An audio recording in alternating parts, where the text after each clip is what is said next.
More of a Malbec guy myself, but all right. Well, hey, welcome back to Mike Seibert Radio. I am your host, and as you can see, we've got a full crew for the return of Mike and the Earthsparkles. We are talking the second half of season 1 of Transformers Earthspark, also subtitled, and I'm careful of how I want to put it in the titles. You saw it in the thumbnail, but fuck TERFs. You know, that's going to come up a lot. So if you've stumbled upon this show in going through Transformers YouTube, Transformers Twitter or Facebook or whatever, and don't really know what the tone of the conversation is going to be because they walk among us, if you're with them, you're not with us. So I just want to make sure that disclosure is out there. They're like, oh man, they got the fucking woke mind virus. And yeah, so whatever they're selling, I'm buying. So if this is what the woke mind virus is, then sign me up for that. But enough from me. I have friends joining me as well. The Eggman himself, General Techno, returns. How you doing, my friend? Doing well. Doing pretty well. Yeah, been busy. Yeah. I must say you have really stepped up your game in terms of like you've got like a really cool border around your screen. You've got a bitchin' background, which you keep telling me is that's just my house, dude. But before we get too terribly far, Techno, you've been tweeting about this nonstop, but folks that might be joining us because they're fans of yours, you want to let folks know what's coming up immediately after this chat and hang on over on your channel?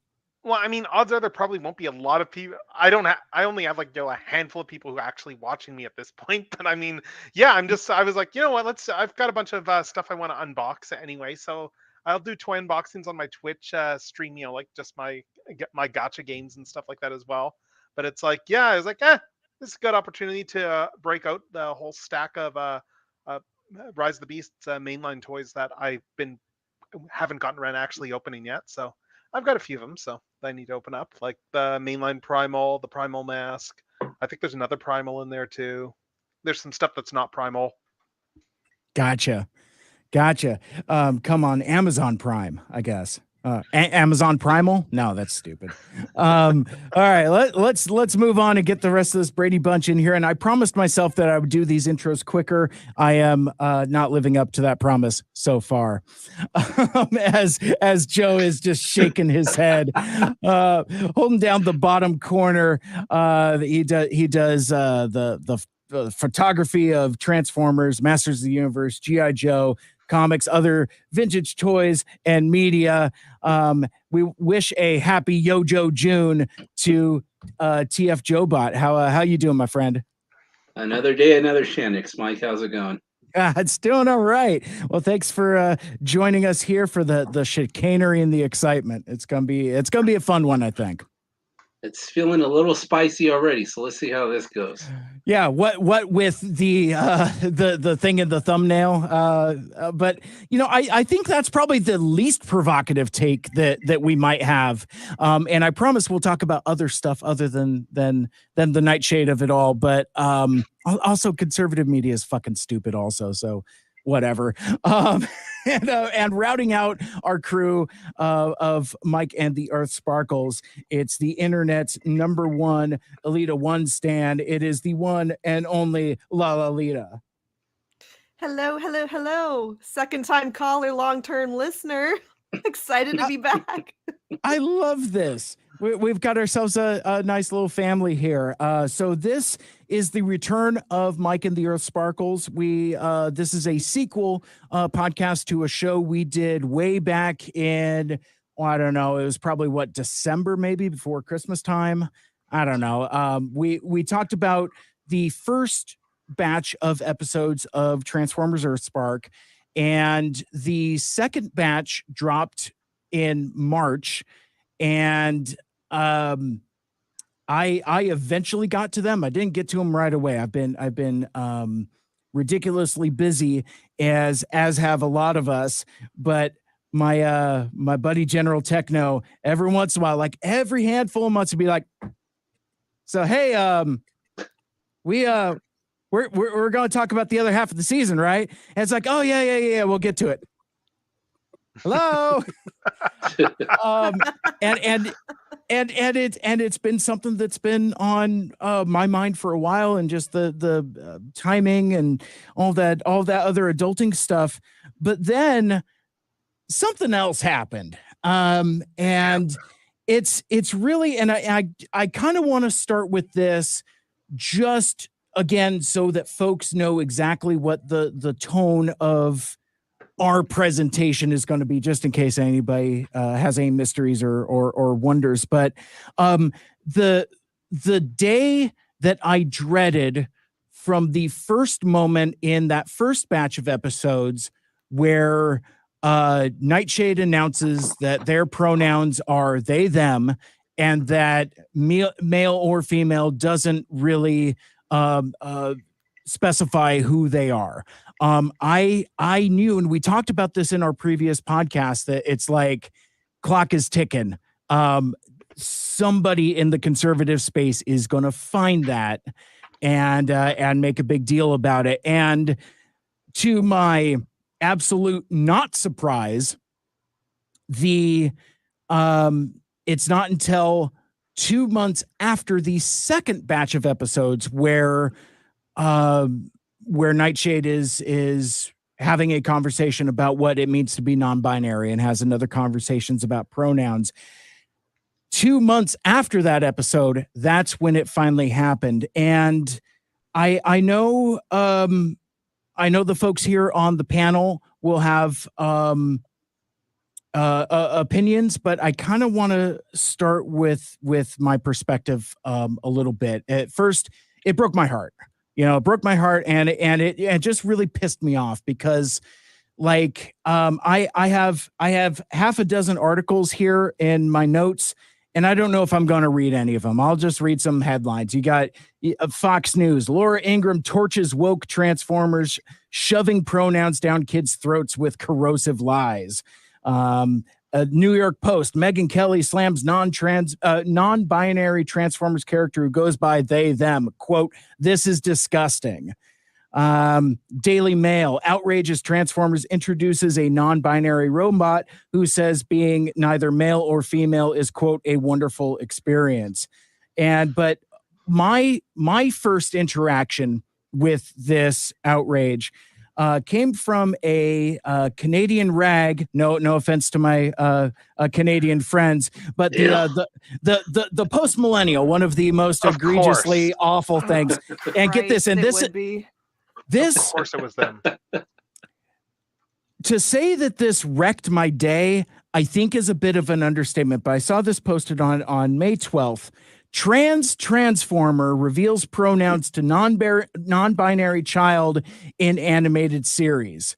And actually, I am going to read from this article, because it is so fucking dumb and feels like it was written by a chimp that was hooked on cigarettes and then had their cigarettes taken away, and they're just in the throes of Nick fits. So just to give a little bit of context, I'm going to read this from the fucking Post Millennial. A recent episode of the popular children's cartoon Transformers Earthspark features a non-binary robot who meets a non-binary girl. Well, that's not a thing, but whatever. And if I had to comment, yeah, exactly. It's like, so we have a headline and first paragraph, and we're already 2 for 2 in ignorance. So a clip of the episode shared on Twitter by, of course, fucking libs of TikTok opens with a robot Nightshade telling a cowering young girl that its pronouns are they, them, to which the girl responds, "I am Sam, I'm she, they." The two characters then discuss what a scary place the world can be and how it's hard to know who's dangerous and who's not. The article continues, but whatever. But the reason why I wanted to bring this up specifically, I didn't know if I really wanted to do this here, especially to start off on a show where we're going to talk about how awesome Transformers Earthspark is, but so I see Post Millennial and I get pissed off. Then I see that it's from fucking libs of TikTok, and I get more pissed off. But I think what really pisses me off, and I'm going to do a screen share here. Give me just a moment here. Here we go. I think it is. It's so here's the actual tweet, and hopefully they're not getting any interaction from me other than my exposure of having it on here. But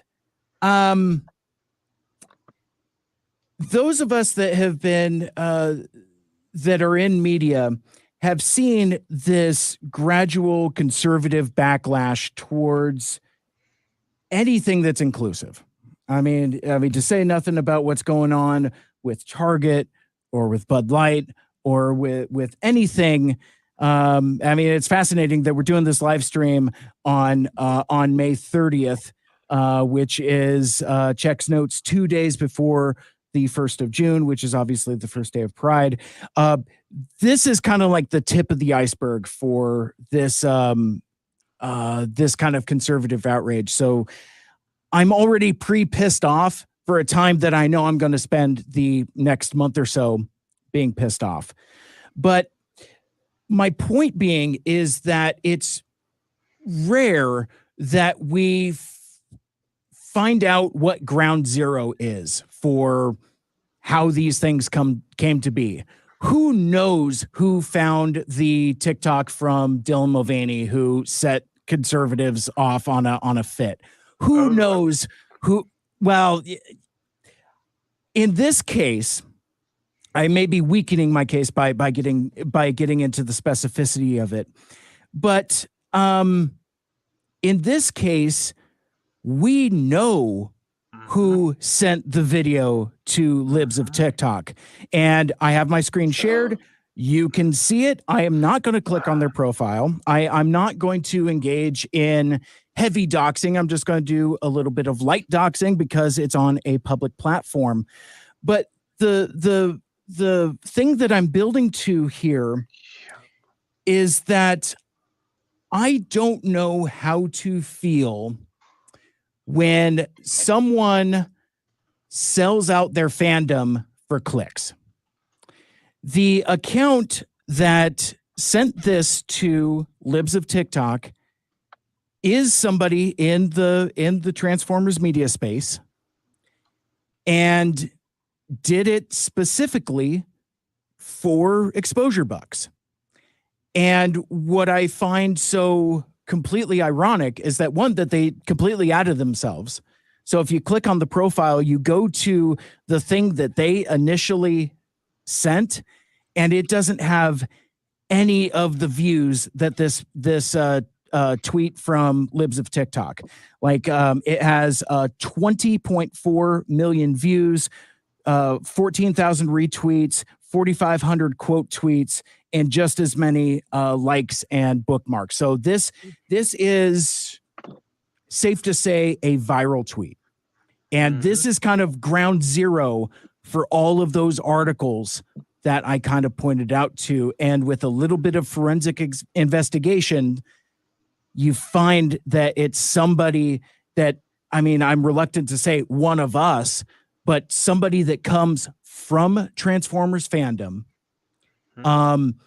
specifically to get exposure. And the day I saw this, I went to their page and they specifically said, "Hey man, I just got retweeted by libs of TikTok, wearing it like a fucking badge of honor."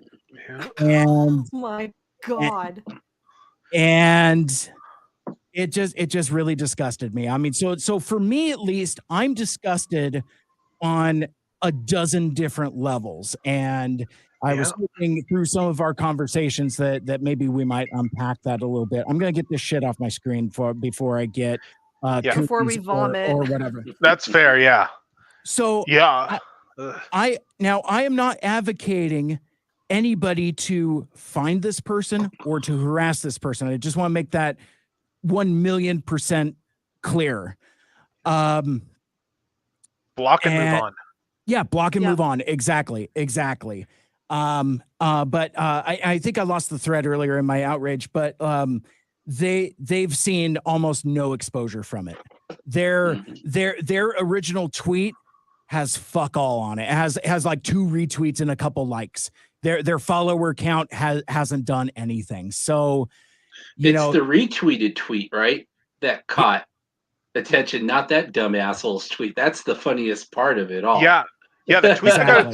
the tweet that got attention was someone in the fandom that a lot of us know, who's like a fantastic person, who happened to see the tweet of someone she knew in like her local corner of the fandom that had gone and done this, and just I would not want to have that day of like finding out that someone you know is a complete garbage person. Yeah, and even at my thing, I don't know this person, but I know that our mutual friend knows them, and to see the heartache that they had to go through when they realized it, it would be like if I did something like something like this, and you guys be like, I've done shows with that asshole, you know that kind of thing. Yeah. It's like it's kind of a betrayal, kind of on that level, and because the thing that I know is that fucking conservative media isn't bright enough to find this stuff organically. No. Somebody's got to tip them off. It's always an inside job. The fact remains that like it had been this. I was shocked it took this long. It was I was very much wait. They're only finding out about this now. What? Mhm.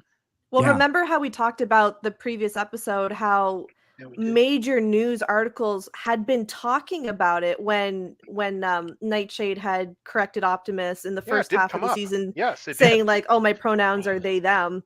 Yeah.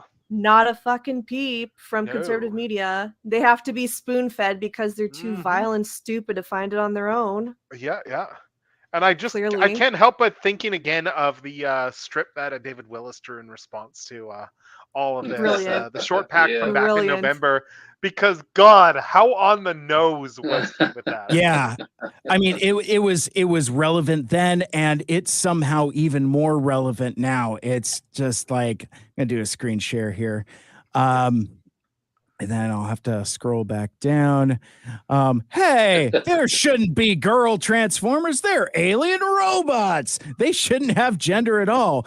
Oh, hey, look, Nightshade is agender and goes by they, them pronouns. Visible confusion, visible outrage. Yay, you won.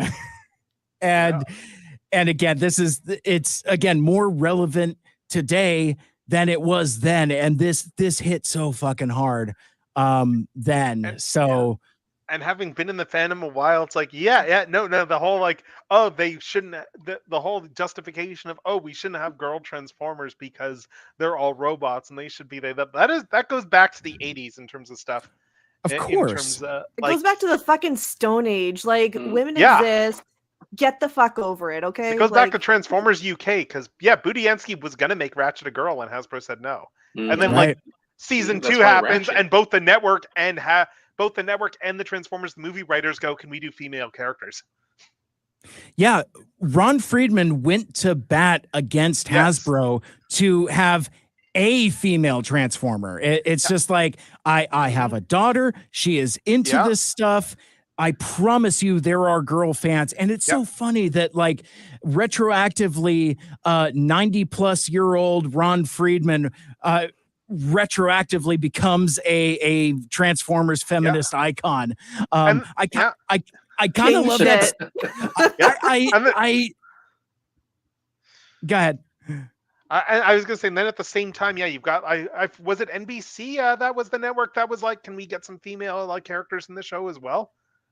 I forget which network it was, but one of the networks anyway like made the request to Hasbro independently of all of this too. Yeah. So I kind of, to me, that feels like the elephant in the room to start with, and that was kind of like once that happened, it's like, we gotta get the band back together. If anything, to again talk about the episodes, which we will. We are going to talk about the episodes, and I do feel bad in a way that I do kind of feel like this kind of puts a shadow over it, unfortunately, and kind of like overshadows how awesome this show is.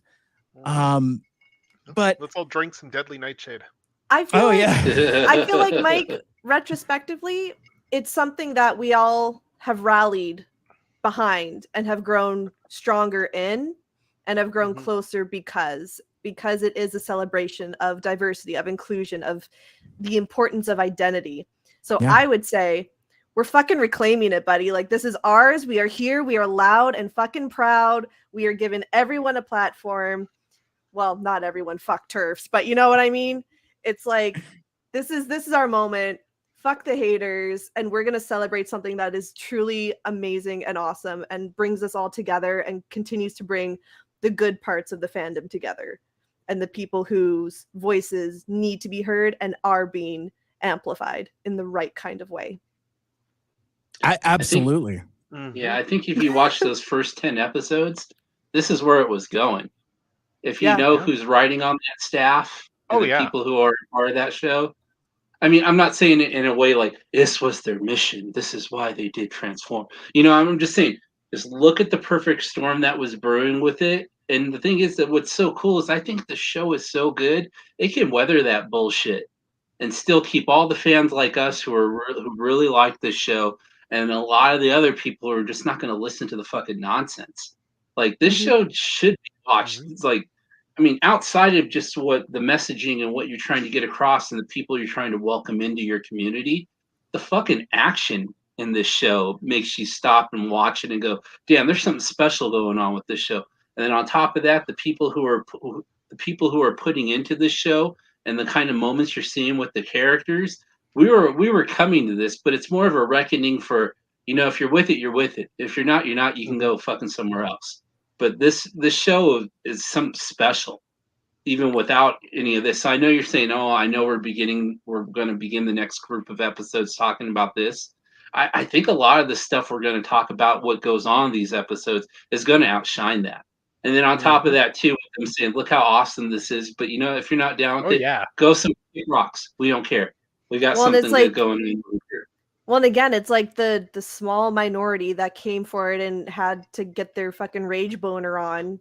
They're more or less over it and done with. So clearly they're not actually watching. Clearly they're not really sticking around. It was just the hot take of the day, right? So then again, it just goes to prove that it's like their opinion doesn't fucking matter. They're just loud.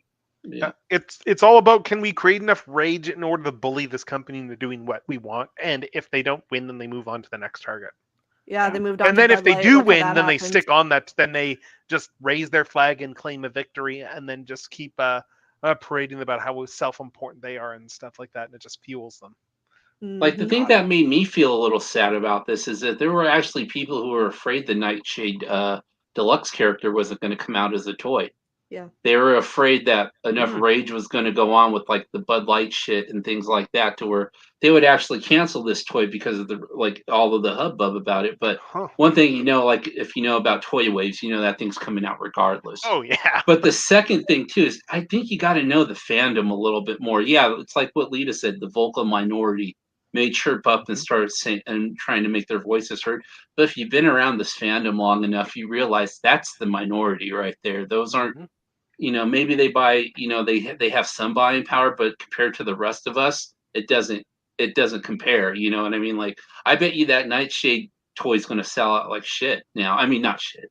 It's really, I'm trying to sell find like the right hotcakes. Yeah, sell like hotcakes. You know what I mean? Like, it's going to be the people who want to represent that. It's going to be people who love the show. It's going to be the people who love Transformers. And then you have this small minority who are like, well, we're not going to go out and buy. Well, good luck not buying it off of eBay for twice what it's worth, asshole. Go for it.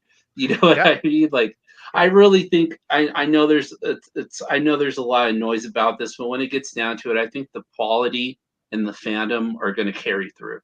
Yeah. If it's like any of the Earthspark Deluxes, it'll be tricky to find after the initial week or so. Yeah, true. Which, like, you love that situation, but you also hate it, right? You're like, oh, I love that it's difficult to find. That means there's, like, demand. But then it's like, fuck, I want one. Especially because mainline toys are a lot harder to order online. Oh, wow. True. Yeah. So one last bit I wanted to touch on, and this kind of segues into, you know, kind of like, who is this for and why are we talking about this? But one of the thing that crawled underneath my skin about that tweet that I showed earlier, I'm not going to show it again, but it says, I've heard this refrain several times echoing in this conservative echo chamber. They're after your kids. And I remember a post that I put up after, like, I kind of articulated what I was angry about. And I was like, duh, it's Hasbro. They sell toys and games to children. So yes, Hasbro are after your kids. And you guys were all fine with that when Reagan deregulated toy ads. Yeah. Exactly. 30-minute commercials. Yeah. Yeah. Let's not forget that Reagan was Republican. You reap what you sow, motherfuckers. And he's their god. Yeah. Oh, yeah. Yes. Of course. But the thing that I again, like I said in our group chat, I've consumed more than my share of this. It's like I think I've exposed myself a little too much of it, where it's like, you know, I was exposed a little bit to the hate plague, unfortunately. So I'm hoping that this conversation will kind of rid me of it, much like the Matrix playing Stan Bush's The Touch, and everybody just I'm cured of the hate plague. But I dipped into folks tweeting about this, and even a couple YouTube videos and podcasts that are all pissed off about this. And the thing I kept hearing over and over is this it's almost just like a march or something like this. This whole, they're after your kids, and, like, you know, how, like, somehow, like, pronouns are bad or something like that. And it's one of those things where it's like, it's all outrage without substantiation. Like, you know, it's all it's all fluff. It's no substance. And in my mind, I was trying to untangle the mystery of, like, what are these assholes actually trying to talk about? You know, it's like, if you don't agree with conservative ideals, you're a groomer, apparently. I mean, look at what's going on in Florida. Look what's going on with that dickhead and the ongoing struggles with Disney there. But look at my freaking province last night. Yeah, I was going to say, and you know, and Techno, you mentioned that in the group chat. For those of us here in the States that might not be up on Canadian politics, what's going on? Oh, we just had a provincial election in Alberta there last night, and our Conservative Party over the last several years has been increasingly getting hijacked by people who are ideologically aligned with the far right elements in the U.S. And that has not been fun to watch. I have friends who are genuinely, like, concerned, like, and it has become very much an urban rural divide at this point, in that the cities all largely voted one way, and the rest of the province voted the other way. But the way the maps are drawn and everything like that, and even then, like, a lot of these races, even in like the city I'm in, like, a lot of the stuff was like some uncomfortably close stuff. Like, there's one race that's like 7 votes difference, and there's gonna be like a recount for that and stuff. But it's like, yeah, no, it's like, it's one of those things that definitely is concerning, especially because of the cities are where the moderates are. All the moderates in that party got voted out, and there's already people who wanted to oppose the current leader, even though they won, because they lost seats to the opposition and stuff like that. So it's like, it's going to be a mess. But it's not fun watching the US, seeing all this stuff down there, and going and then looking at stuff up here and going, oh God, and they're exporting that up here too. Yeah. We need to we need to keep these crazies out of power, because they really want power. Yeah, the cross-pollination has really done damage, and the Freedom Convoy has done irreparable damage, I think. Especially to Canada, and especially to, you know, provinces like Alberta, Saskatchewan, Manitoba, my home province.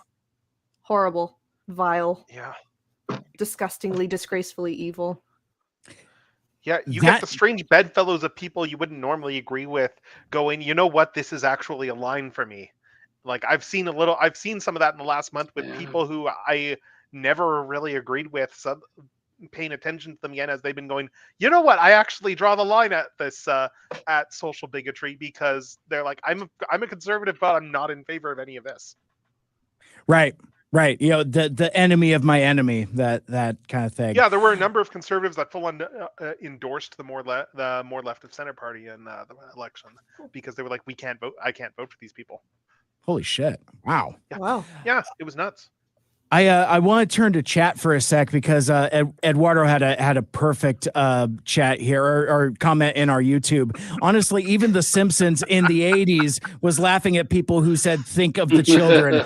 And that's so spot on, because like all this comes from like puritanical nonsense. And that was the thing I was fumbling around in the dark trying to make my point about, is that this smoke screen of they're after your kids. And I was listening to I think it was a video on YouTube. It doesn't matter where, I'm not going to give them a mention, but more or less the point they were trying to make is that, well, I know that the gays exist, but it shouldn't be in a children's television show for children.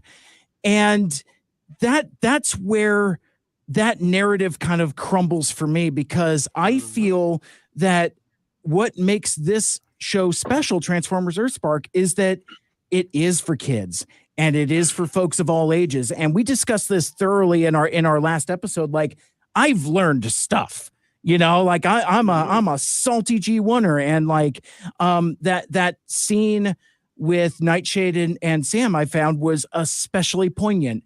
And for me, even for my experience, that crystallized a bunch of stuff. Because remember, it wasn't all that many months ago where I was conflating like sexual orientation with gender identity, and you know, even untangling some of those things. And so I see stuff like this, and that's what makes me mad, to the point where, you know, this headline from this post-millennial transformer. And I've had arguments with people at work. It's like, first of all, Nightshade isn't trans. They're non-binary. Those are not the same thing. I mean, they could be the same thing, but they're not mutually exclusive, the same thing. And I don't know. I just got to make a disclosure, I guess, before I get too far. I identify as an ally to the community. I'm not always the best ally, and I often don't know how to be the best ally. But the thing that makes this stuff click is the basic theme of people have a right to exist. They may not look like us. They, you know, I don't know. I just remember when I was 5 years old and I got a toy of a red truck that turns into a robot, and on the back of the box it says, freedom is the right of all sentient beings. And to me, those things are intrinsic to Transformers. So I don't know. I just I mean, clearly I'm just all worked up about this. And I, you know, people are just, but rightly so. Yes. And I think that can even segue into the episodes themselves, like in a larger theme, just the metaphors they're using in like the second, third finale there, especially there with home.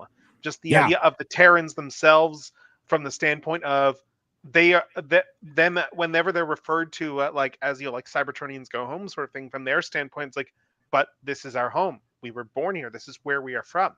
Yeah. Like, where else? Why would, like, to them, Cybertron is only a thing that they know in the abstract, and the planet might be dead for all they know too. Like, we don't know. Right. Yeah. Even we, the audience, we don't know. And, you know, we talked in about the first batch of episodes, and we talked about the emphasis on diversity and inclusion. And I think a lot of folks just think, oh, well, you're talking about Nightshade. It's like, no, Nightshade is like, you know, the tip of the iceberg, I guess.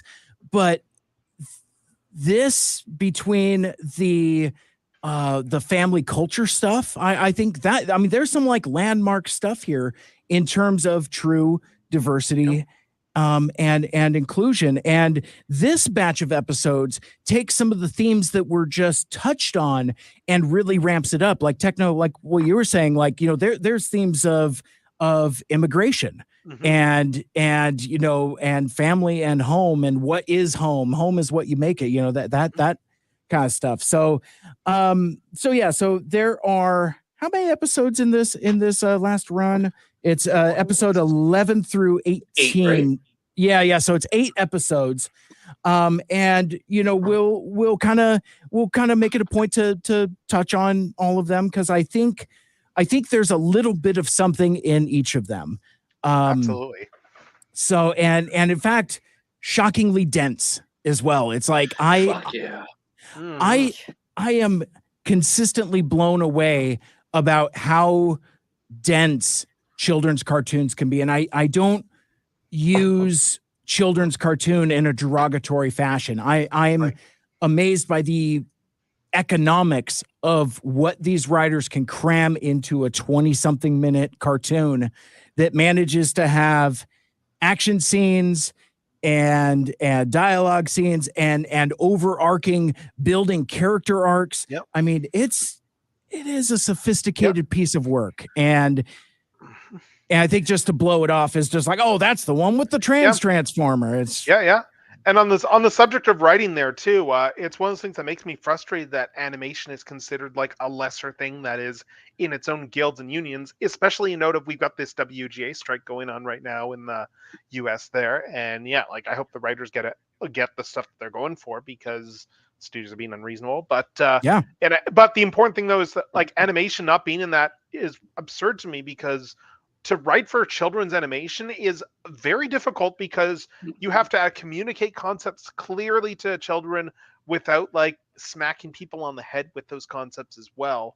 There was a lot of nuance in how to do a children's entertainment program well, because when done well, kids can watch it and the adults can enjoy it just as much as the kids can, and then get really creepily possessive of the show themselves. Dude, this whole season has been that, Techno.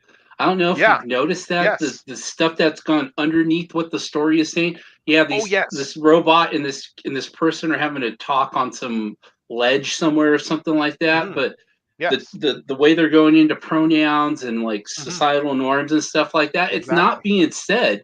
It's just kind of going along with the dialogue that the character is saying. And they're not just educating the children; they're educating the parents as well. Yeah, exactly, dude. And I think it's really like it's nuanced. I mean, you could see what's going on the screen, but just hearing what they're saying too, on top of that too, you get a lot out of these shows. Like, I fucking love Cyberverse, the series before this. Like, I thought they wrote that shit for me. Like the way they included all these different series into one series, and they gave me Hot Rod as a lead, and the Dinobots and Prime and all that.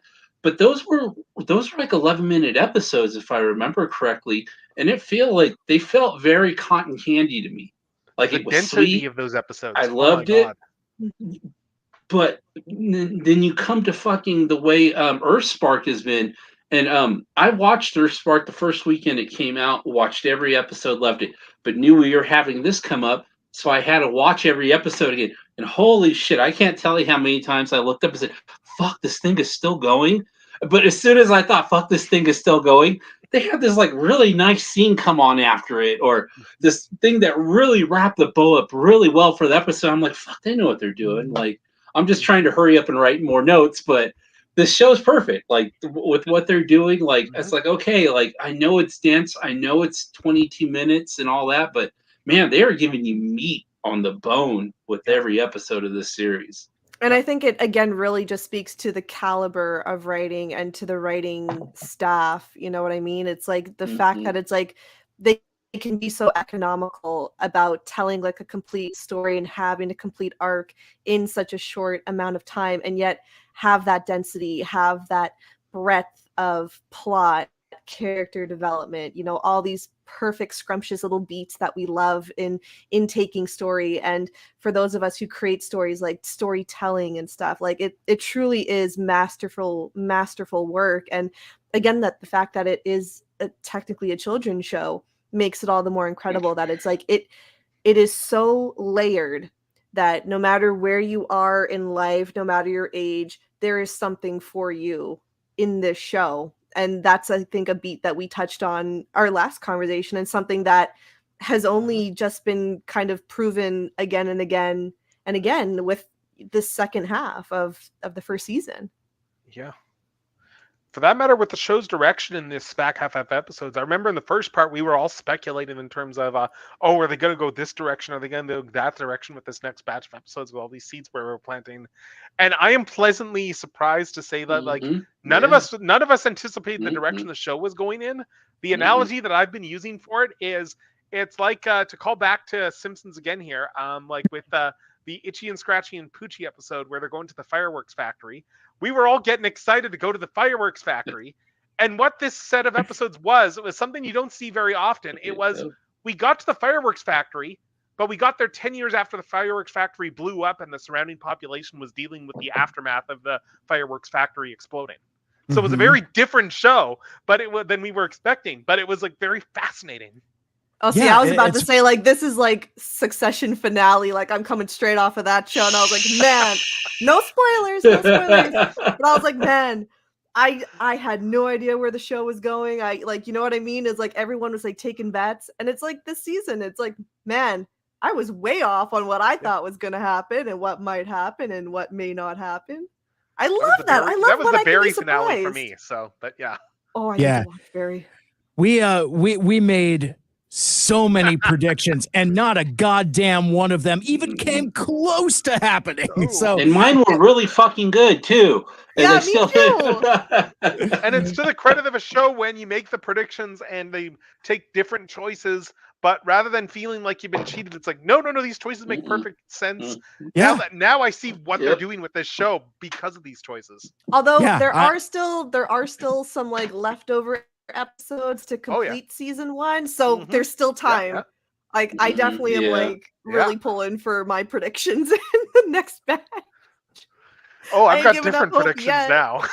Yeah. Well, how do we feel about this release style? Because like you said, Lita, we're still in season 1, so it's been like it's going to be basically like what, in thirds, like. Apparently there's going to be 26 episodes total by the time it's all said and done. So it's like, we get 10, then we get 8 more, and then we get like another, like 7, something like that. Yeah. So, I kind of like it. I like that it kind of takes the, binge model and kind of marries it with the week by week model. Cause like a lot of folks are impatient with week by week. There's an equal number of folks that are impatient with the full binge, where it's like, I mean, imagine a world where they had given us all 26 episodes of Earthspark. I don't. We wouldn't be talking about it. We literally would not be talking about it. We would have talked about it the once, and then that would have been it. Because there's no more, and then we have to wait another 4 years for like another season or something. It's like BotBots was fun, and then everyone forgot about it. Yeah, exactly. In fact, by Monday, folks had forgotten about BotBots, because it's like, here you go, here's all of it, and then over. Yeah. So, and it's smart from a production pipeline point of view as well. Sorry to like cut you off there, but it's like, it makes sense to have it cut up into these chunks and to release it in chunks, because then you're not stressing as much to make these deadlines and to get it, into that synergy of production. So it's like, it's smart in such a multifaceted way that I really hope other productions kind of take notice of, because I truly like this little mini batch release strategy. And this was your insider moment with Lita. Hollywood Insider Mode with Lita, brought to you by. And as a network as well, for Paramount, because this is Paramount Plus, which also owns Nickelodeon. If the children's networks have learned anything over the last decade or so, it's that via other shows that have done this model, like Steven Universe, Ninja Turtles has done it, where when you go for a break and then you just release a whole bunch of episodes like over a week or two, that's something like that, and just that generates excitement, that generates people talking about it, it gets things revved up again. And with children's entertainment, much as I prefer the week-to-week model for shows because it keeps me engaged personally, children's entertainment, as I understand, is still a little bit different, because it is something that adults are going to be parking the kids in front of Netflix or Paramount Plus or whatever to watch. So because that, you do need that binge episodes, you need to have that block of episodes that you can just put the kids in front of to watch, because this stuff isn't being made for us. Exactly. And it's important to remember that we are absolutely not, and nor have we ever been, the target audience for this show. What do you mean we're not the target audience? We're the bonus audience for this show. Yeah. But it always finds me. They don't want 18 to 25s. They want the kids of the people who are above 18 to 25s. Oh my God, you think we're 18 to 25? Thanks, Techno. Oh God, no. I felt bad enough when I fell out of that bracket. Yeah. I want to go back to chat for a sec, because we got some really great responses in here. Celeste put in, you don't binge the episodes right away, so while you wait, you can rewatch that's been posted, and you keep finding some details here and there. You take it in slowly, and that speaks to what we're already talking about here. It's yes, on one hand, you can put it in front of kids to just consume, because kids interact with content, but specifically Transformers Earthspark, differently than the way that we do. We look at it with a critical eye and looking for those themes and nuance. But it also runs as just a bitchin' kids show. Also, poor Celeste. LOL, my poor bots. I need season 2! ! One more bit of chat, and I think we might have a new challenger, but just one moment here. I want to go back to chat. And Eduardo also posted, plus the episodes are easy to digest, so it doesn't feel like the entire world has seen the entire season of Daredevil. You need to catch up fast to avoid spoilers. I think me and Eduardo share a brain, because I always bring up the Daredevil thing. It's it was just hey man, you watched Daredevil over the weekend? I'm yeah, I watched the first 2 episodes, and it's no, bro, I watched it all. I got 13 hours of goddamn Daredevil, hallway fights, and all that other stuff, and it's just to me, that's the dividing line with how I interact with content. So I love the week-to-week model, but over litigating at this point. Ladies and gentlemen, boys and girls, my many friends, here comes a new challenger. Da-da-da-da-da. Maybe? Hey. Hello, my friend. Wow. It's Michael Andrews. How's it going, everybody? Terrific. It's good.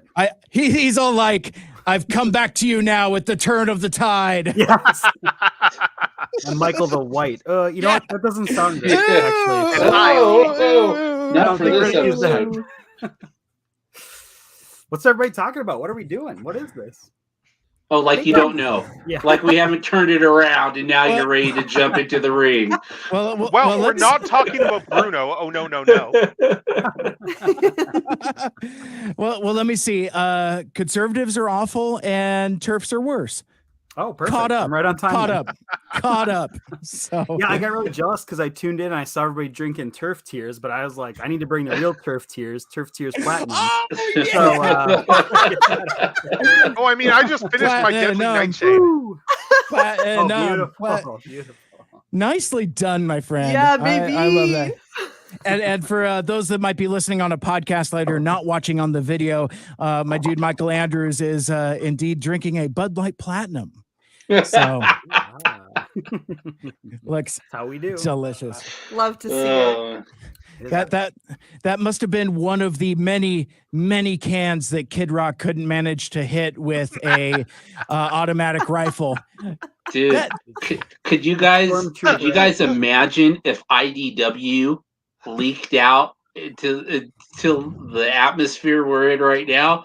Oh my God, there'd be like today 100,000 copies of The Lost Light were burnt in front of Alabama's blah blah blah blah blah.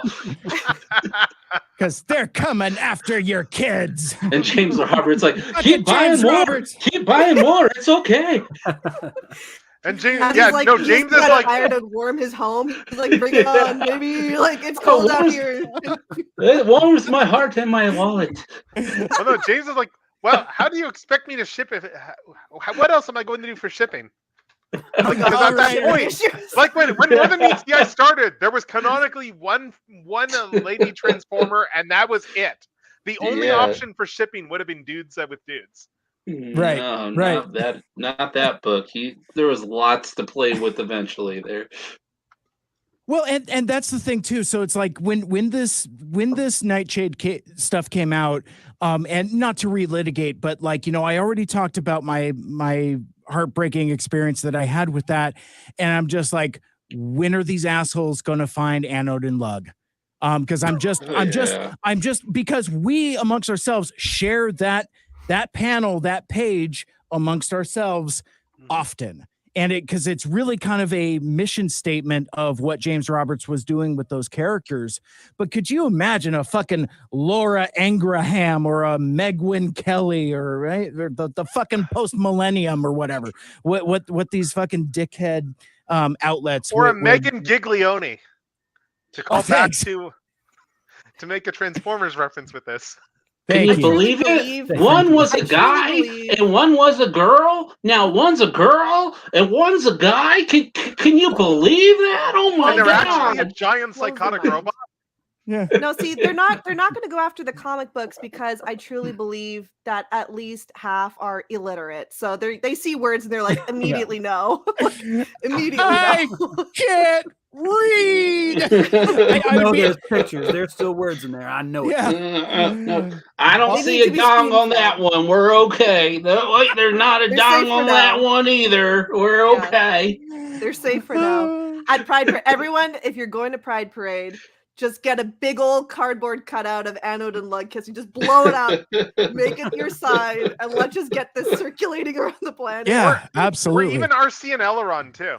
Like, take that splash panel of Aileron and just put that up, project that on a wall. Let's do it, baby. I love it. Transformers Takeover. Here we go. So Michael Andrews, you know, since we're already kind of here, it's like I was gonna transition, but then I decided not to.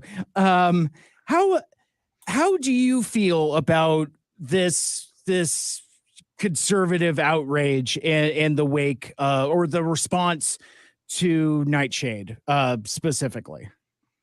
Silly. I think it's just really silly. I'm sure you guys have all said it way more eloquently, but yeah. I just get so tired of it. It's just sad. It's pathetic. I just can't see how anyone thinks that this is the way to react to something, or, you know, banning things or calling things woke or like all this stuff, like, and then taking it into actual politics and making your whole running campaign. It's out of control. So I've kind of been like this middle of the road, like I wish everyone would get along for a long time, and now I'm just like, fuck it, I'm over it. These people are assholes. Yeah. I feel like Bernie Sanders. I feel like the Bernie meme. I'm no longer asking. Yeah. You know that kind of thing.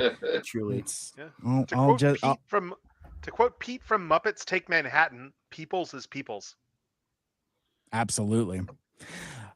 We go back to chat because chat has been lively. Folks have been awesome. I want to go back to Celeste. Oh, yeah. How do you expect there to be gay robots when most of the cast has been male? And Another Planet, most of the robots are female. Go gay robots. Which so again.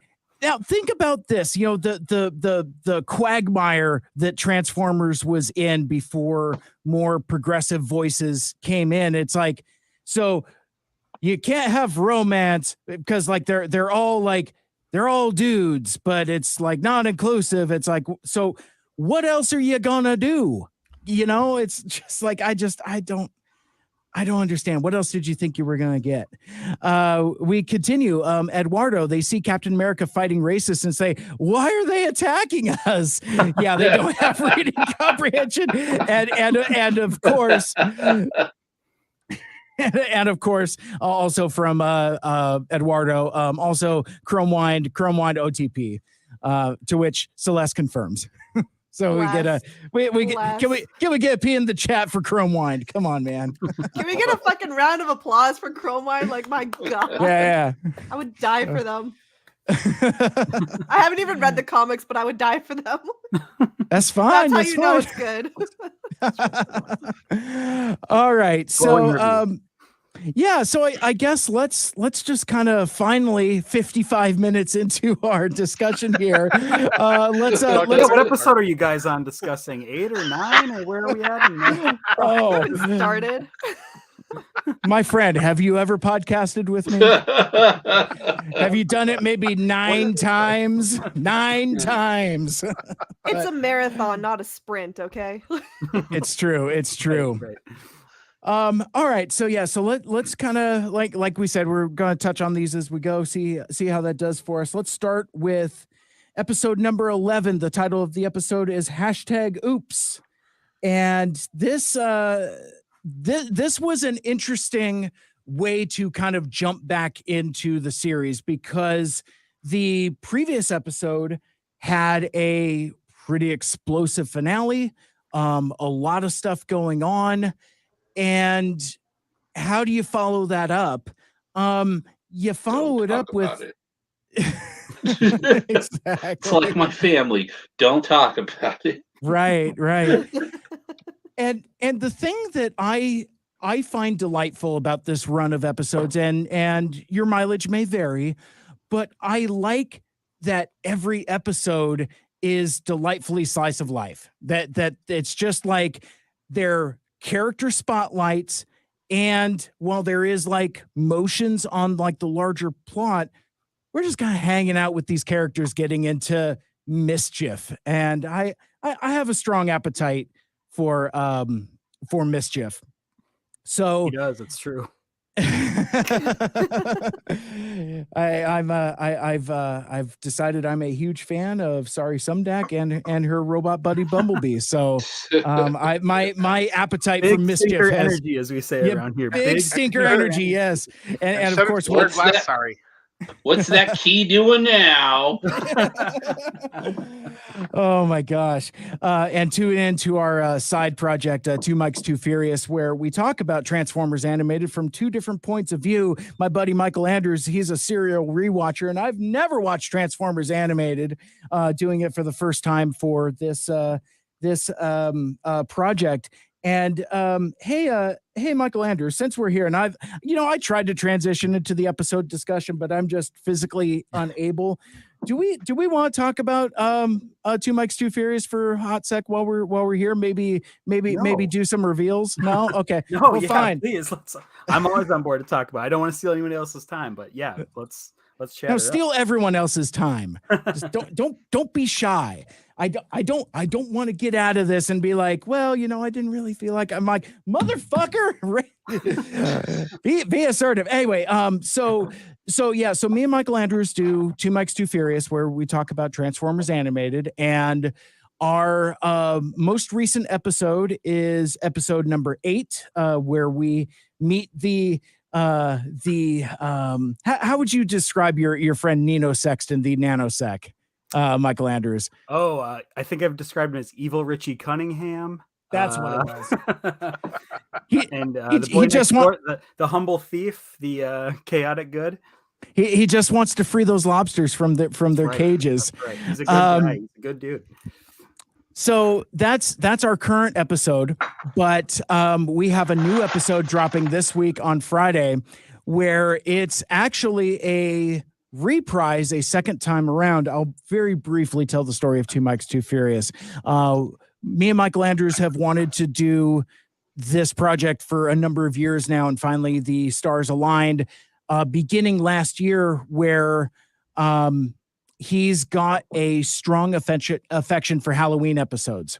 And as you might know, those of you joining us here for the first time, because every podcast is somebody's first podcast, Transformers Animated features a banger of a Halloween episode, arguably the only Halloween episode of Transformers, though I hear a rumor that there's a Bots episode that deals tangentially with Halloween, but I can't confirm because I haven't seen it. Oh, can confirm. Oh, very good. Well, maybe we'll have to watch that next Halloween, just putting that out in the universe. But anyway, so it was a very special episode to Michael Andrews. So we jumped ahead in time and just did Transformers Animated Episode 9, Along Came a Spider, which is a spotlight on the origin of Black Arachnia. And so we watched this back in October for Halloween time, and then months pass, and then we start Two Mikes, Too Furious. Well, we've come all the way around in our viewing where it is time to watch Along Came a Spider again so that we can incorporate it into the Two Mikes, Too Furious canon. But we thought, well, we could just watch the episode again and have probably pretty much the same discussion. And neither one of us was very interested in that. So we thought it would be a fun opportunity to invite a guest to join us for that episode discussion. And that guest may be in this very room with us now. It's sorry, Joe, your Rodimus is coming. That hasn't happened yet. Techno, your episodes haven't happened yet. So it's gonna happen. Who's left? Oh my God, it's Lita. The third Mike. Yeah, the third Mike. You are Mike. You are Mike. No, so announcing here, Lita will join us for the Along Came a Spider reprise episode. And do I want to talk about the other thing we're doing with it? I don't know if I want to reveal that. Just listen on Friday for Two Mikes, Too Furious. I don't even know what it is. Well, let's put what a surprise. A toxic female interjected. What a surprise. Well, we're going to, how shall we say, begin our discussion about Along Came a Spider. Let's put it that way. Gotcha. But no, it was an incredibly fun conversation and a decidedly different conversation than we had back at Halloween time, with a bunch of different aspects that we hadn't thought of before, and especially reflecting on it going through the episodes in sequence. I've spent too much time talking about a show that is not the one that we're talking about now, but I just wanted to let folks know that if you aren't subscribed to Two Mikes, Too Furious on your favorite podcast platform, you should probably do that, because if you like this mad chaotic energy, then I think you're going to like our TFA walkthrough show. Lita, thank you so much for taking the time to join us for that special adventure. That was a lot of fun. Thank you for having me. Feral energy at its best. Everyone go listen to it, leave a comment, tell me how much you love me, all that good stuff. And I know I've just talked for 3 hours why she should have been called the Lita one the whole time, guys. But Damn it, I hope this episode. I'm chaotic too. What could I say? All right, hey, Michael Andrews, can you join me over here a sec? No, away from the other folks. Just kind of come here. Yeah, okay. Come close. Did you share the tapes with Joe? Busted. Damn it! How did he know? How did Joe know? He's got a big mouth. I'm sorry, Mike. He's our secret editor. You think the notes are coming from me? I actually sent them to him first. He sends them back. I sent them to you. Oh my gosh. All right. So in a way to try to transition, I want to go back to chat here. And Celeste, I feel that Earthspark improved the human and robot relationship interaction that we didn't get in TFP. Feels nice that the family was involved and not kids keeping a secret for 2 seasons. Absolutely. It's nice the mom didn't want to screw Prime. Who doesn't, though? Come on. I mean, listen, she shot her shot where the rest of us only dreamed we could.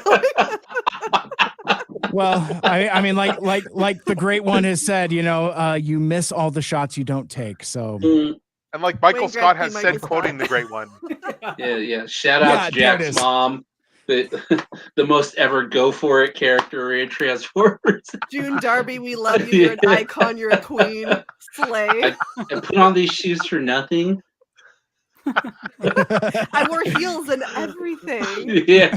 A woman after my own heart. Darby tried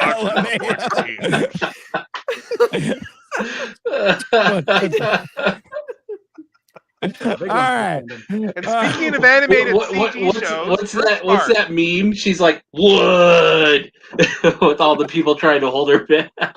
And speaking of animated CG Transformers shows, Earthspark. How about that? Thank you. An hour later, let's go. All right. So episode 11, #oops. It's the spotlight on hashtag one of the new Terrans that we saw in the mid-season finale, and we speculated about what those characters were going to be.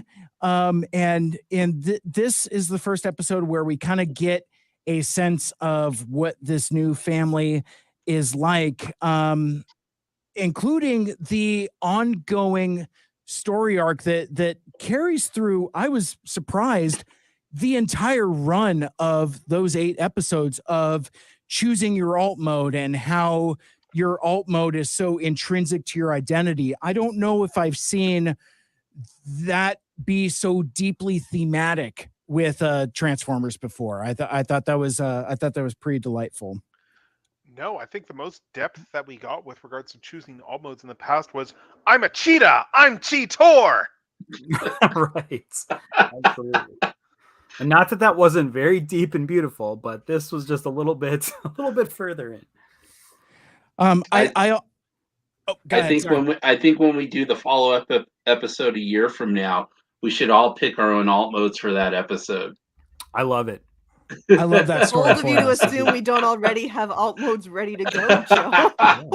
Yeah. As if I haven't thought about it when I try to sleep. Lita, I follow you, so I really want to know what your alt mode is. Gotta keep them guessing.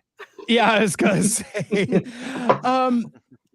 We also see a reappearance of Joe's favorite character. You see Fluff Ears pop up for a hot minute. Yeah. So I thought that was delightful. But what a god.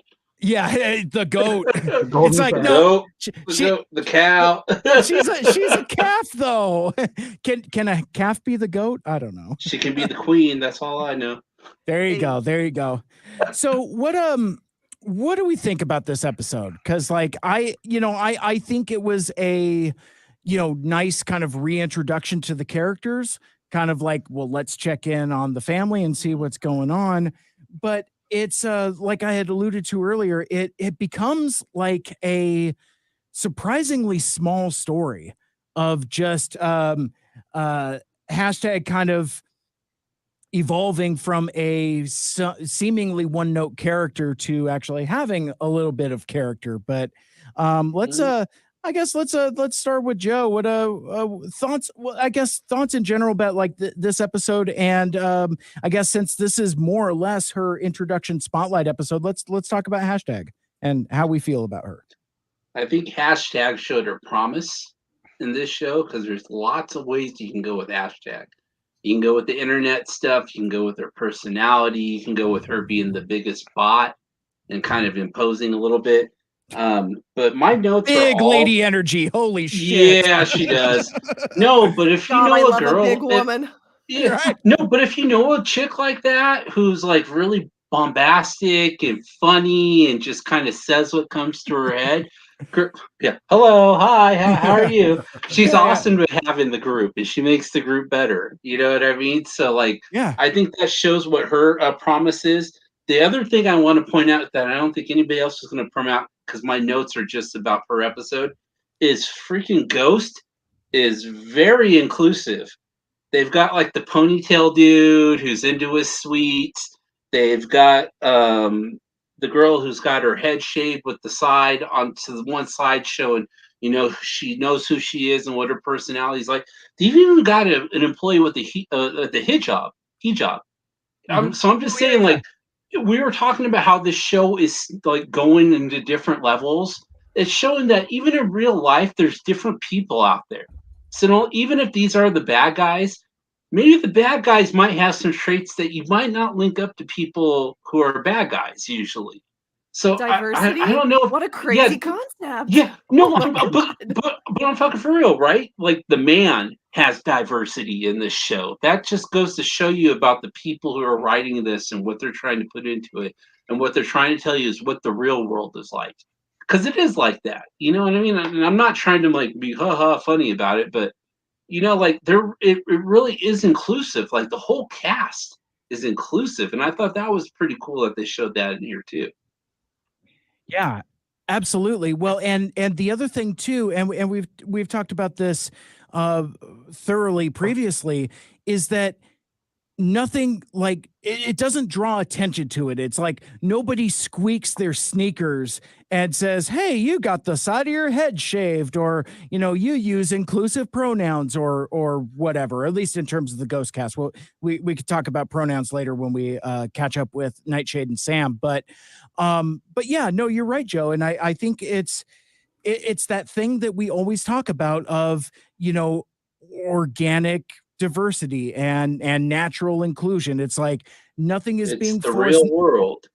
Exactly. It's like it's what you see outside of you is what you're going to see in this show. It's not like I don't know. Growing up, when I saw cartoons, there was a black dude or a white dude. You know what I mean? Or like there was a straight laced dude, and there was the nerdy dude, and there was the adventure dude. You know what I mean? Like everybody kind of gets a little role to play in this, like the real world. And so I think that's really cool. Like that's something I noticed in this episode right there. Yeah, and obviously because of the alt mode that hashtag ends up choosing, the ghost van, this ends up being kind of like a heavy ghost episode. And for as inclusive as they are, God, they dumb.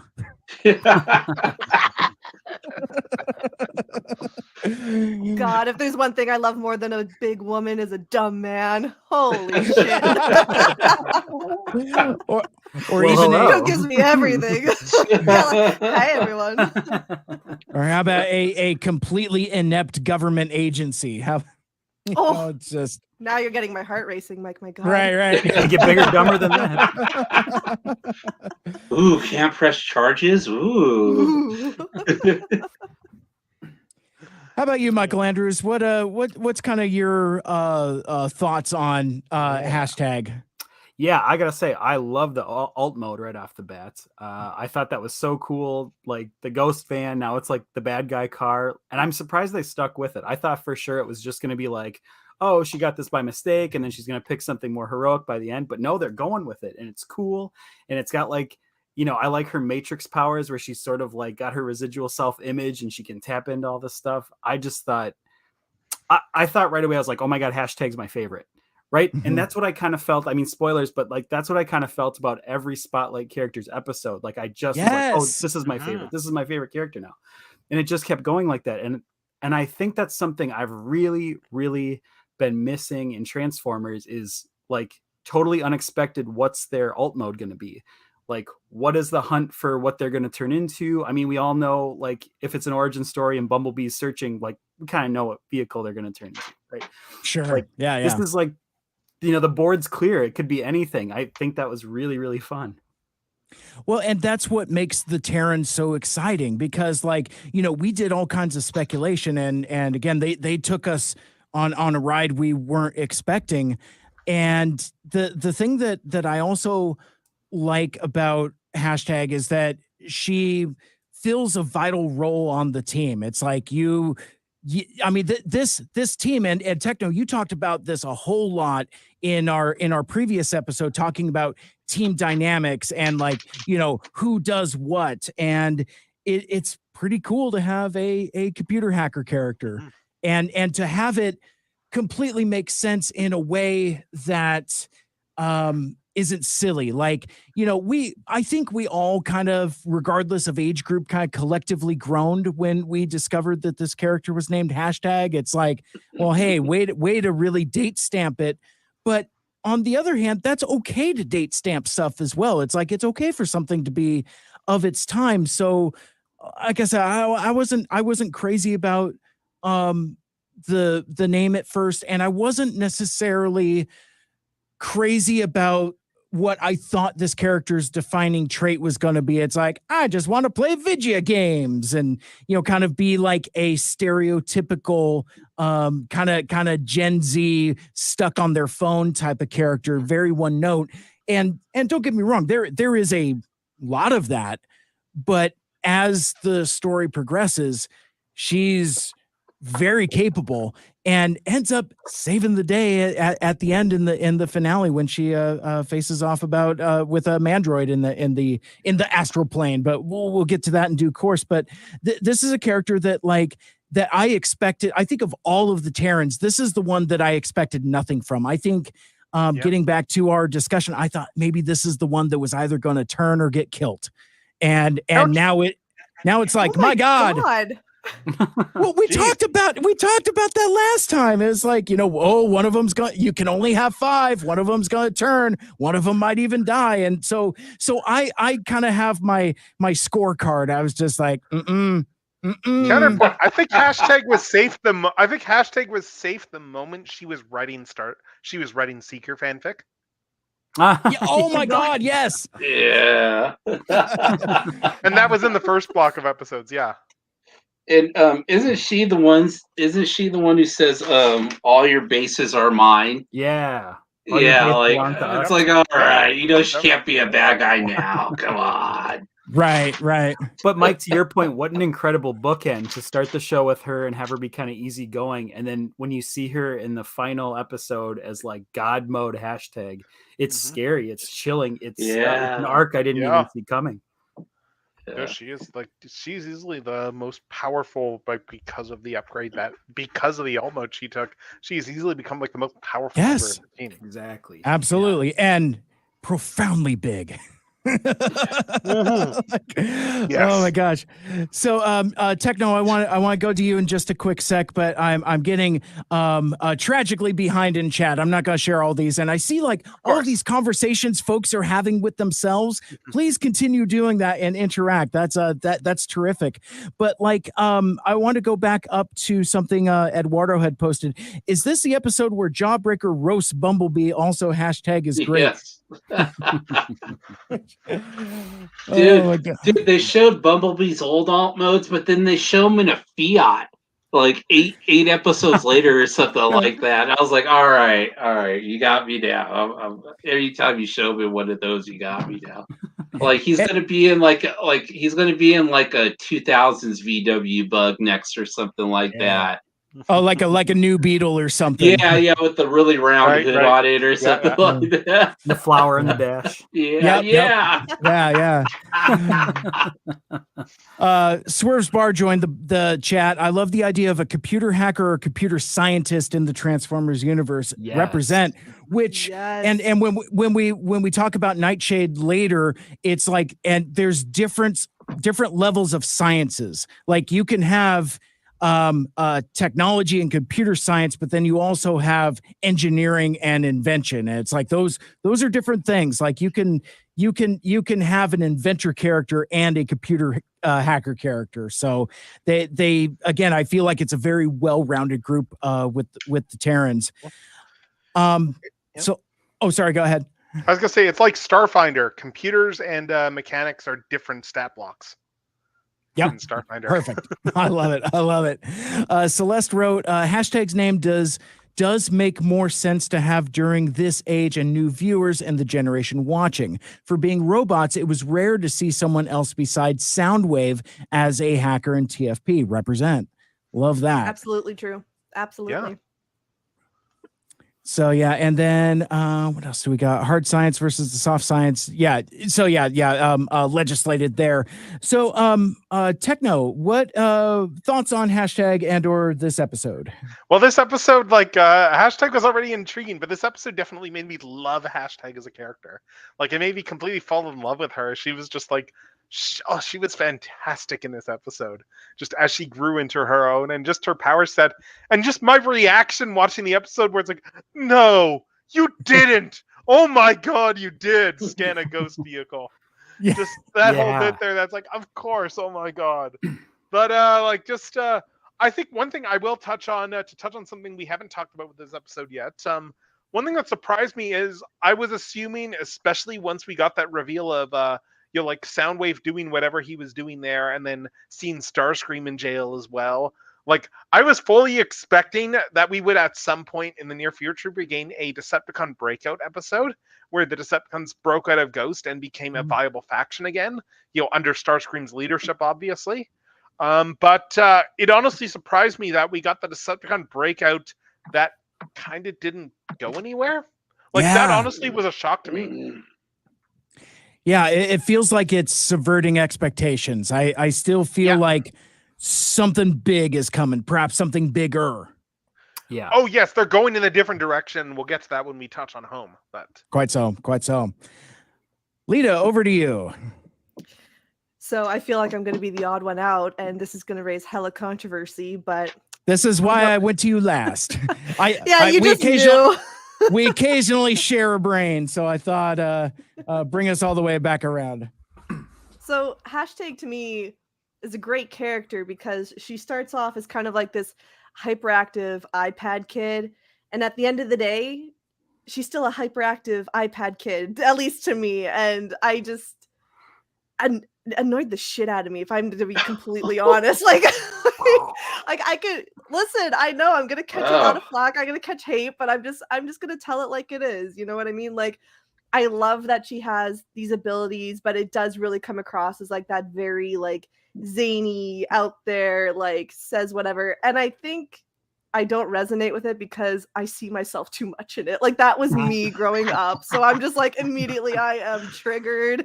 I need to like not see this. Like, yeah, hashtag feels too real. The person who's paying attention to their would rather be paying attention to their phone or whatever than like whatever's going on around them. Like, that feels way too real. My notes are on here if that's a low-key dig. Hey, Mike, that made her go to number 1 on my list, though. The one who might end up turning on all of us. I do think it's really cool though, and I really love her ability, like what Michael said, like the Matrix ability and all the things that she can do with it now, and leading up with having that ghost alt mode. You gotta think that her and Dawn and them, they're all gonna break into Ghost. She's gonna use the tech against them. It's like you can see it coming, and it's like I am so excited for when that happens because there is just so much versatility into it. Yeah. But is that going to break her when she finds out the way people really are versus the way? I don't know. Yeah, that's a good thing to think and of. That's right what there, it's like. That's why it's like I'm hanging on. I'm like, you know what? You annoy me right now, but I can see where you're going, where your growth is. So it's at this point, I love a character where it's like, prove me wrong. Prove me wrong. You know, so that's kind of the gauntlet I'm throwing down with hashtag right now. So again, don't fucking hate me, all right? Actually, or do. I don't care. Whatever. Come at me. Like, How could we? How could we? I was gonna say it's already happened, Celeste. This was the moment it was decided that Lita was not invited to the next podcast. LOL. I think that's the thing with Transformers. Not all characters is for everyone, and that's okay. Absolutely. That is the thing also, is that like it's such a large cast that like not every character needs to represent everybody, and that's what people like me can't get over sometimes. It's like, well, it's not a rough and tumble boy robot. This is bullshit. So Lita, I'm sorry. I thought he said the 30th to you. I thought he said the 31st to you. It was the 30th. Oh, I'm sorry you weren't there. It's okay. All right, that's all right. Put it all out. Right. You know what? Add it to my egregious sins list. Like, haven't seen Beast Wars, haven't read the fucking comics. What? Now it's hashtag like pariah. Let's go, pariah era. All right. And this is the year I'm not doing. I'm not away right now. Okay. All right. So let's with that, we got to move on. Otherwise, we're never going to get through these. In fact, we probably won't. But we're getting through these. Yeah, this is a part 2. This is the part. This is the two-parter. What? I'm in a part 2.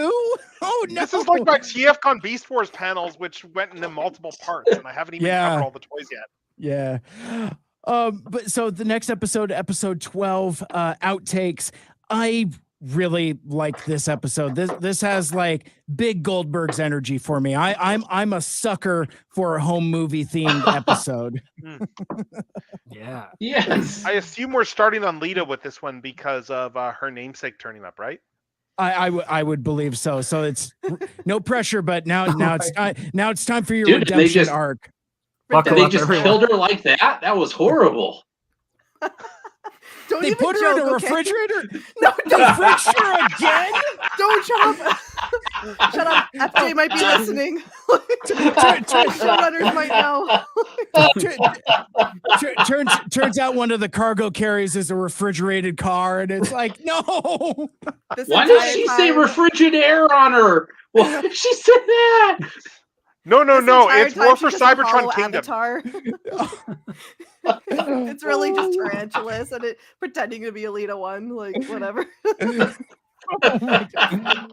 Is that what you say? Is that how you go to sleep at night? Is that it wasn't her. It was somebody else. It was cold. It was hard to see out there. You don't know if it was her for sure.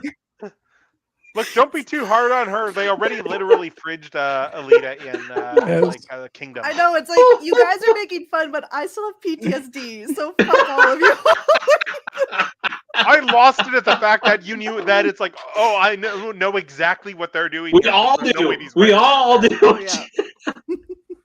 So anyways, getting us back on track here with Redemption Era. So I really like this episode, not just because Alita 1, the Queen, is in it and actually had really great character moment with Jawbreaker, but also, again, yeah, I'm a sucker for the home video take on it, the POV shots and everything. It's like this peak, French kiss. This is my childhood right there with the camcorder, forgetting how to use the record button. Like, this is everything. But yeah, I would be remiss if I did not touch on Alita 1. So we're doing that. So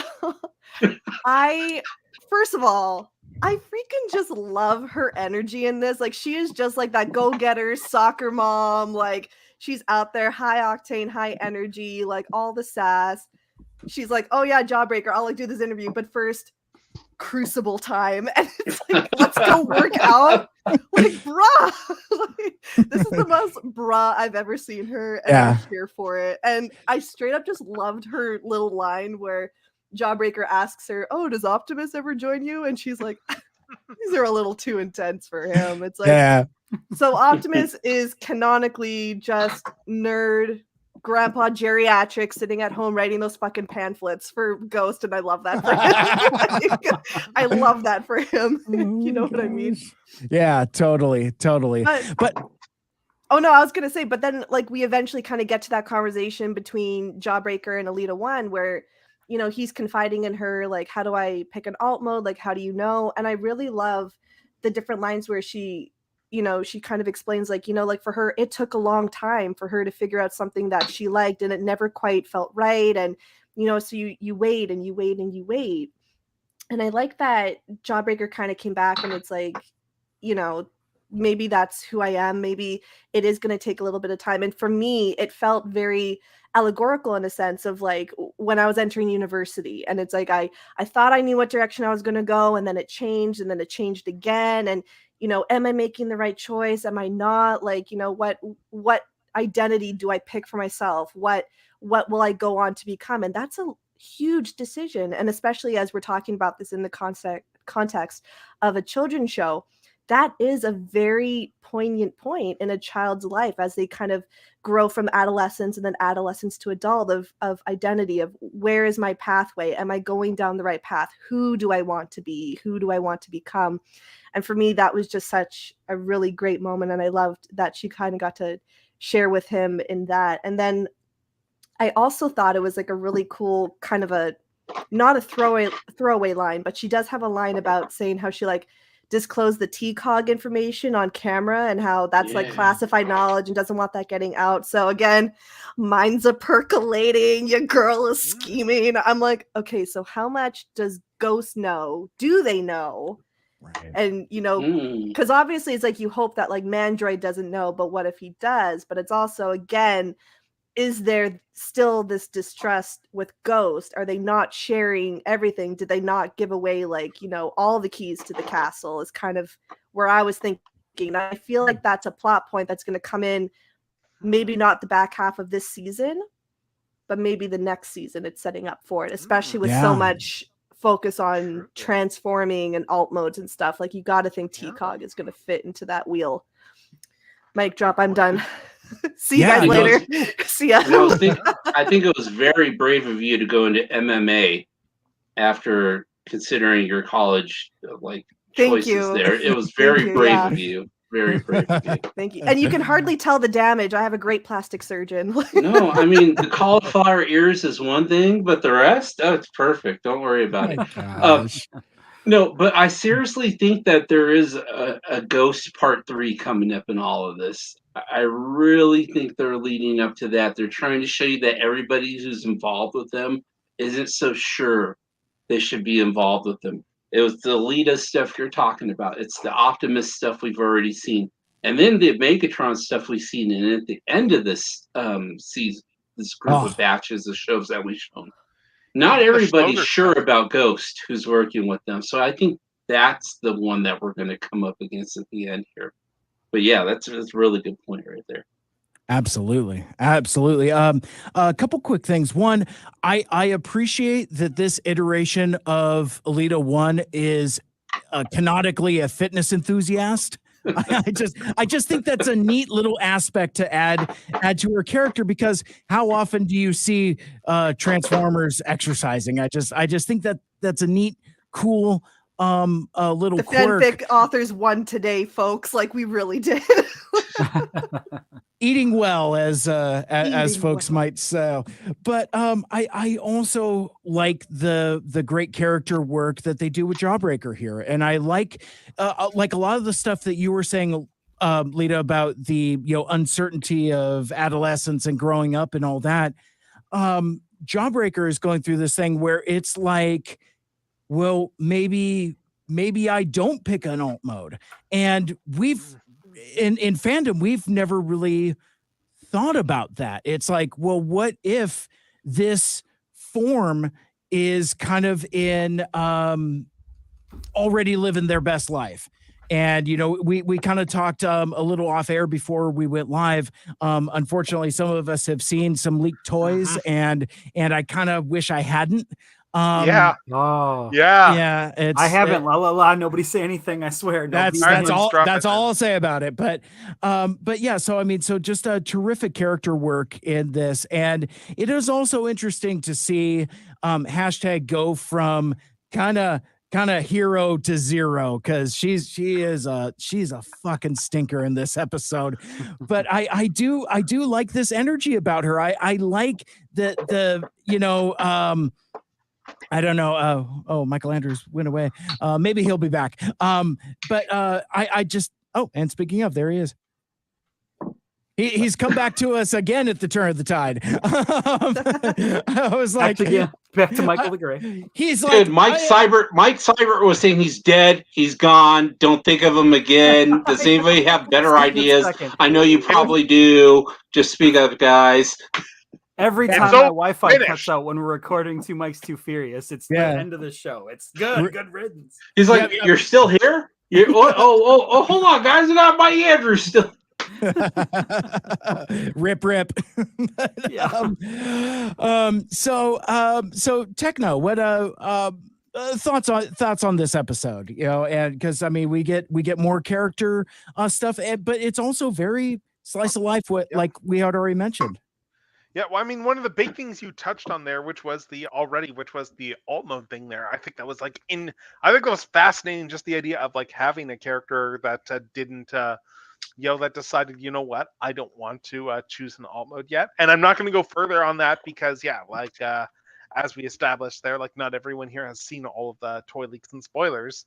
So I'm not going to go further on that, but I agree with your feelings on that. I wish that we hadn't seen that. That's one of the few times that we've gotten a toy leak where I've actively been disappointed by the fact that I've known the toy leak, and that happens very rarely these days because of how numb I am to toy leaks at this point. But yeah. It but speaks to... yeah, no, it was a very good episode there. Yeah, like the Alita stuff. I love just how well defined Alita is becoming as a character in the series there. Like she is a character where it's like Yoshi's the female Optimus Prime in a lot of stuff. And we have been increasingly just getting like Cyberverse has been very much making a point of saying, okay, this is the personality that Alita has as a character. And they have been very clear on that there. Yeah, no, it's just been, it is like, all the camera stuff there too. It's like, I didn't dabble with a lot with, like filming and stuff like that as well. Myself, I was more about like dabbling with things like, like just rudimentary flash animation stuff, like when I was a teenager and stuff. Sure. But I mean, it's fun seeing all this stuff though, that said. And I do remember doing like stuff with like the family camcorder way back in the day, because back in the day when your cameras weren't the phones that all the kids have these days, and they had to borrow the family video camera. Like it's very much. My God. Like that's actually, thinking about it, that's one of those things that is going to probably date this episode more than anything. The fact that they're borrowing the family video camera, because that has very quickly become a bygone era. The idea that kids do not have cameras on them is kind of like, it's very uncommon these days. There's still, don't get me wrong, there's still a lot of parents who make sure that their kids are old enough before they have phones. And in the target audience of Earthspark, a lot of those kids probably are too young to have phones, or at the very least they should be too young to have phones. Sure. But that won't stop like half those parents from giving them phones. See, interestingly enough, I took the camcorder, the video camera, as being old.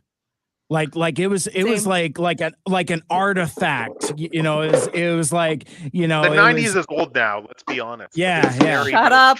No, it isn't. It's scary, it's terrifying, no, but it's true. Isn't. I refuse. I have that all the time whenever I remember when Reboot was actually made and how many years that is now. Shed a tear. I do want to say that the alt modes they threw up for this episode are better than every alt mode that anybody's picked on the show so far. We could have had Taco Truck. We could have had Zamboni.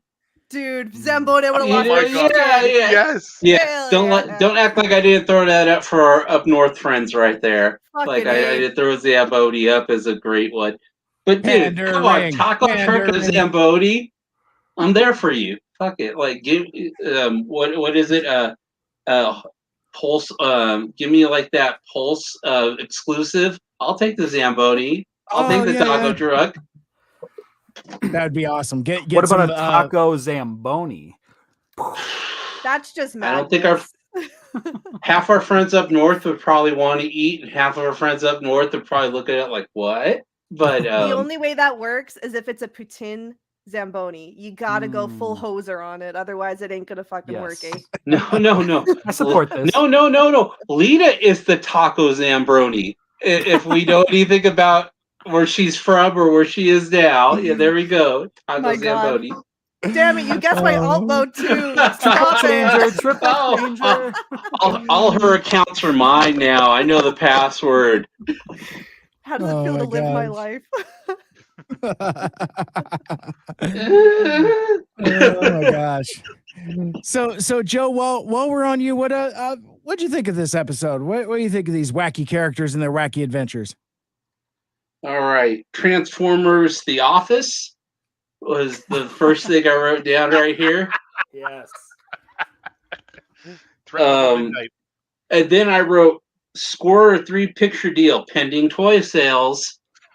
That was another one. That was some inside baseball stuff right there. If you saw the episode, we'll fix it in post was another hashtag thing I wrote in here. So this episode really was for Lita. I guess all my comments have been here for you on that one. Let me see. I did put Alita 1 workout interview, and I put like a little hashtag heart thing.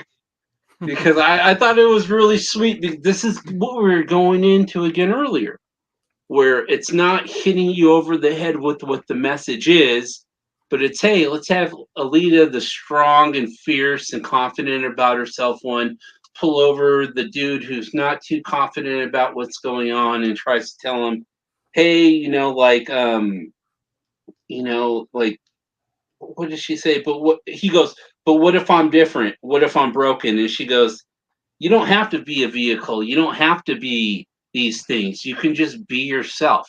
And that's another one of those things where it's like, that's a really important message that we probably didn't get for years before now. But it's like, it's not like smacking you over the head going, message, crack. You know what I mean? It's like, hey, here's these two characters just talking about this moment right here. And this is just normal.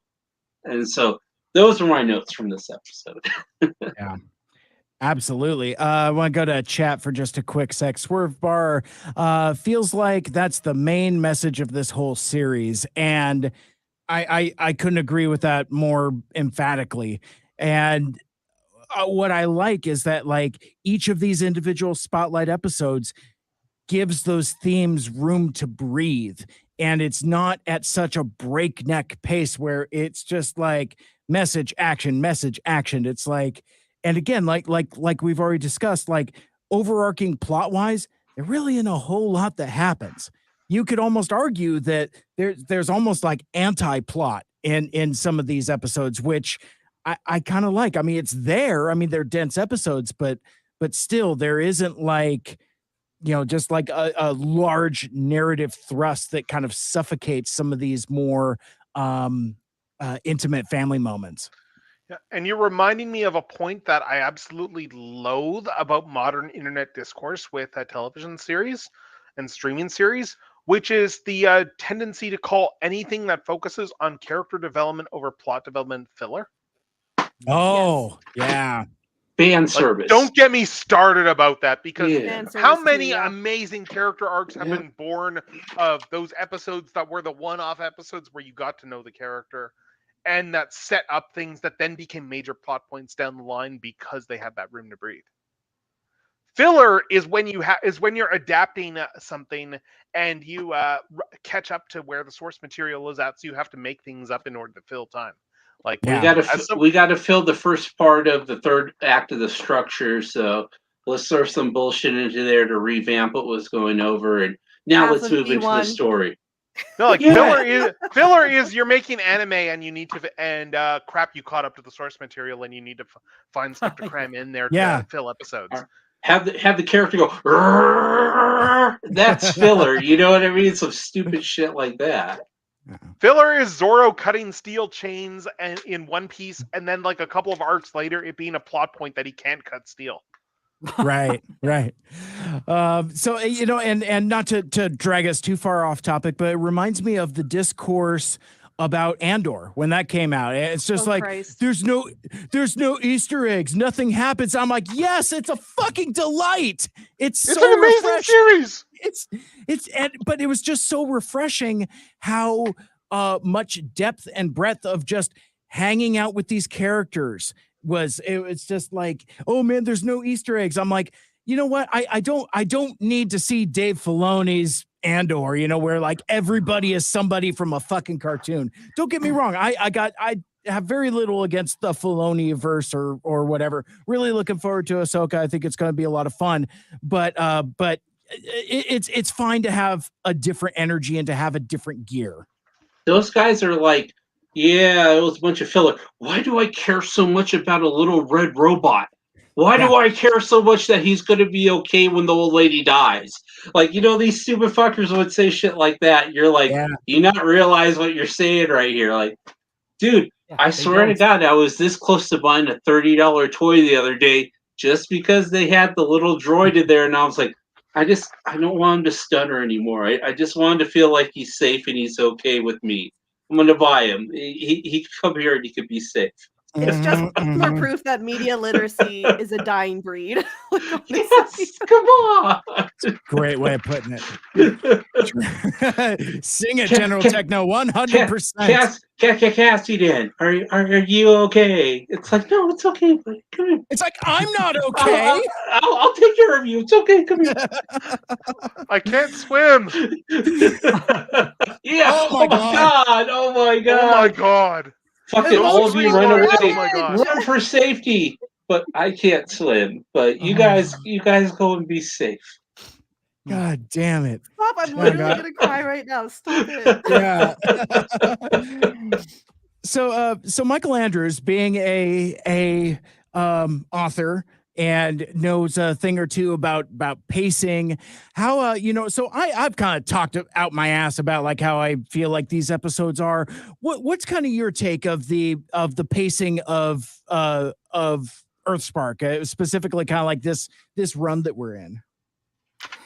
Yeah, well, as we kind of talked about in our most recent episode of Two Mikes Too Furious, I kind of like when they slow things down. I think every moment, getting back to what Techno was saying about filler, like I kind of like filler because every episode you're not getting an answer. It's building tension. I think that's done on purpose, and I think it's being done well here. Give us a little taste of something, and then we'll get some really solid, meaty story episodes. But in the meantime, we can have a little fun, and I think that's what this episode was. Mm-hmm. Absolutely.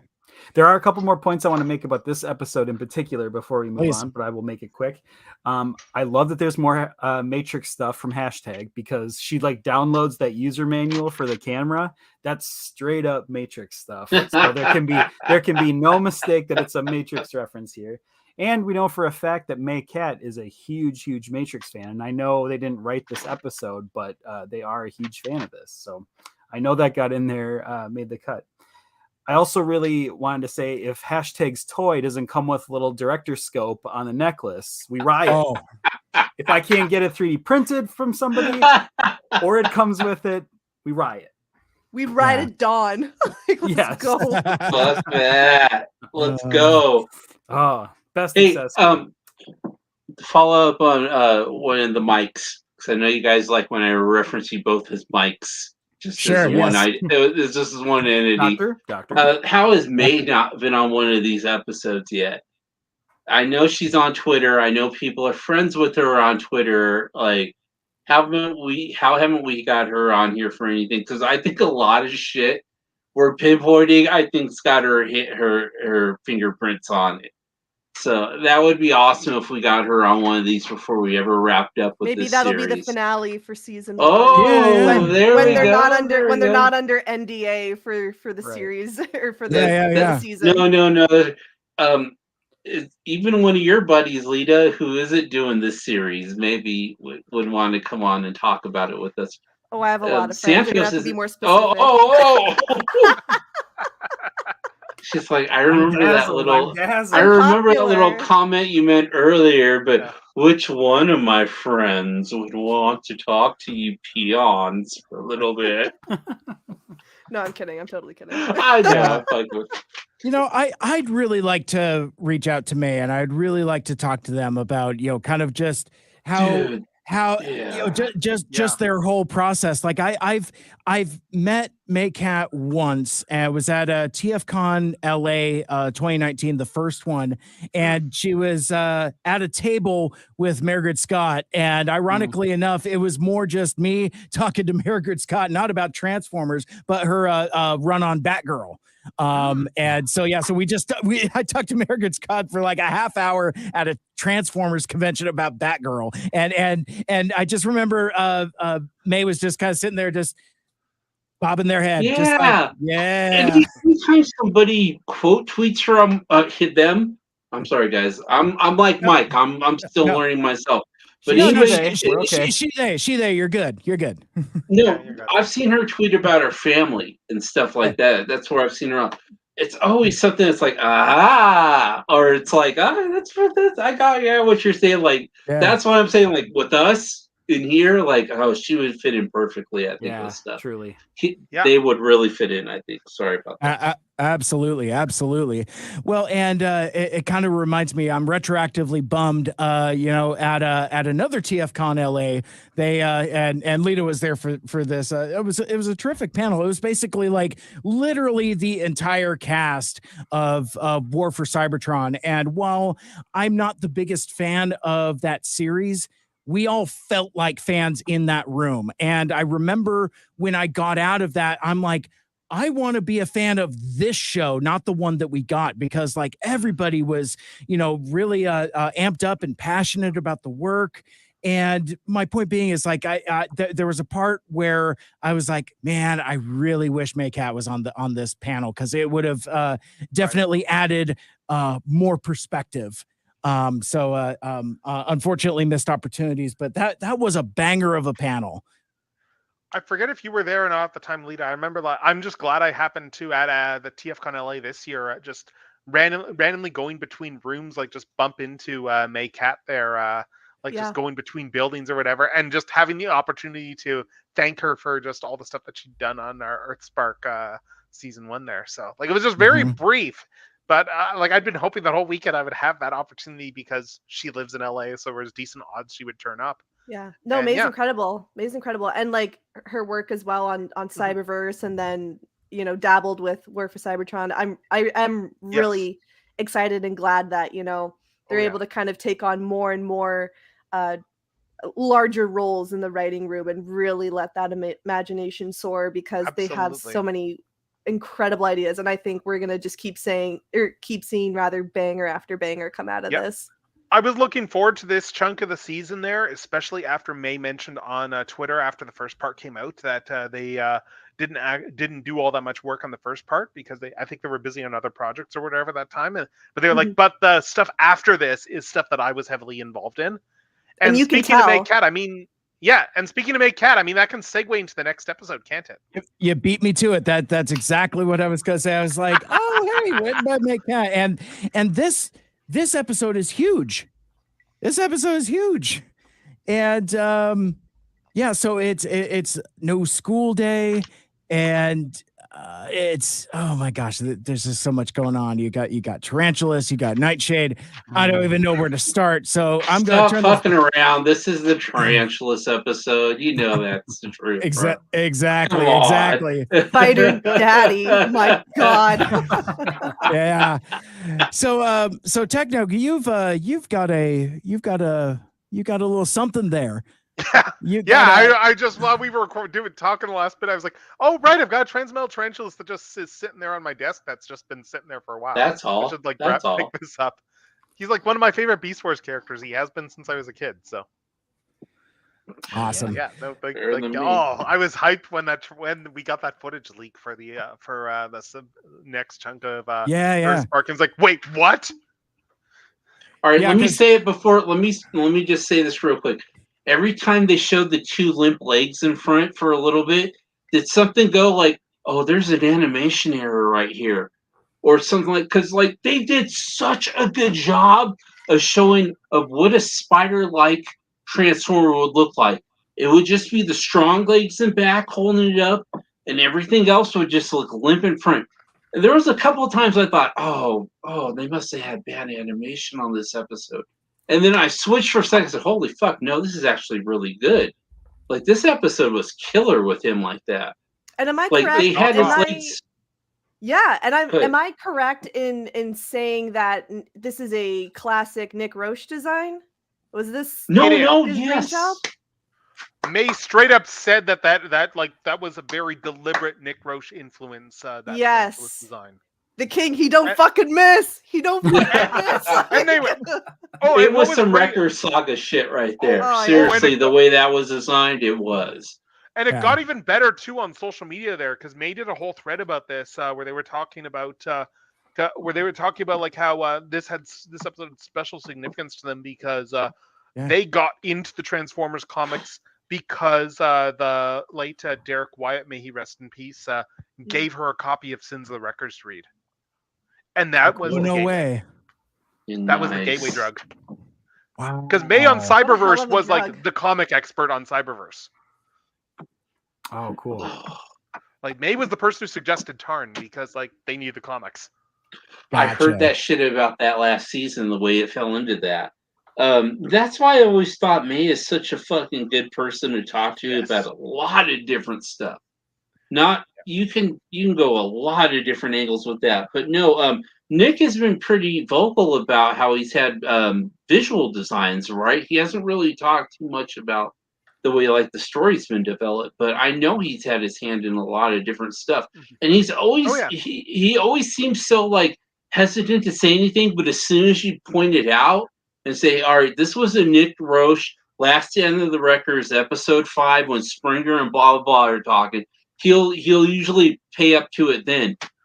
Other stuff, he's usually like tries to play really coy about it. It seems like. Am I the only one who kind of knows European?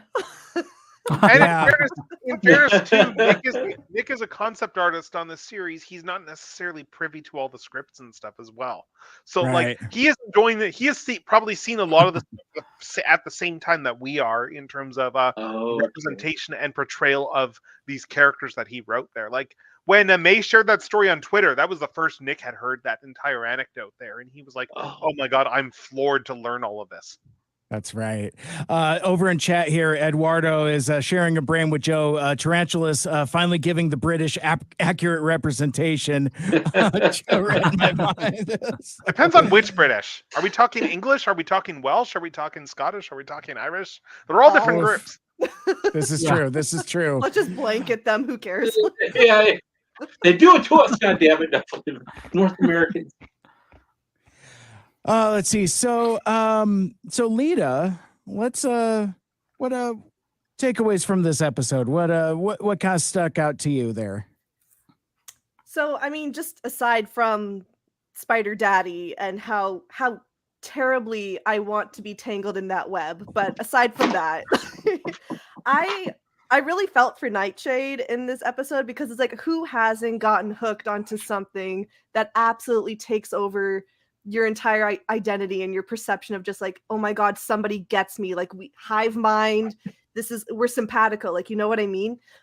And then you get there and it's like, god damn it, like you miss the boat, but then something comes from missing the boat and it's better than maybe you anticipated or expected. And really quickly, I really love the little Easter egg of like D.E. O'Neill being like a little call to like Denny O'Neill.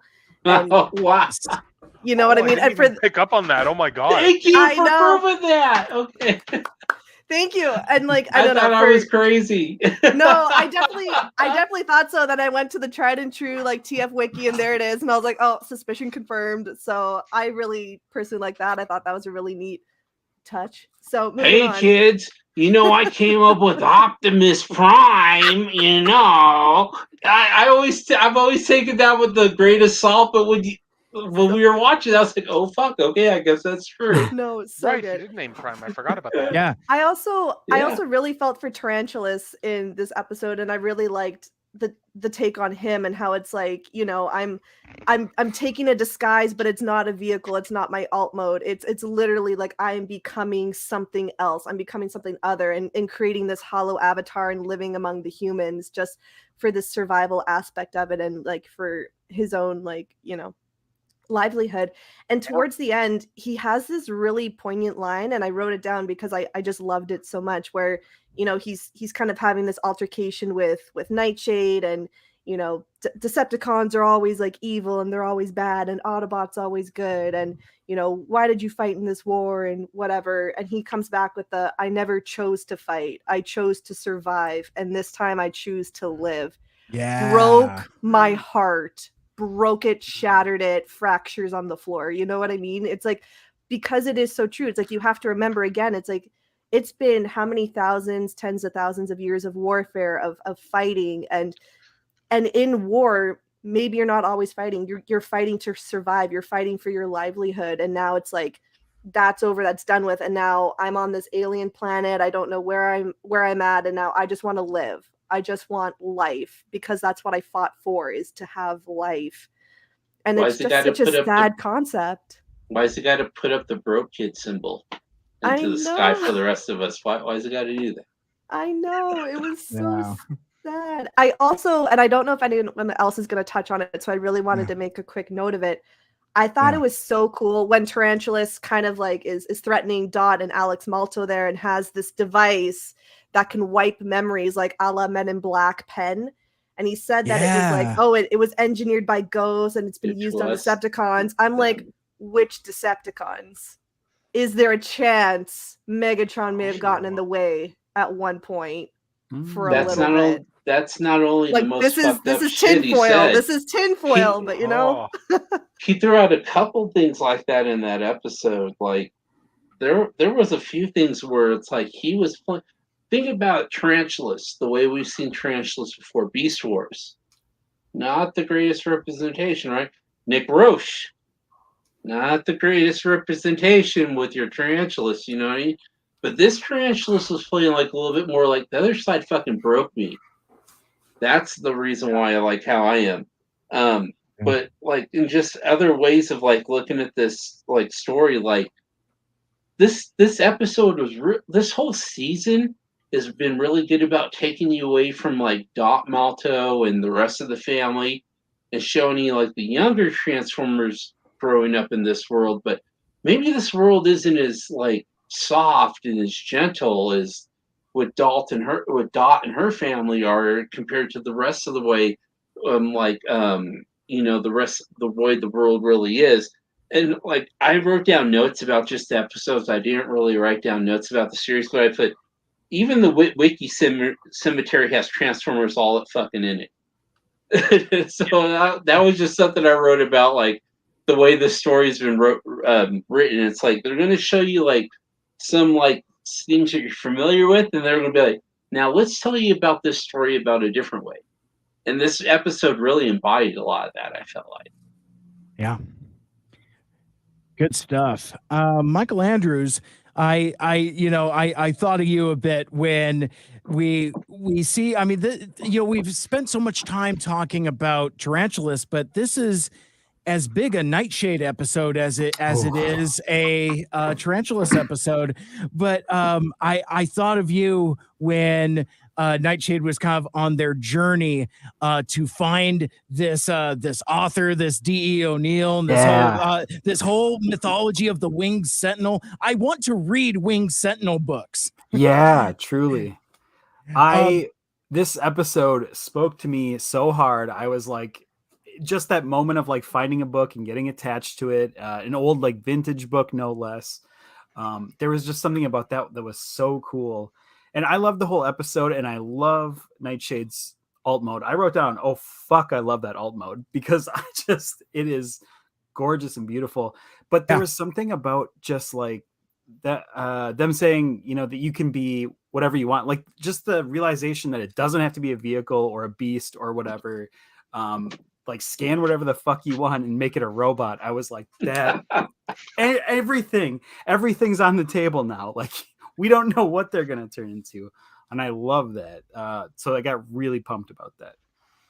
Yeah. There's an unpredictability to Earthspark where it feels in a way, now again, being late to the party, it kind of feels a lot like Transformers Animated, a lot like TFA, where they kind of take canon as a buffet, and it's like, I would like some of this, I would like some of that, and you end up with a delightful potpourri combo platter of different aspects, to where we've got beast modes, we've got vehicle modes, and you know, it's all intertwined to the point where you don't know what you could predict. Like, you know, when the Terrans are talking about picking alt modes, it's like, oh, beast modes are on the table. Oh, okay. Because I mean, like the cast that we see in the first run of episodes, it's traditional G1 style vehicle modes, you know? So it's like,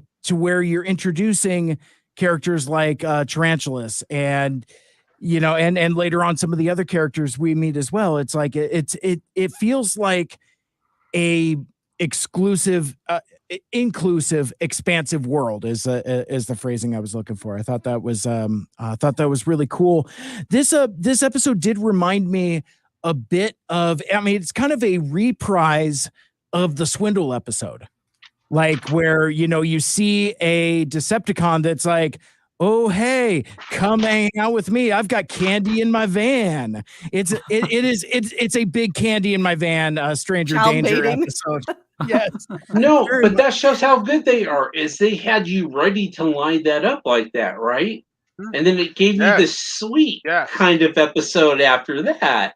Even towards the end of the episode, you're like, here he comes to fuck things up with the parents and he's going to overreact. And in the end, it still ended up like, well, I think everybody came out okay. And as long as, and how weird is that to think, as long as Tarantulas is okay in this episode, I think I'm solid. I think we're good. Okay, we're okay to walk away from this one. You know what I mean? Like, how weird is that to think about him in that kind of sense? Yeah, and heartbreaking stuff, just from Nightshade kind of having the same growing pains that their siblings are having. Because, it's like, this is episode 3 of existential angst of like, oh, I need to find an alt mode. And, I really like how they're just kind of like slow playing that theme. It deeply resonates. Techno, how about you? Thoughts on the episode? Yes, I have a lot of thoughts on this episode actually. Like as like the figure indicated, like as somebody who grew up on Beast Wars, I was very interested to see where they were going with this episode. Like Tarantulas is one of my favorite Beast Wars characters. Megatron is still absolutely my favorite, but I always loved Tarantulas as a kid. Like just everything about like just this creepiness, like just the laugh and stuff like that, like the whole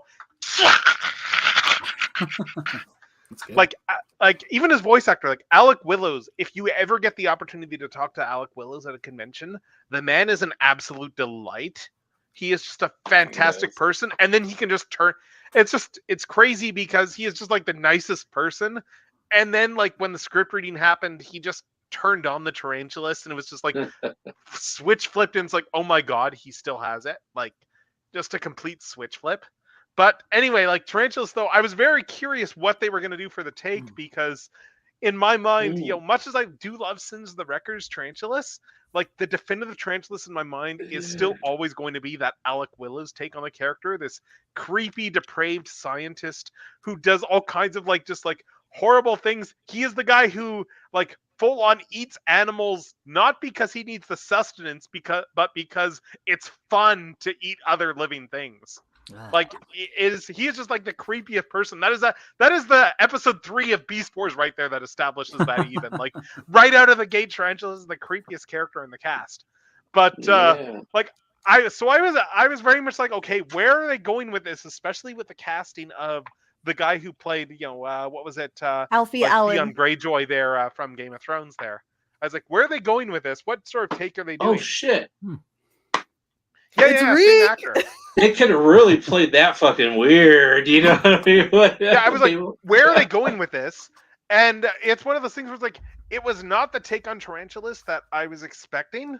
It was not a take that I was, not the take I was looking for. But it's the one you deserve. Having said that, though, this speaks to the strength of Transformers as a franchise in that it was a reinvention of the character, much more in line with Sins of the Wreckers, that worked.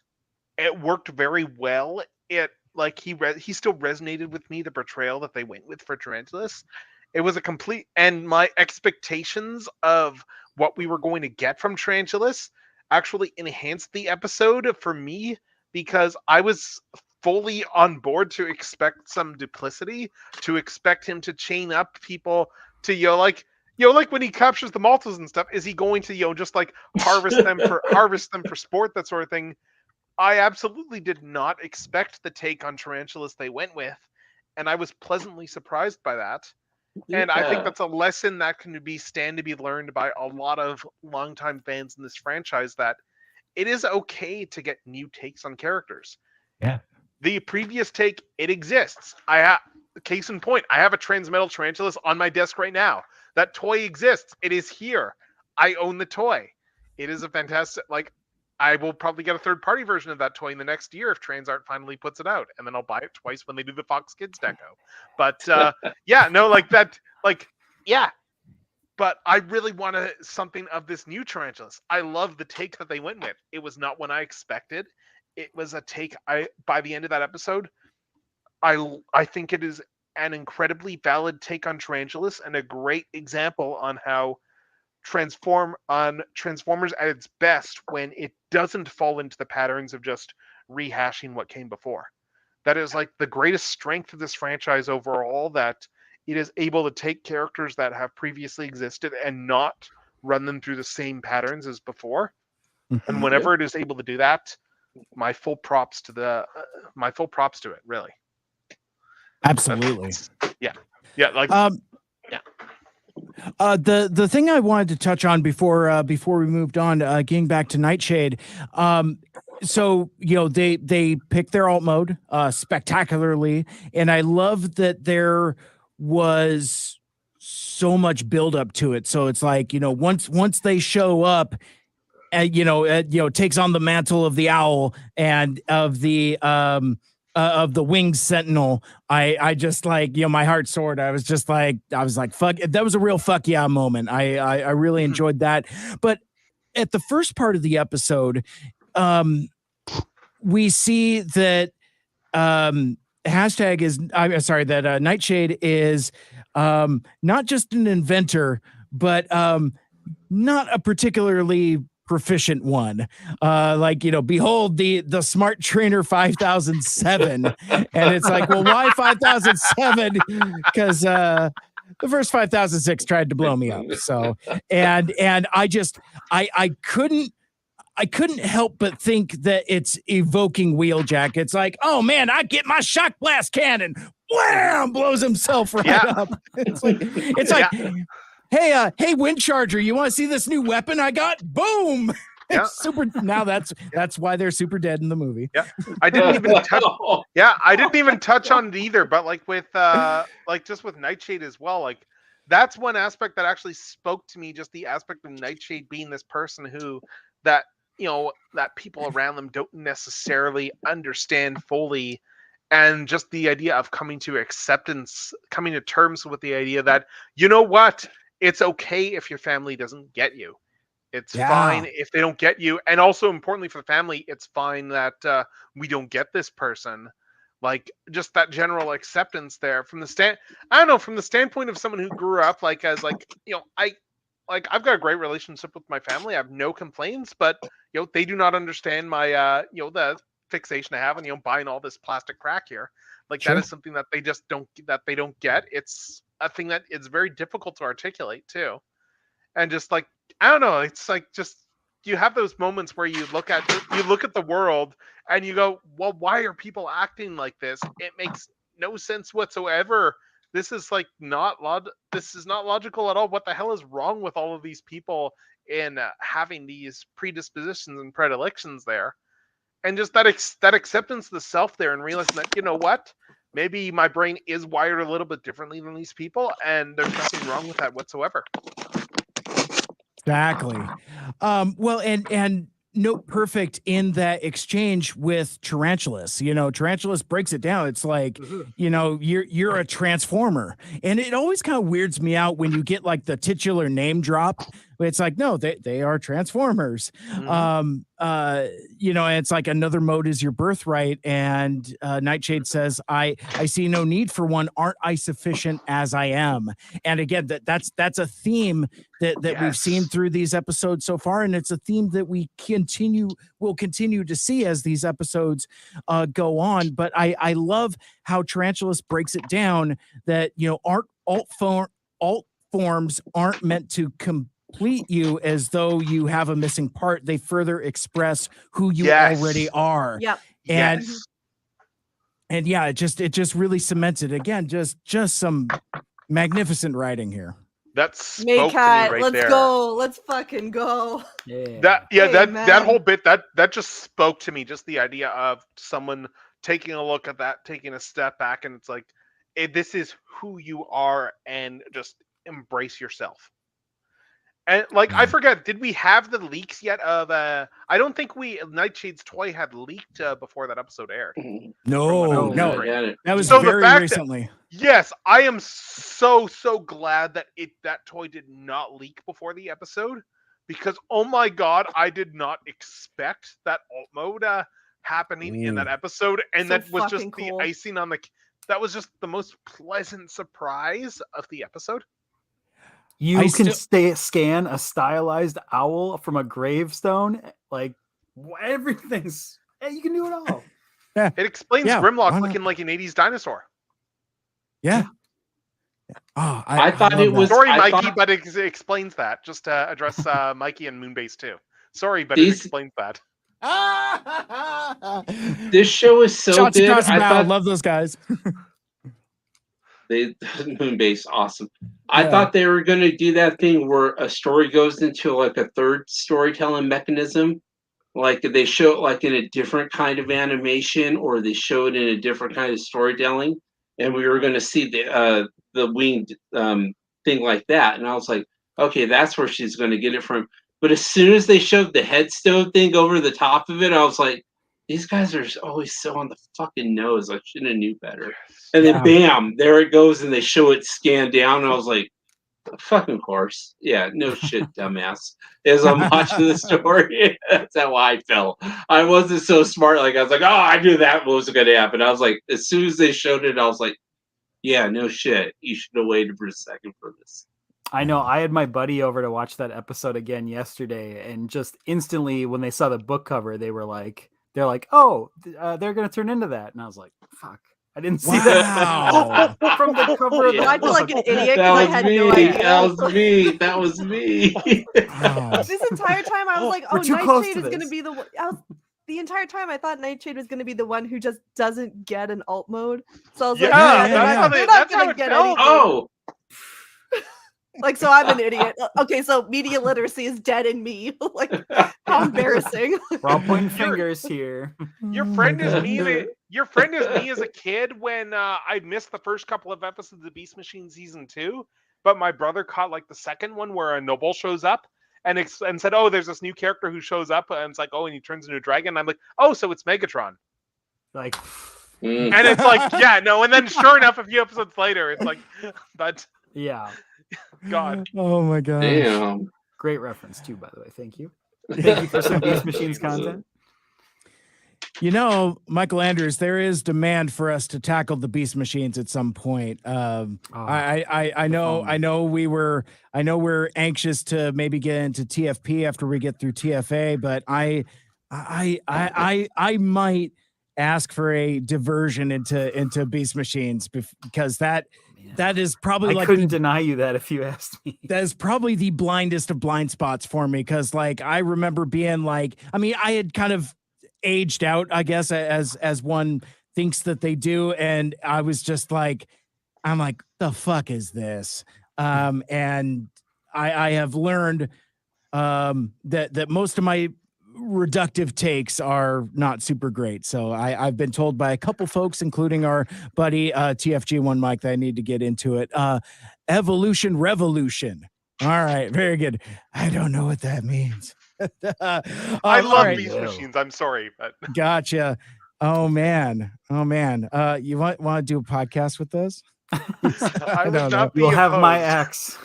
But all right, so any further thoughts on the Tarantulas Nightshade episode, going once, going twice? You better come back, I swear to Christ. Like, I am not ready to say goodbye to that design. Please. Right? Oh my gosh. Oh, beauty. Like when you brought up that thing about the memory wipe there, like I was just straight, I had never considered that particular aspect before. And you had me full on in shock because I had not actually considered that implication. You gotta think fucked up thoughts. Bravo. Just bravo. If you ever read the IDW comics, there's nothing more fucked up that they can come up with that you haven't already thought in your head from that. That is true. I'll get on it eventually. All right, I promise. You know, that was for you. Yeah, you're really denying. Lita's gonna be out. She's gonna be like 6, so she'll like, hey, remember that comic from 15 years ago that everybody was talking about? Holy shit, I read issue 9. Does anybody else want to talk about it? Yeah, and everyone's gonna be like, that was 10 years ago, dumbass. It's like, well, sorry. But you're likable like 602. A bunch of people were like, dude, that was fucked up. Like they would go in with you on it. But no, like there are some people who haven't read IDW who are like, oh man, people are crazy about these cartoons, right? We're like, dude, just don't have them read those. Okay, let's just not have a look at those.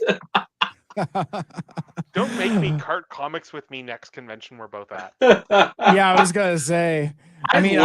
I love those books. Those books took me out of to where I was like, fuck it, Transformers comics, whatever. I mean, if anyone wants to donate all their issues, I'll give them back. I donate to the cause, to the helpless. Yeah, I have all the bad ones is my problem, and then I have all the digital ones like RID and MTME. I have those digital, but I have all the physical copies up until that. Yeah. That's when I said I'm going to digital. That was a worse mistake. That was like I've got most everything in Humble Bundle form. Yeah, that was the best way to get them. I'll give you $19.99 for like fucking 100 comics. Thank you. Okay, you guys are happy with me. I'm happy with you. Bye. That was awesome. I feel like I really put us on a tangent here, so let's get back. So what episode are we hopping into now? No, it's all good. It's all good. Well, I was gonna say, Lita, chat with me after class. I think I may have a hookup for comics for you. Yeah. We got you. Don't worry. I too participated in the bundle of Humble, so I think those are still good. I don't know, but anyway, they're still good. They're still good. No, they're still good. Yeah, they're good. Cool. All right. So episode 14, security protocols. The breakdown episode, the return of Bumblebee, where it's like, oh no, Bumblebee's like, please, I have to leave. I have to go and leave you unprotected. Woe is me. Whatever shall I do? And it is so fucking eerie how things tied together, because me and Michael Andrews just recently did a episode of Transformers Animated where there's a speed demon in town, and all Bumblebee wants to do is break records to keep up with him. He can't stand that there's somebody faster than him around. And sure as shit, what do we see in this episode? I didn't catch this. I mean, so I saw this episode like back in March when it dropped, but I just after that saw the TFA episode. So it's kind of like how my dude Michael Andrews thinks that the things that happened in Transformers Animated happened because the live action movies, even though the live action movies came out like a couple years later. This is one of those things where I was like, oh shit, did they do that? Cause that's what Bumblebee is doing in the breakdown episode of Earthspark. Cause like, that's all he's doing, running these laps and all this. Gotta go fast. Oh, see, yeah. I see some Sonic representation over there, Techno. I see your little dudes there. Gotta go fast. But, so I guess with that, hey, Michael Andrews, you want to kind of kick us off? What do you think of this Speedway adventure? Yeah, I'll keep it short and sweet on this one, because this one's a little bit of a blind spot for me. But I do like Agent Schloter episodes, so I got a soft spot for Schloter. So he makes me blow my Schlode, as it were. I don't know why I said that. Because it's late in the evening and we are still drinking. It's very after dark here. So. Yes. But no, it's a fun episode. I love a good racing episode. And yeah, like you were saying, that is straight up that scene in Transformers Animated where he's just trying to beat his time. And I was like, oh yeah, this is our Bumblebee. This is our animated Bumblebee. Yeah, and to the point where like he's addicted to it. You know, we've seen Danny Pudi's Bumblebee, it's like, he's, obviously dealing with trauma and, feels kind of put upon by his mission, but he's still kind of like a wholesome dude. This is kind of a different gear, pardon the pun, but it's certainly different energy where it's like he's kind of being irrational here. It's like he's so addicted to the thrill that he will risk blowing his cover just for the thrill of the race. And I think that's a really cool character trait for middle-aged Bumblebee. Yeah, he's pretty squeaky clean without that, right? Kind of need to see that in him. Yeah. Have you ever heard that Cake song going? What is it called? The Distance. Going the distance. He's going the distance. Yeah. He's going for speed. Oh, Lord! Oh, Lord! Catch me at a karaoke if I ever make it to TFCon Toronto again. Shout out to Quest Bar. I'll see you in Los Angeles, baby. One of these years. It's me and you, brother. Let's do it. Let's do it. That's for Bumblebee. We'll see you guys later on the night. So how about you, Joe? What's your how you feel about the breakdown episode here? This was one of the most shortest notes I have, so that's good for this one because I got to use the restroom. Okay, cool, perfect. Ghost is always eating ice cream and shit. Was one note I had because I guess they're out eating like ice cream before they go back to the car, and that's when she becomes the ghost car or whatever. Yeah.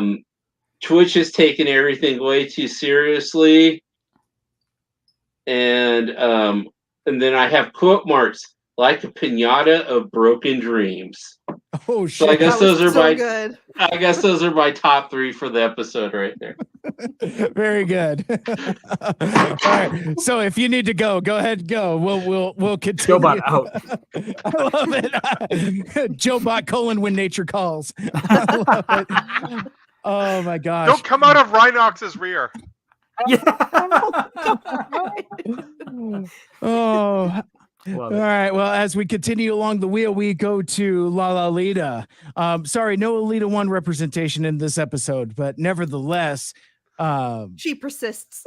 So will I. There it is. Perfect. So yeah, I slow pitch them and they just crack them out of the park. Home run, baby! Let's go. No, but.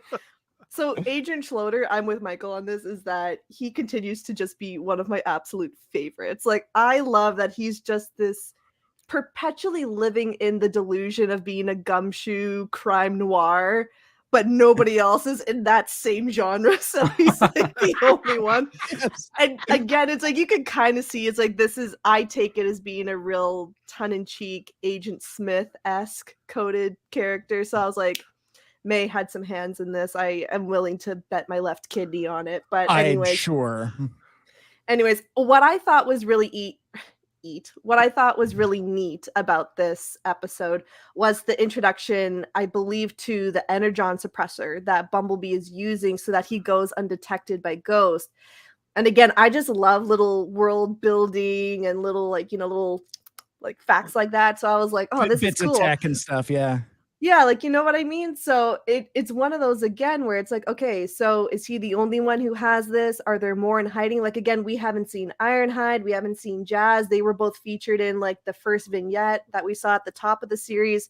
So it gets me wondering, like, is this how they're all in hiding? They all have these suppressors. And again, is this a Wheeljack invention? Does Ghost know? Obviously, Ghost doesn't know about it, but you know what I mean? It's like, again, it's setting up all these little dominoes, and it's going to keep you guessing on whether or not these dominoes are going to fall. Is it a red herring, or is it building up to something much larger? And that's something that I just truly loved. And then, again, ponytail agent double fisting the ice creams, fucking love it. God bless. Like, I do the exact same thing. Like, I felt that on a spiritual level. I really did. What I really liked as well is that Agent Schloeder has kind of been the foil to the Maltos, and that or not the foil, I would say, or the antithesis, I guess, to the Maltos, and that he's the antagonist to them. He's like, always been kind of like this bad guy riding their ass and stuff. But when we have the introduction of Agent Croft, who ends up being his sister, and we haven't really touched on her character at all. Like, she is the big bad, you know what I mean? She's the one running this operation and in this sinister way. And I really like that in this episode, we got to see Agent Schloter kind of like turn on a dime and go, hey, that's not who we are. You know, like we're not this like totalitarian oppressive force. We don't hurt civilians. We're here to help them. We're here to take down Decepticons and stuff like that. And so it was really cool to kind of see that tension start to be introduced, because again, building blocks are building towards something. I'm really interested to see where that arc goes. Yeah, exactly. And with Agent Croft, I mean, definitely coded as this Elizabeth Holmes looking motherfucker. You know, it's right there. It's right there. So she's going to God jail? God bless him for it too. Hope so. But yeah, no, I like that we get more of that connection between Croft and Schloter. And what else? I had something I was gonna say, but I totally forgot about it. I don't know. Whatever. It'll either come back or it won't. Techno, what kind of your thoughts on this episode? Well, I mean, everyone's been talking about Schloter, so I feel I should touch on that first. Like again, like kudos to Mark Evan Jackson at his performance as Schloter. Like that is an actor who I have loved in like everything he's been in that Mike Schur has been involved in. Like at this point, it's like if Mark Evan Jackson turns up in something, I'm like, oh my god, it's Mark Evan Jackson. Like he is just so great at he has so much range as an actor there. He can do deadpan, he can do so good. Like that actually of all the films like Jumanji, when he showed up as like the principal, I was like, oh my god, it's Mark Evan Jackson when I saw the new Jumanji film there. But anyway, just going on to other stuff though. I mean, as I was like implying by like the toys I was holding up and stuff like that. Yeah, it's Roger Craig Smith, Sonic himself, who's voicing Breakdown in the series there. Oh shit! I didn't put that. That's why together. I kept holding up toys, because it's like friggin' Sonic voicing Breakdown. But I thought you meant just because he was going fast. No. It was entirely voice actor related. Oh my god. Joe said the song. What the fuck? Come on. Yeah. And I chimed in on that too. Yeah. I am Eduardo. Credits to Eduardo there in the chat for bringing up City Escape from Sonic Adventure 2. But like Breakdown, that was really interesting to see, just the idea of like Breakdown and Bumblebee and the idea of like pre-war friendships and such there. And even just the whole thing of that, ultimately, end of the day, I'm still a Stunticon. Like that identity with his friends, was stronger. And just that even Breakdown sacrificed himself at the end so Bumblebee could get away. Like, I was curious how they were going to use the character once it leaked that like Breakdown was going to turn up in the season. And it was really interesting, the idea that, because there is the midlife crisis element to Denny Pooty's Bumblebee there, whereby he's doing all this stuff there, entering all these races and such. But just the idea even that there was actually a larger reason behind that as well too, in the fact that, look, my friend is doing all this stuff and this is the only way I can see him, because I know that he's drawn to this stuff, so I'm going to go to this stuff too. But then even then, Bumblebee is very clearly into it himself, considering how much effort he was putting into beating that that time trial there. Like it's very much clearly like a friendly rivalry going on between him and Breakdown. Yeah. Like I continue to be fascinated with Earthspark, with how they are handling like just the idea of Cybertronians on Earth, like with Autobots, Decepticons, and just what does any of that mean anymore at this stage? Because the war is very clearly over. People are just surviving. To the humans, the labels absolutely mean nothing. It's just a matter of, do they work with the cop? Are they cops or are they not cops, essentially? Right. Yeah. And it's like just even the fact with the Terrans there, that like, because they touched on that again, with the fact that like Nightshade's hidden base that they built there, like underneath the barn. We've not even touched on Nightshade's secret base there. Nightshade full on built an entirely new base under the barn there for them to hang out in. You just spoke about the last two episodes. It's where did the Decepticons fit in all this still? Where did the Autobots still fit in? And where the Terrans did it?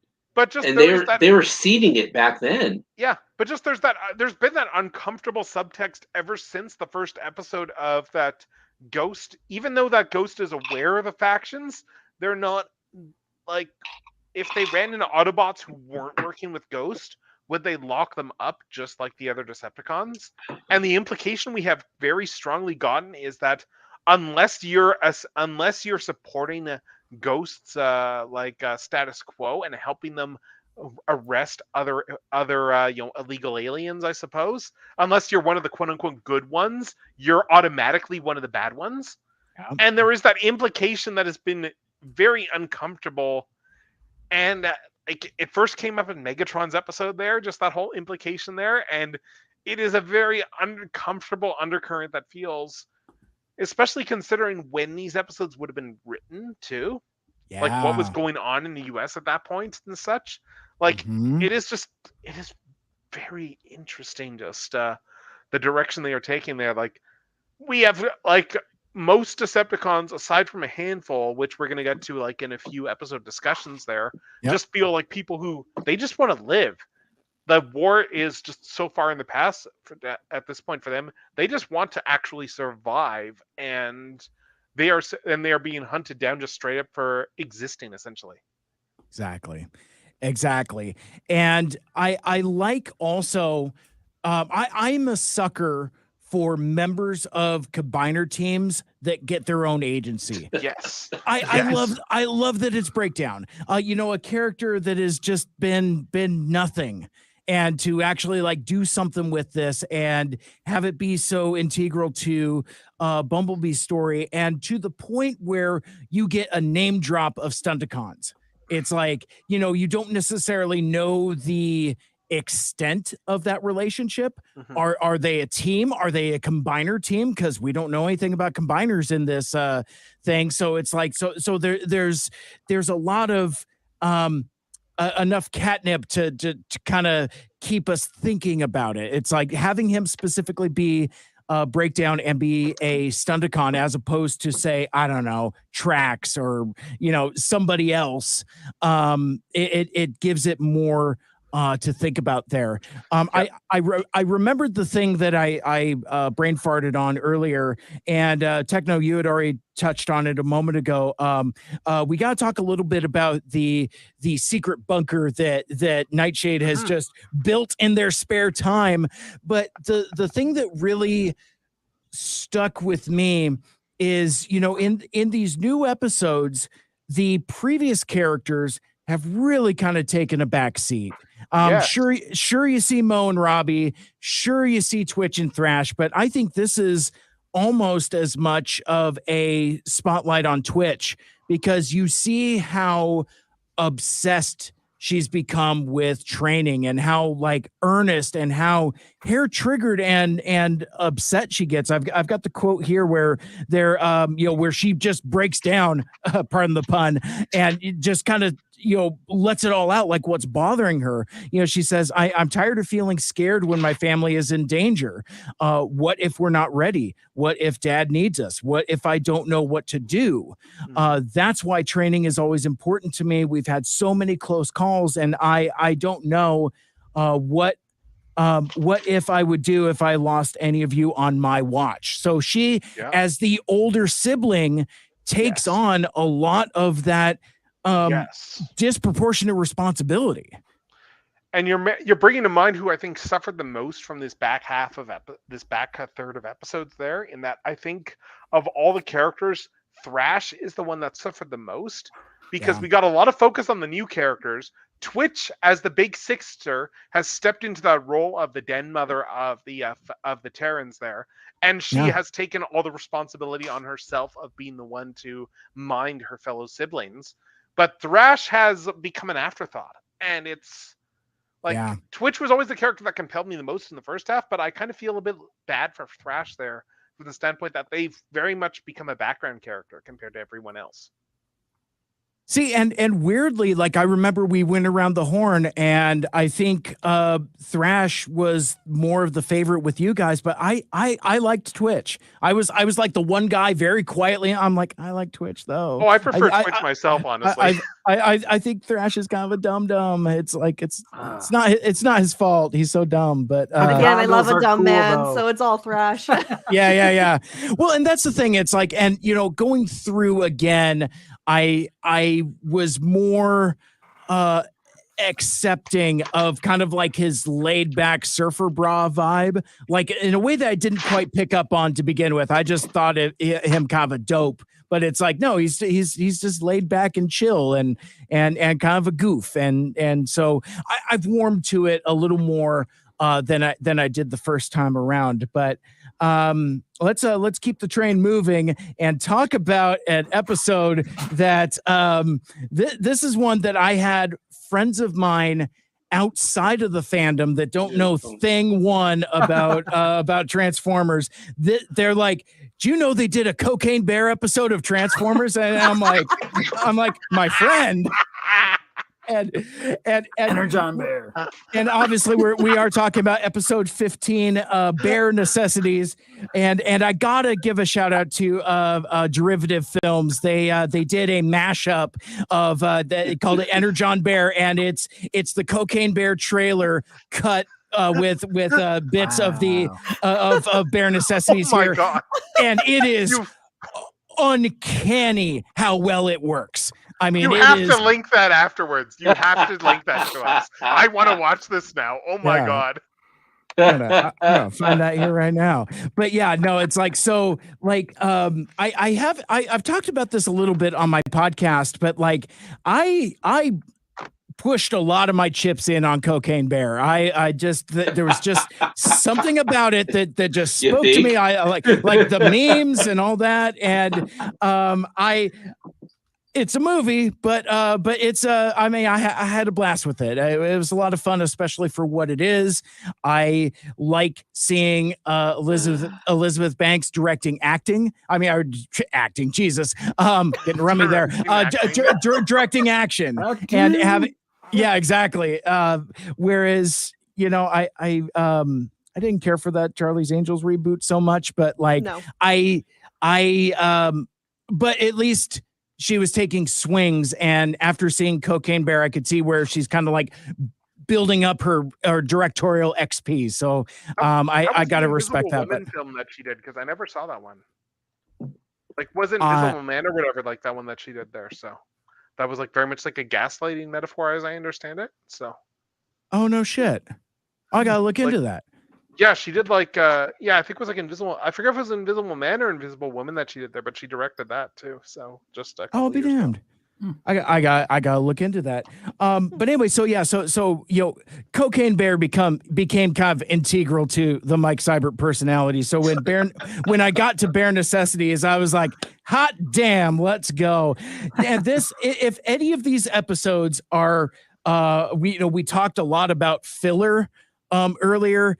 This one would kind of fit some of that category, but I don't care because it is delightfully bonkers. And I think it's okay for you to just have like a delightfully bonkers episode. And it ends up being certainly a spotlight on Dot, who has been tragically underused in the previous episodes. And it really kind of cements the bond that this family has. I think, you know, the Cocaine Bear stuff aside, that's what this episode is about. It's like, I don't, you know, we were talking earlier about holiday episodes. It's like, well, how many Halloween episodes of Transformers are there? I love that this episode earns being a Mother's Day episode. I think I just think that's a neat perspective for this type of show. It should also be paired with fuck nature, because that's pretty much what they were all saying this episode. It's fuck nature. Honestly, after my weekend, so true. Oh my God, yes. I've been seeing your Instagram stories, and I'm like, my God, what is happening? Are you okay? I came in contact with the rattlesnake. Everyone, it's okay. I'm alive, but fuck nature. I'm not going back. Dead. They're like, hey, here's this bear. We grabbed it. Oh, go throw it back where it came from. It's like, hey, here's this bear with some pink gooey shit all over it. Well, fuck the bear. Let's just get out of here. Like, whatever. Let's go. Like, this whole episode, like, I like animals and stuff like that. It's like, guys, I'm trying to like you here. I'm trying to like you, but goddamn, be a little bit nicer to nature, team. Yeah. These there's a lot of asshole energy going around here. These kids are fucking awful. I mean, like, we were just talking about how, Twitch kind of had a big character defining moment and then immediately turns around and say, "Oh, hey, here's a baby. It's adorable." And the cub is adorable. I mean, the cub's like, what the fuck? I'd snag a cub. I don't know. Throw it back. Cute. Throw it back. Who gives a shit? Throw it back. Snag a cub. Yeah, right. I love it. Listen, I will say this. Like, I'm a huge horror movie fan. I'm a horror genre fan. Like, I grew up on Saw. I love body horror. And it's so cool to see David Cronenberg like in Transformers and obviously you know what I mean? It's like we got I would have rather have saw David Cronenberg with his glasses and shit like that, like commenting on what was going on in the story than what we actually saw. He was in the room. I gotta guarantee it. It was either him or James Roberts because no one else is that fucked up. Like, tentacles? Like, are you kidding me? Holy shit! Yeah, that was crazy. Although I will say, and again, it comes down to like that like the mind warp, the immobilizer that we see later on, the energon suppressor. Now we're introducing this like techno-organic matter again, and with Ghost specifically being tied to it and stuff like that. So again, it's like another layer where it's like, okay, what the fuck are they cooking in that kitchen? What's in there? So I'm really excited about that. And also, again, drives home that horror of like, yeah, maybe we are very similar. And as we see with the Terrans, like, yeah, Earth and Cybertron are connected. But there's many ways we're not. Yeah. And we shouldn't be. I also I have tentacle porn ? Oh, we love a good hentai. And then I have mysterious ghost containers. Problem for another day. And then they chase a cub off the ledge. What the fuck? Those were good my point. This is a good point. Oh my gosh. I love that Ghost is just casually leaving entire crates of toxic waste just out in the field.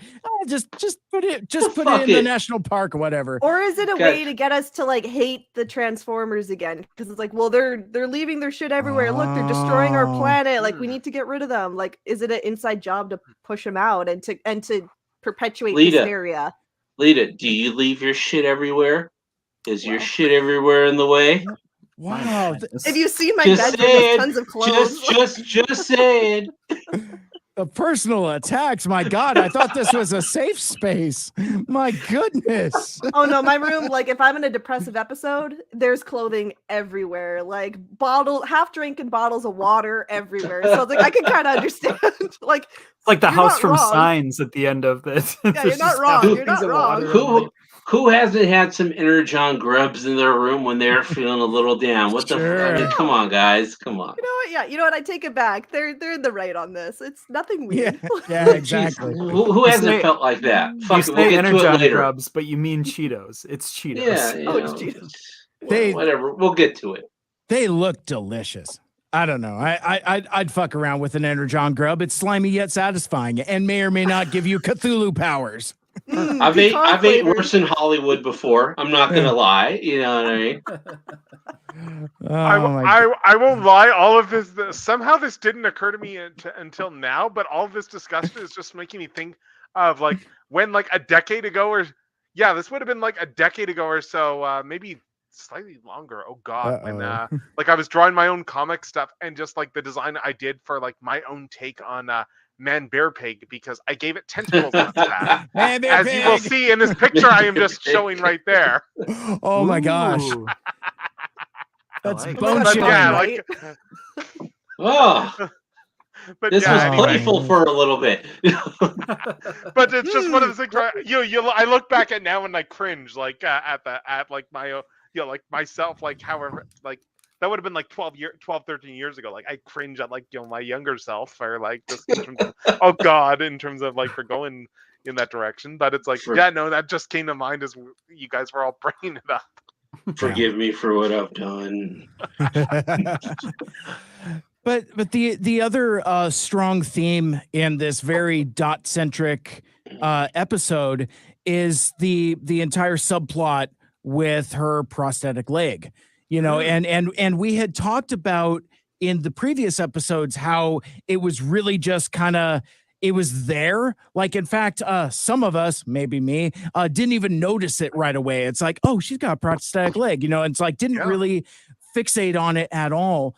But I like that now that we know that it's there, now we can talk about it. It's like, it's comfortable to talk about it. And so Nightshade wanting to give a gift from the heart, which is kind of what gets Twitch into trouble. This whole like, oh, it's a gift from the heart. Here's a living bear that's adorable from you. It's from my heart. But Nightshade does like this sick mod on Dot's leg, and shenanigans and hijinks occur. But there's like this touching exchange at the end, very tender, where Nightshade and Dot are just breaking it down, and Nightshade doesn't quite understand what it's like. I just want to make your life easier because I care about you, and I just love that we're unabashedly using parental pronouns. It's just mom and dad. And it's so naturalistic. I love that aspect, and it carries throughout the through this stretch of episodes thematically.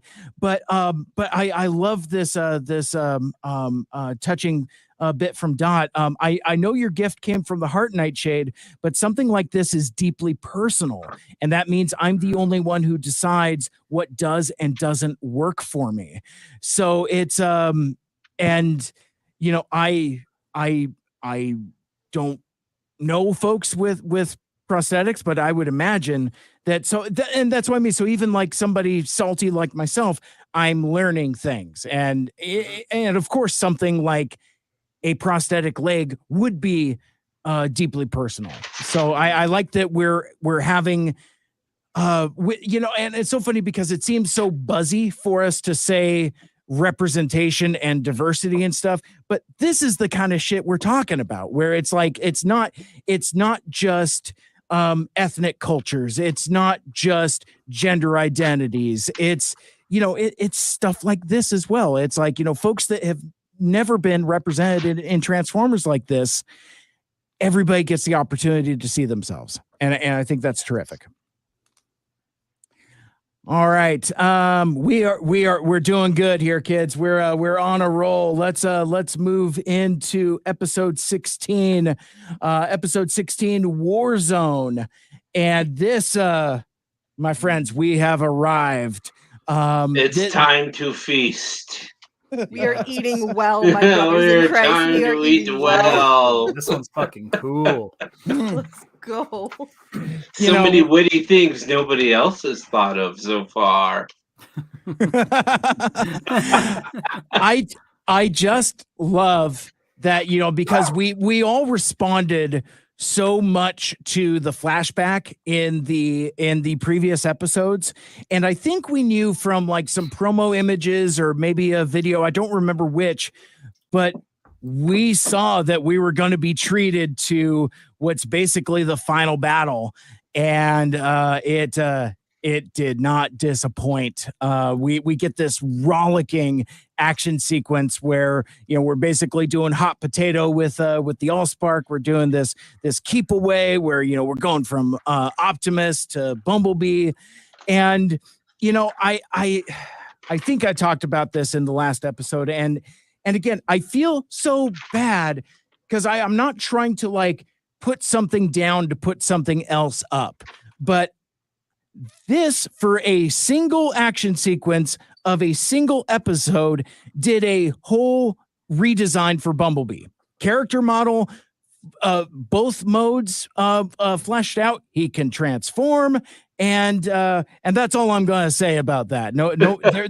There's no ground pounder Autobots that are running when they could just as easily be cars. I'm done. The expense for that, considering how, like, if you've been in this fandom long enough and you've paid attention to behind the scenes discussions, you know that, like, in order to do like a Transformer, it is like that much more work for a character model, because you have to do the alt mode, you have to do the robot mode, and you have to do the transformation sequence. And the fact they modeled that just for that one episode there, oh my god. And to turn him into a fucking Fiat too, that was the best part. They said, all right, we're going to do a transformation sequence, turn to a Fiat, because anybody paying attention right now is going to laugh their asses off about what he turns into, the little mini car of the time. Yeah. He's not going to turn into a VW. He's going to turn into a Fiat. That was I laughed my ass off so hard at that moment. And of course, you know, we get this is, oh my gosh. I mean, there's so much taffy to pull. It's like, you know, I see Techno's got the shockwave, and of course we do see everyone's favorite Cyclops scientist, and it's a delightful take. But I want to start also with, like, you know, we go from this rollicking action sequence to where again, I just, the thing that I love about Transformers Earthspark more so than anything else, you know, even aside from like the diversity and inclusion and all that, this show gets fucking action, and like the action scenes, each one is iconic.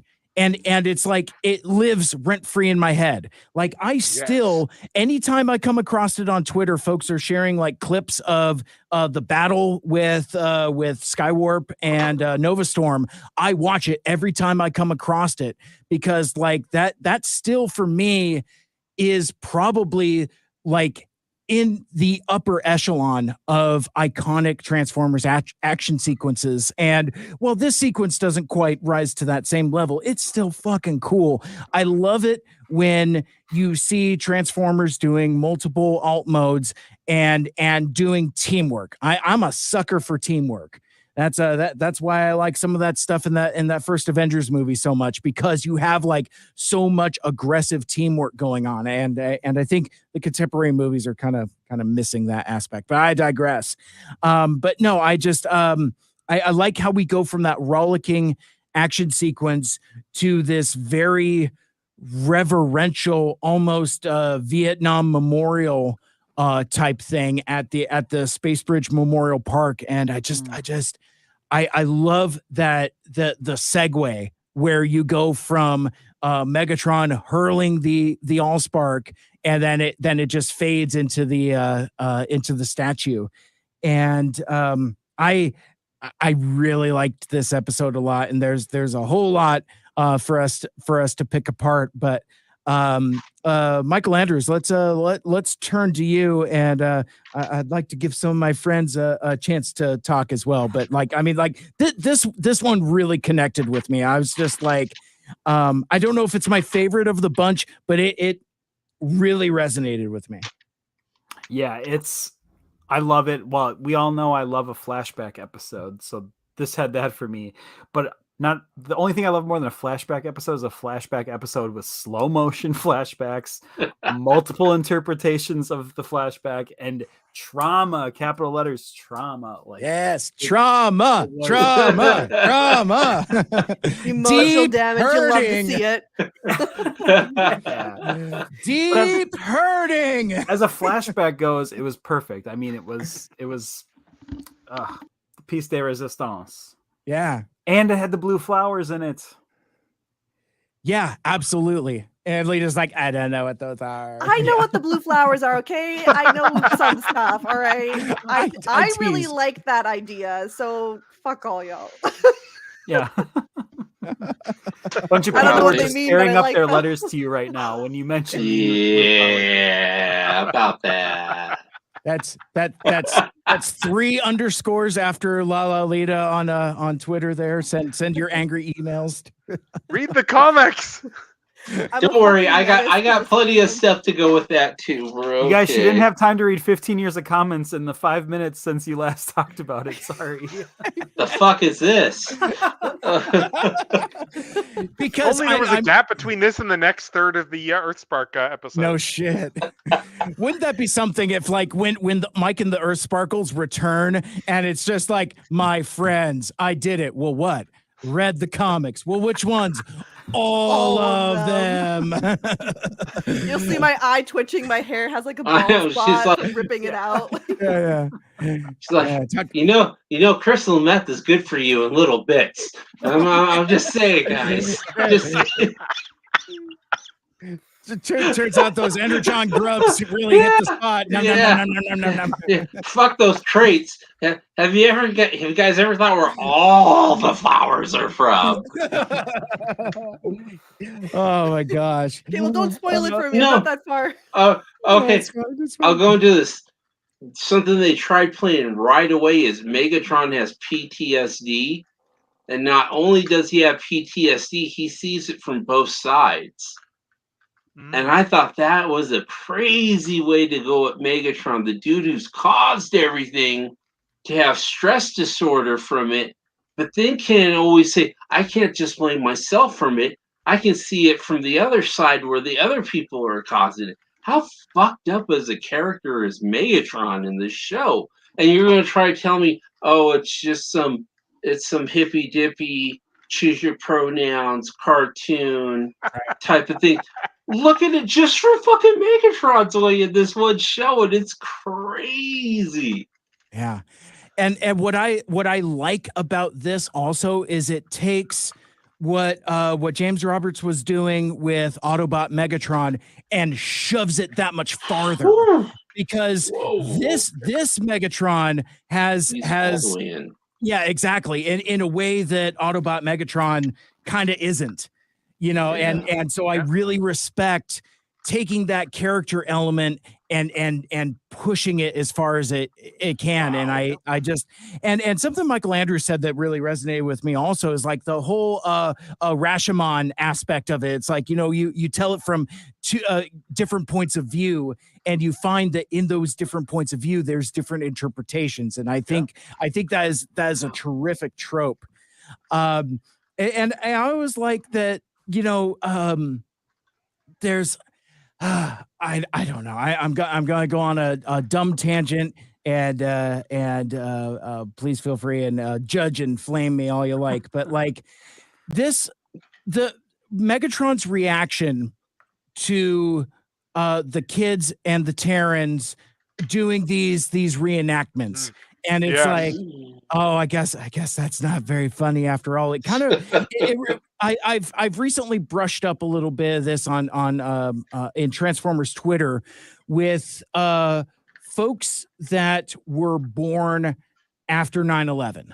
And I'm not trying to like, age shame or anything like that. I'm not being ageist about it, but there are folks of a certain age group that have a different relationship with that moment in history than other folks, to the point where, you know, I'm not going to screen share it or mention it here, but like there's someone on Twitter that like apparently part of their branding identity is making tasteless 9/11 jokes, and big yikes. And big yikes. It's kind of not great. Like, well, to the point where it's like, oh, well, you know, the Hasbro toy designers that thought Hot Rod should be red instead of pink should have died in 9/11. That's an actual tweet that happened. I saw that. Yeah, I know who you're talking about now. Fuck that. Yeah. Well, since we're here, just, you know, I give context. So they're back at it again, and like so Rise of the Beast takes place obviously in New York in the 90s, pre 9/11, and it's like, oh hey, you know, hey Stratosphere, aim for those 2 big buildings over there. That kind of shit. Forever. So but I think also there, so me personally, being a crusty boomer, I sometimes don't understand internet humor, and sometimes shit posting is something that kind of sails over my head. I'm not, even though I put like fuck TERFs in the thumbnail for this episode. Careful, Mike. Careful. It's well, yeah, exactly. But what I mean is, I'm not by my nature a provocateur. It's like I'm not doing that to be edgy and provocative, but I am doing it for messaging. My point being is that like there's certain aspects that are just my buddy Anthony Bracali, TFU.info, made a terrific comment about this whole 9/11 person thing, and said, like, it's in context perspective, that's kind of how we in America feel about Pearl Harbor, or something like that. It's like it's a moment in our distant history, obviously a monumental piece of our history, but it's not something that we can connect to. It's like, sure, maybe we have like grandparents or something that was affected, but like, I don't think it's exactly the same, but age and perspective is important for context. My point being, I promise I'm getting back to something here. These Malto kids don't know any better. So they're playing around in this this Space Bridge Memorial Park, thinking they're having fun, as we're watching this bombastic action sequence as viewers, having fun with that as well.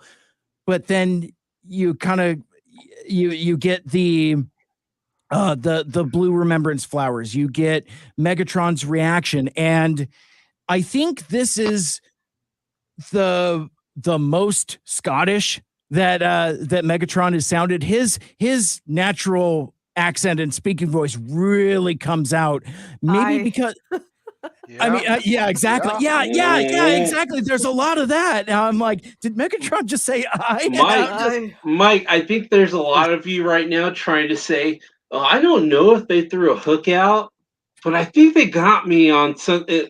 I think the rest of us are going like, yeah, dude, we saw that hook go out. Like, we know exactly what you're biting on right now. And I think that's what the other two are trying to talk about right now. Like, yeah, they knew exactly what they were doing when they were throwing that hook out. But the thing is, that hook has two different sides on it, I think. What's going to be interesting to see what anybody else says about it after that. But, yeah. They got you, but we all got caught on it too, I think, is the thing. Absolutely. Well, Joe, why don't you take us there? Just let's keep going with this dialogue, because I mean, again, there's a lot in this episode. It's a jam-packed one. Like, in my family, I grew up with the guy who played sports and was like on some famous teams and stuff like that. So when we were growing up, like, me and my cousins were like, we would like replay, like, oh, at the end of the game, and then this and this happened, and we'd score it, and then there'd be my uncle being like, oh yeah, that's the way it went, but this also went into it right here, and he's telling us a story about it. So we're jacked up in the moment of this glorious moment that people talk about all the time, but then you have this other person who's like, I lived it. This is what actually happened in this moment right here. Yeah, you should feel like really pumped up about it. He goes, but you should also know this is what else was going on in this moment right here. So that's exactly like kind of like when you were explaining it that way. But then they throw in the part about Megatron has PTSD. Megatron has conflicted feelings about becoming an Autobot. Megatron did the right thing in this moment. Megatron has to look back on this moment while you're all celebrating it and trying to reconcile how he feels about the moment. That's why we were all saying this earlier. Like, this show is fucking crazy on how many levels it's going to get you on eventually. Like, this is perfect at the end right there. I think it's amazing what they did with all of that. And it's so quick, and it's so like, character does this, character does that, character does. Okay, we've resolved it. But the rest of us are kind of sitting here around going like, we've resolved it. Like, what the fuck? This all just happened. Yeah. So we also get Shockwave, who is disgusted by Megatron. And I love that because that in a way goes all the way back to the early Marvel comics. I mean their rivalry went deep, and it's so funny because like you could compare and contrast that with the kind of a kind of I don't know how to describe G1 cartoon Shockwave. It's like everything will be as you leave it. Notice Megatron, glorious Megatron. I'm simping you, Megatron. I simp Megatron, and that is all I do. Megatron. There you go. I love it. I love it. Terrific. But so like I feel like this Shockwave is kind of what, I don't know. Is it fair to say that this is a pretty evergreen Shockwave? Like in terms of like, mad scientist, rivalry with Megatron. It's like it ticks all those boxes for me. And it continues the theme of Megatron divorce arc, which I personally love. Like, you know what I mean? It's like, oh, one more. Like collecting them serve like the papers. Papers served. Yeah. Papers served, bitch. You and Soundwave are probably on a fucking group text about me, aren't you? Oh, yeah. I guarantee Shockwave at one point was like, can you believe this bitch? Like, I just got back to like he's quickly texting Soundwave on the side, like as soon as he wakes up. Starshoes, could you remember this one time he told me this? And they're like, Screamer, it's okay. We got it from here. It's okay, buddy. Too. Oh my god, I forgot. Yeah, we've got like the polytool of the century names. Like, oh my gosh. It's like a reverse Scott Pilgrim where it's just like Megatron just having to go back with his exes. I haven't paid child support in years. Like, this is not gonna end well. I need that fic. I need that in my life. Oh my gosh. Overlord's like, did you believe what he told me this one time? I'm just going to tell you guys. Lord. You can't trust him. Yeah. Exactly. And Tarn is just fuming for being left out of the group text. Does he say anything about me, guys? Yeah. Anything at all? Thirsty. Yeah. He used to call me Glitch. Does he ever say anything about Glitch? Heard just because he said this now doesn't invalidate the other 20 works that he wrote before the work that said all of my previous 20 works were wrong. I believe in him. Oh my gosh. Oh, this is terrific. Deep cuts, people. Deep cuts. No, it's good. It's good. We also get a accidental G1 callback here with the immobilizer, an old Wheeljack invention. And I like that it adds a bit of scariness to it too, where not only are Transformers shown to be, immobilized, but they're color drains from them also. And that's scary because we know what happens when the color goes out. It's like you become an alternate universe version of yourself. Sleep mode, yes. Alternate universe. Right. Come on, he's just tired. He's just tired. That's all. He needs to lay down for a little bit. Sleepy. He's so He's just sleepy. It's an alternate universe Megatron. Yeah. That shout out to the Amazon exclusive. But yeah. So I don't know. I feel like I've talked a lot. Michael Andrews, what you got on this truly iconic episode? So much going on here. I feel like I'm leaving a bunch of stuff out while still talking. I feel like I'm talking a lot, but not necessarily saying anything. It's okay. We got you, babe. We'll fill in where you missed. We're good. No, I mean, I just kind of just going back. I really love this take on Megatron. I think it's super unique. I know it's kind of like the comics version of Megatron, but we've arrived there a lot faster, and it's a little bit different, and it's on Earth. Like, I think it is a truly unique take. Mm-hmm. And I've said my piece on this episode. Nice. How about you, Lita? I mean, echoing, I love the Autobot Megatron arc. I love this episode in particular where we kind of get to see his view, his lens for everything. I think it's really well done. Even though I don't know all of the Blue Flower shit, like whatever. I did think it was really. I do think it's really cool that we're kind of seeing like hints of lore from other iterations of Transformers, kind of like making its way like through the years and being these like really great evergreen. Fuck your lore. It's almost like a showrunner read the comics.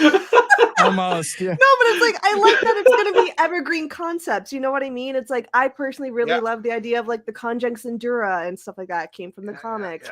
These Blue Flowers is like a really neat concept as well. And you know, I just like when you can kind of dabble with like different things in the lore and have like little Easter eggs, but do it in a way that's like organic and stuff as well. So I really like that. One note that I did have was in the flashback scene, we see Starscream, so we can clearly see Blue Optics back then. What the fuck? Like, I am still like, what is this? What does it mean? What does it mean? Blue Optics modern day though as well. So I didn't think much. I know, that's why I'm like, it's a choice. It's a definite choice. Like he just has Blue Optics, and like, you know, having never seen Starscream with Blue Optics, it very much is a okay. The fuck? I need an episode on that alone. I was gonna say also, like, I really liked when Megatron was explaining the history of the memorial and kind of like what happened, and you get these I don't know, these little snapshots from like around the world and the different battles. Because I don't know, maybe I was ignorant and I haven't seen the front half of the season for a while, so I may have forgotten. But I definitely thought it was just like localized in terms of like the battle and everything. But no, it's like you see them taking over the White House, then they're in some other nondescript city, and then you see them taking out Big Ben, and they were straight up just like, yeah, fuck you, Brits, like it's gone. Like you know what I mean? So I was like, I had no idea it was a world takeover. So I was like, oh, this is a big deal, you know? Well, I mean, look at it this way though, because the war went on like 20 years or so before Megatron defected and stuff ended. So you have 20 years of 80s cartoon plots. Right. I guess. I forgot that. I completely was like, oh yeah, this is just localized to like maybe this area because American centrist view, like you guys have finally gotten to me. I forget the rest of the world exists. I hate that about myself. But so it was kind of neat to see like, you know, snapshots across the city. Bot is probably canon. What? Bot is probably canon because we've had 20 years worth of plots. Wow. Bot fits in perfectly, if you ask me. You know what I mean? Megatron could have moved on after that, and it would have been fine. Bot works. I agree. Bot's in canon. I will also say, I really liked at the very end, Megatron had a line, and you know, they were kind of talking about how like, you know, Autobots, Decepticons, we could have achieved so much together.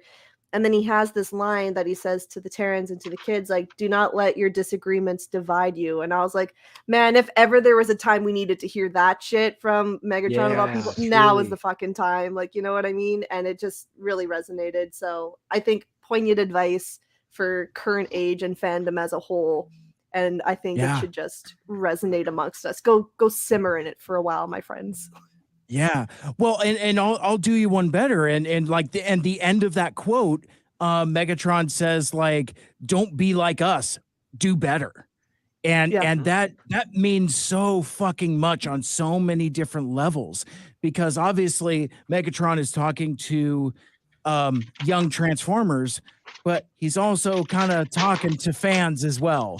And it's like, that's kind of how I feel being a G1er. It's just like, don't be like us, you know, be better, you know, and they aren't, but that's kids for you. But so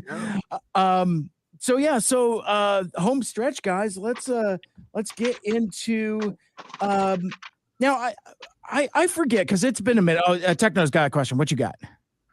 Yeah, I was gonna say it's like because I got missed over and all this stuff. I actually Jesus, I'm so sorry. No worries.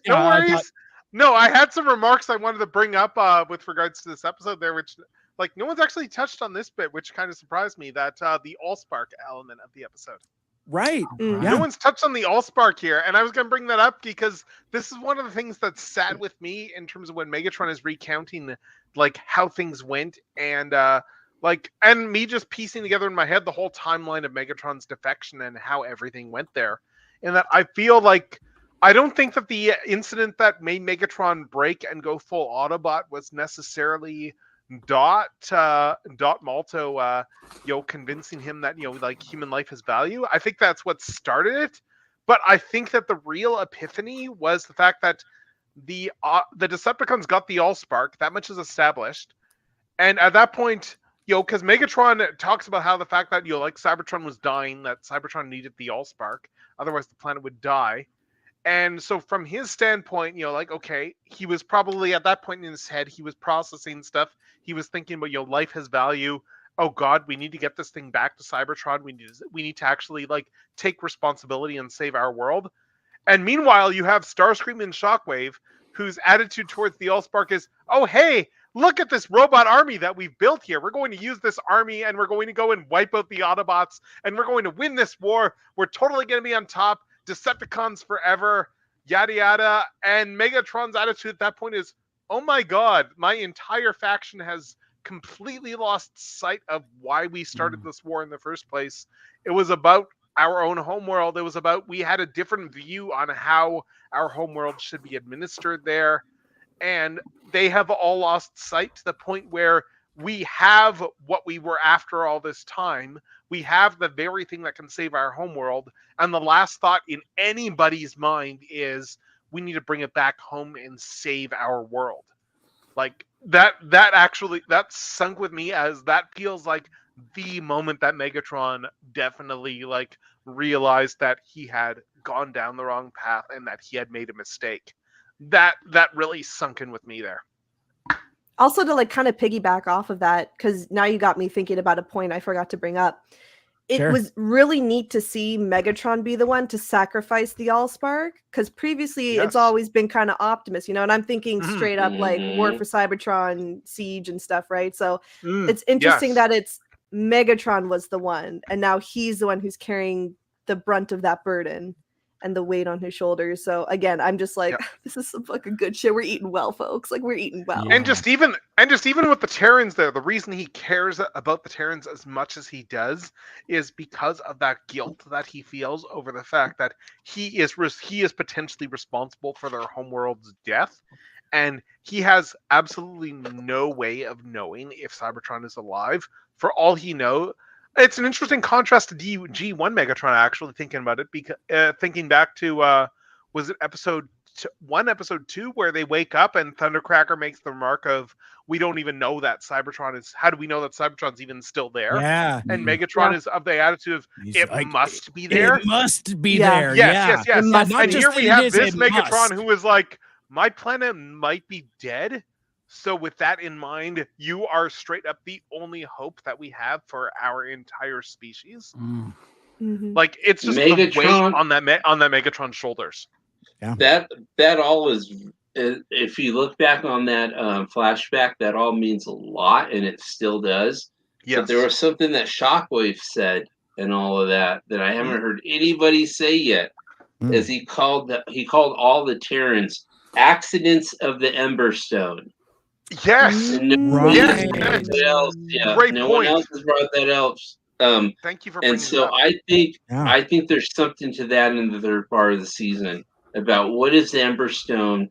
Why did it give life to the Terrans to give them a third chance at Cybertronian life? And where is this going to explain them? That was the thing that I really caught in that episode. Also, my God, like, the element of space racist that Shockwave is in the episode there, like, just Shockwave, the portrayal of Shockwave in Earthspark fascinates me, because it very much feels like Shockwave is the best of the ideals that Megatron used to profess. That's how it comes across, that Shockwave is the epitome of what Megatron once was. He took Megatron's beliefs to heart. He took Megatron's teachings to heart, and he is a dark reflection of what Megatron once was.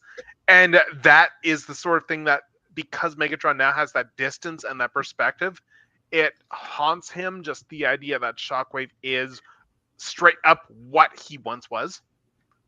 Like, he is a reminder of all the mistakes Megatron made. Yeah. 100%. Good stuff. Good stuff. All right, and with that, then we transition into the final motion here. Home part 1. The kids and Terrence sneak out for a night of fun in Philadelphia, but their dreams of visiting the big city transform into a nightmare. That is episode 17. And so we open not unlike a episode of TFA we watched not too long ago. It's like, oh man, you got this fighting arena, and it's like, who could it be? It's always Bumblebee. Fucking Bumblebee. Yep. I felt terrible for Brawl there. Oh my god. Oh my god. Poor Brawl. Well, and speaking of, I had mentioned this earlier when we were talking about Breakdown. I mean, again, we're getting members of combiner teams, and not for nothing, for those of you keeping track, we are now 2 Combaticons in. We've seen Swindle, and now we've seen Brawl. So it's interesting. Again, it's interesting, the character choices. Like, that didn't have to be Brawl. That could have been somebody else. It could have been like Skullgrin or some shit like that. I don't know. You're reminding me as well of a fear. You're reminding me of a fear that I had when we did the first third of Earthspark there for that episode, with regards to this is coming back to stuff that we haven't touched on yet with this episode there, but just I had a fear when we eventually would get the alt modes of the 3 new Terrans that we got. Like, one of the things I was actively paying attention to was what do their arms look like, considering a certain toy that we had seen. Mm-hmm. Oh. And I was like pleasantly horrified, but also relieved to see that the way things turned out there. Yeah, absolutely. I didn't even look at that. Yeah, huh? Because Yeah, Android came with the 2 robot arms. He didn't. Yes. He didn't So I come was with one like, human. oh god, this doesn't match up to anybody that we've seen so Yeah. far, and these guys don't have all modes. Oh god. Yep. Let me go back like a couple hours and see if I can find a chat here. I mean, I'm going a really long way for a joke that I'm not going to be able to. Oh, is this Dark Remark? Yeah. I saw that from coming. 2 hours ago. Swerve's Bar podcast. Honestly, it's an evergreen comment. Yeah. I know that you ducked out Swerve's Bar, but thank you so much for giving us that evergreen remark. Yes. Thank you. I hope you listen to this after the fact. So you can see the appreciation that we have for that remark. Oh, that's so good. I mean, that's a reaction meme confirmed there. So we see the robot Brawl, and I think it's interesting that it's called Bot Brawl, and then Brawl is there. It's like, so again, I just kind of wonder. It's like, I mean, that had to have been deliberate, right? I mean, that just doesn't happen by accident. They just love alliteration, okay? Just let him live. Maybe he's the headliner. It's named after him. No, I mean, I don't have a problem with the name Bot Brawl. I mean, I love the alliteration as well, but to actually have the titular character Brawl in there, it's like, or are we naming this after him? It's like, yeah, it's just a weird connection there. But how? Hey, Mike, there's a fucking strike going on right now. I don't know if you've heard about it yet. All right, just say it. Give him a break, okay? Wow. that got. Oh, he's got you there, Mike. The aggression. I love it. I'm here for it. WJ. Of course you are. Fucking Bob Rollin here, boys. It's too much for techno, but I'm tuned back in. Meanwhile, poor Michael Andrews, he's like, drag him. I got to deal with this guy and his fucking esoteric bullshit. One Mike, one Furious. Here he comes. Like, do you know how many tangents deep this asshole goes? And he's, and he'll tangent himself down and then he gets started saying, I don't know where we left off at. Where were we at in the story? Hey, I'm Play that coronation music. Oh my god. Oh yeah, the world's tiniest violin for you. There you go. Wow. Oh my god! So we're all like, we're all drunk right now, right? Like, that's we're all pretty good right now. No! I definitely felt it when I just got out of my chair right now. Just all the I know. I rum leaned I've over been and I was looking like, at my oh ice. yeah, it's like. Champagne is hitting me. Sorry, I just went. Nope, I was just trying to stick up for the title. I'm sorry. I'm sorry. It's good. It's good. It's good. No more alcohol for the rest of the night. Wow. Says you. Turn down for me what? Anyway. Turn down for what? All right. So, somebody say something. How about Lita? What do you think about like this first movement of the finale? We've got the bot brawl. We've got the kids sneaking out, going into Philadelphia, connecting with old friends, and yeah, just I don't know. You know what to do here. Fucking say something. I don't know. Say something. It's your turn. Say something. Make it funny. I'm still reeling. I am absolutely loving the whole announcer take on this. Just like from, I can't even remember their fucking names because I am very biased. But you know who I'm talking about. No, it's Frenzy and Izzy. Yeah, shithead and what's his face? Yeah, those guys right there. The tinfoil turkey and the rocker emo robot. You know who I mean. Anyways, I loved their commentary. Her name is Frenzy, and she's a purple girl. And I won't stand for Frenzy shaming in this house. This episode, goddamn it. You know what? Add it to my list of sins. Add it to my list of sins. Whatever. Anyways, getting out of I'm gonna backtrack out of that one because y'all are eating me alive. So I will say on a more somber note, because I think we're a little too buzzed right now. Let's bring it in. I thought it was really, again, that bittersweet heartbreak moment where you're with the kids, you're reconnecting with the old friends and stuff, and you're bringing it's kind of like your new friend group meets your old friend group, and are they going to mesh? Are they going to coexist? Yeah. And you see that line of like, Transformers go home or Cybertronians go home or something like that, and then there comes that.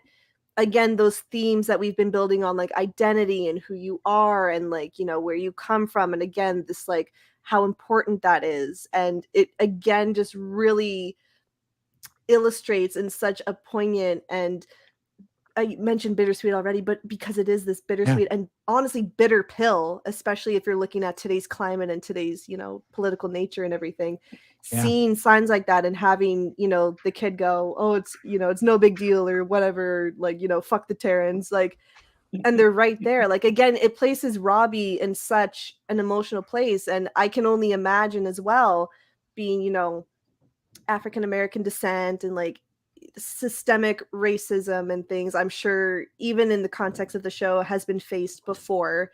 To have it on such a display and using the robots as kind of that method of interpretation and kind of like the way to pin that message so that it's not on the nose, but it's relative enough that you can connect the dots, I thought was a beautiful move. And also one, again, where if you're thinking of the context of where we've been and these past couple of years, especially in the US with previous presidents and current things, like even overseas and stuff, I know the UK is having this horrible struggle right now with immigrants and, small boats and things like that. But, for me personally, I think that really hit. And I remember having to pause when I saw that because it really just took you down into the soul.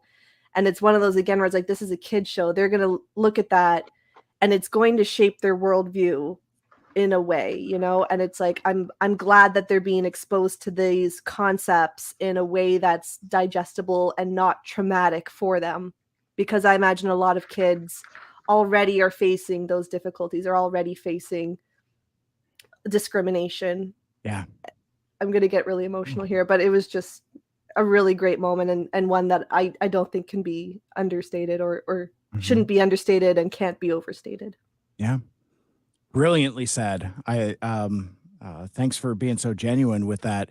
Meanwhile, General Techno is shaking his 100% sign to the point and where he underlines to it, underscored it, and there is a part of me, because like looking ahead, we're going to talk about Nightshade again, and there is a part of me, given what we're talking about now, that the conservative media just as easily could have grabbed this sequence and say, oh man, they're after your kids. They're trying to normalize immigration. Like, oh man, them migrants is okay. And because subtlety and nuance is not a tool of the right, it ends up being this. But yeah, I mean, and again, this is a show that proves time and time and time again that it is truly, wait for it, more than meets the eye. I mean, it's like, we're having deep themes, deeper than really than it kind of deserves to be. Like the quality of the writing and the depth of theme is, quite frankly, more than we deserve. And to the point earlier, when we get into the Nightshade sequence, this is stuff for kids to see. I think kids need to be exposed to these conversations and concepts and understanding that the world is bigger than your own living room. And we've made all these jokes and statements and stuff about fuck TERFs and how conservatives are dickheads and all this other stuff, but at the end of the day, it's, I mean, like I said, I'm not here to virtue signal and say like, oh man, some of my best friends are in the LGBTQ plus community, or like some of my best friends are trans or whatever. I do have friends in the community, but I'm not here to virtue signal. I just want to be an advocate for people have the right to exist. That's it. That's the end of it. And so it's all like getting into the themes of immigration and inclusion here and normalizing that chat is just as important as the Nightshade stuff. So, I mean, again, and just normalizing different races, like, you know what I mean? Like normalizing culture, like my fucking Christ, like as if they can accept other robots and stuff. And it's always, that's where it blows my mind. Like, oh, we can accept alien fucking robots in society, but we can't accept someone who has different color skin. Where the fuck are we as a human race? Like, you know what? Megatron is right. Shockwaves obliterate us. Eukaryote phase. Like, we have fucking failed. You know what I mean? Yeah. And it gets me so fucking heated. And again, that's why these stories are so incredibly important to tell. And using these messaging and using these methods, like very Marshall McLuhan, medium is the message. You know what I mean? Yeah. Using robots as a fictional representation of real world issues, real world problems in a way that children can understand and not be traumatized by, but in a way that they can learn in a healthy and a safe way and take it into the world. Like, we are creating a better generation with these stories, and we are healing generations with these stories. And that's why it's so fucking important that they continue to be told, even if there's backlash, even in the face of adversity. Absolutely. Absolutely. You're 2 for 2 on heartfelt genuineness. I appreciate the sincerity there. General Techno, you've been waving your signs for a while there. Yes, because I keep agreeing with what Lita is saying there, because she is just nailing the central themes so well there. Because that is something that stuck with me watching Home as well as a two-parter. Just the idea that I think I mentioned this to May as well, like too, when I saw them at LA. That's like, this absolutely feels like you can tell that this is absolutely written from lived experience. This episode there, it is terrifying, and like, as somebody who's never had to experience any of this sort of stuff himself, like, I consider myself fortunate in that regard there, but like, you're very, very fortunate in that regard. But just as someone who's never experienced that sort of stuff, like when I see this sort of stuff in media and realize like what they're getting at, and that this is straight up written out of lived experience, it is just oh my God, like just it's like this is the sort of stuff where I feel like the best thing I can do is to stand aside and just let those people just retweet, promote whatever those people are saying, because whatever I say, that is not going to. I can't identify with that stuff. I am just incapable of fully comprehending that as much as I want to think I can, and it's just oh my God, just the whole Transformers Go Home bit there and everything, and. I did appreciate the optimism at the very end of the two-parter where the former friend is full on just like erasing the graffiti there. Yeah. Like that was just one of those that I felt was a necessary scene just to indicate that yes, there is hope for the world. Things can get better. We can look to the new generation. And it just re-emphasizes to me a central theme I have generally just seen in my adult life, especially that just the idea that the fact that we have this absolute gift online of being able to meet people who have different backgrounds that we do, different gender identifications than we do, different sexual orientations than we do. That is the ultimate equalizer, I feel, because you get to know people, you make friends with people, you get to know them, you find out like different bits about them, and importantly, what you learn at the end of the day is we're all the same. We are all people. We all just want to exist. We all just want to live our lives in peace and be happy. And ultimately, that is the most important part of the equation there. Everyone deserves the right to live their life free of people telling them what to do. Provided naturally, of course, that they're not going in, just pissing on other people and, just like that feels like a given, but it should be said there, just in case anyone takes this out of context. But yes, people have the right to be able to live happy, pleasant lives themselves, and I appreciate Earthspark for putting a spotlight on that as an animated series. As somebody who has not had those experiences in his life, I am glad to see that people who have had those experiences are putting a spotlight on that sort of thing. Well, and it's like what Mike said kind of at the top of the podcast. And again, one of those main themes of Transformers that has gone through the ages. Freedom is the right of every sentient being. Yes. And we see it again on full display here. Yes. Yeah. Absolutely. Man, we getting deep into the We're getting deep hours, boys. We getting deep on this. 3+ hours, man. God, even thinking of the Sakamoto Legends comics, he full on drew on that at one point where humans built, where like the way they used Battle Masters in the Transformers Legends books was, the humans built their own robot servants, that sort of thing, and the Decepticons full on went to bat for those guys once those robot servants decided that, we don't want to keep serving humans.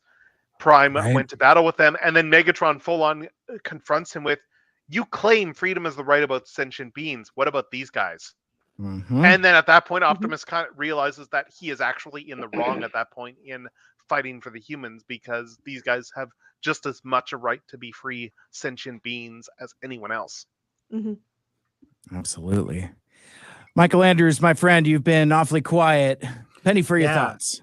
Well, you guys have all been plumbing the depths here of very soulful responses, so I'm gonna feel very surface. But I just thought I just went into full Stefan mode, and I was like, this episode has everything. It's got beatboxing, it's got wrestling, it's got skateboarding, it has Nightshade going full vigilante, which was so cool to see. Yeah. Batman. It's got me crying. It's got Grimlock. And best of all, they did the Thor Ragnarok thing where it's like, we're friends from work. I was just like, I love it. It just checks so many boxes. That rooftop talk was too fucking real. And then you have an awesome battle at the end. Going back to God mode hashtag, like that was like scary.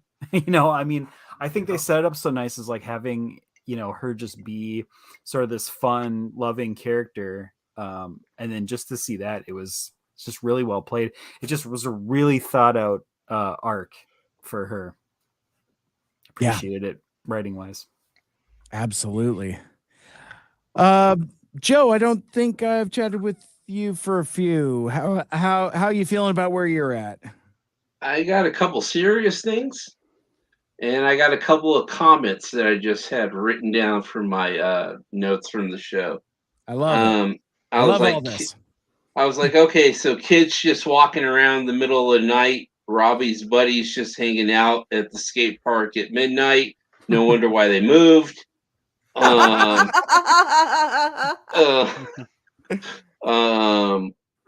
see. Mandroid looks like shit. They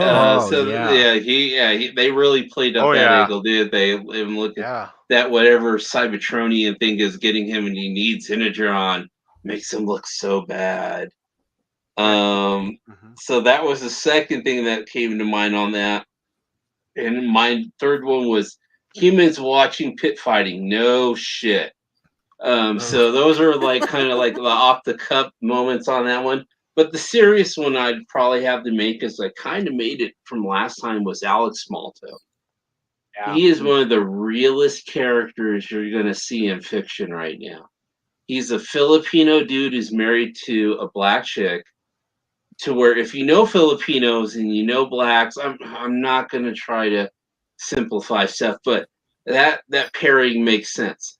Him dropping shit about his Lolo and his aunties and stuff like that is a very Filipino thing too, that they're not bashing you over the head with. They're just saying, hey, this is authentic. He's an authentic character. And if you live that kind of thing, you recognize it right away when he's saying it, go, I relate to that too. But I guess in a way I'm just saying is he's one of the most rounded characters, and he's very understated. And so he's somebody I would keep on keeping my eye about going into the future. Yes. Absolutely. You brought up something with the pit fights, though, that I feel is worth bringing back there, in terms of the fact that when they go after Mandroid with the pit fights, I thought one of the things that stuck with me was when Mandroid is telling them that the pit fights, I'm not behind the pit fights. I took advantage of the pit fights in order to eke out a living. These were happening before I came here. They're going to keep happening after I'm gone. This is not me. And he's telling the truth. That was the most chilling bit. And he was telling the truth. Every fucking point he was saying was the truth too for the show. That was legitimately chilling, especially considering that, again, with animation, as anyone who's like, big enough in animation, as a lot of us are, knows, those scripts are written, like 1 to 2 years in advance of the show actually airing. And with that in mind, it is chilling just how relevant that stuff feels. Well, and also the historical context of it. I mean, if you even just think back to like the Roman Colosseum, like it's again history repeating itself, but just under a different veneer. And that is shocking, and that's what's horrifying, that we've learned nothing, and we will just continue to be perpetually violent because that's human nature. It's straight up, these literally are not people, so it's okay. Yeah. And actually thinking about it, I said that, and this just popped into my head as I said that. That actually feels very relevant to Transformers, considering how many times in the history of this franchise have they gotten away with obscene levels of violence because they're robots? Going back to War Dawn back in G1, where they straight up knew they would be able to get away with some horribly graphic stuff because they were robots. Yeah. And then as recently as Transformers Prime Cliffjumper, where he died like 2 or 3 times incredibly graphically in the same episode. Yeah, agree. Yeah. What does that say about us? Oh my god. We're all horrible people except for us 5, god damn it. I don't care. There it is. Yeah, everyone else is terrible, but we're okay. We're all right, god damn it. Yeah. What does it say about the people who actually are in charge of doing censorship and ratings? There you go. Paid off. Reaganomics. But the other thing too, you have all of these asshole humans too, just bred in circuses. Ooh, yeah. Watch these robots just beat the hell out of each other and literally dehumanized, like we were just saying.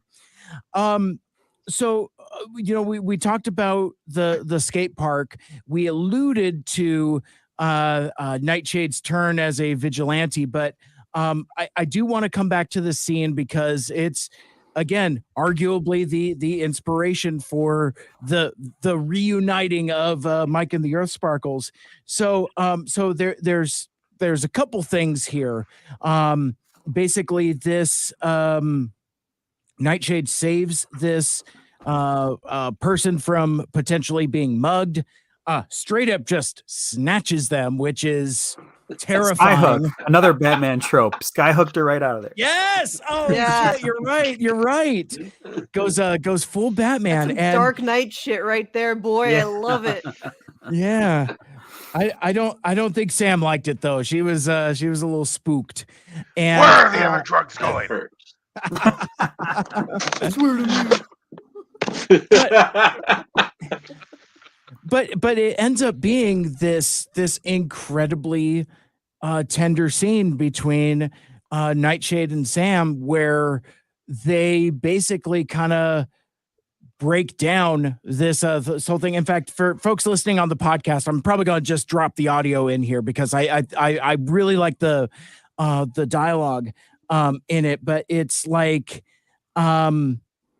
Nightshade sees the pin on Sam's bag and says, "Oh, hey, well, your pronouns are on your bag, and it's Sam goes by she, they."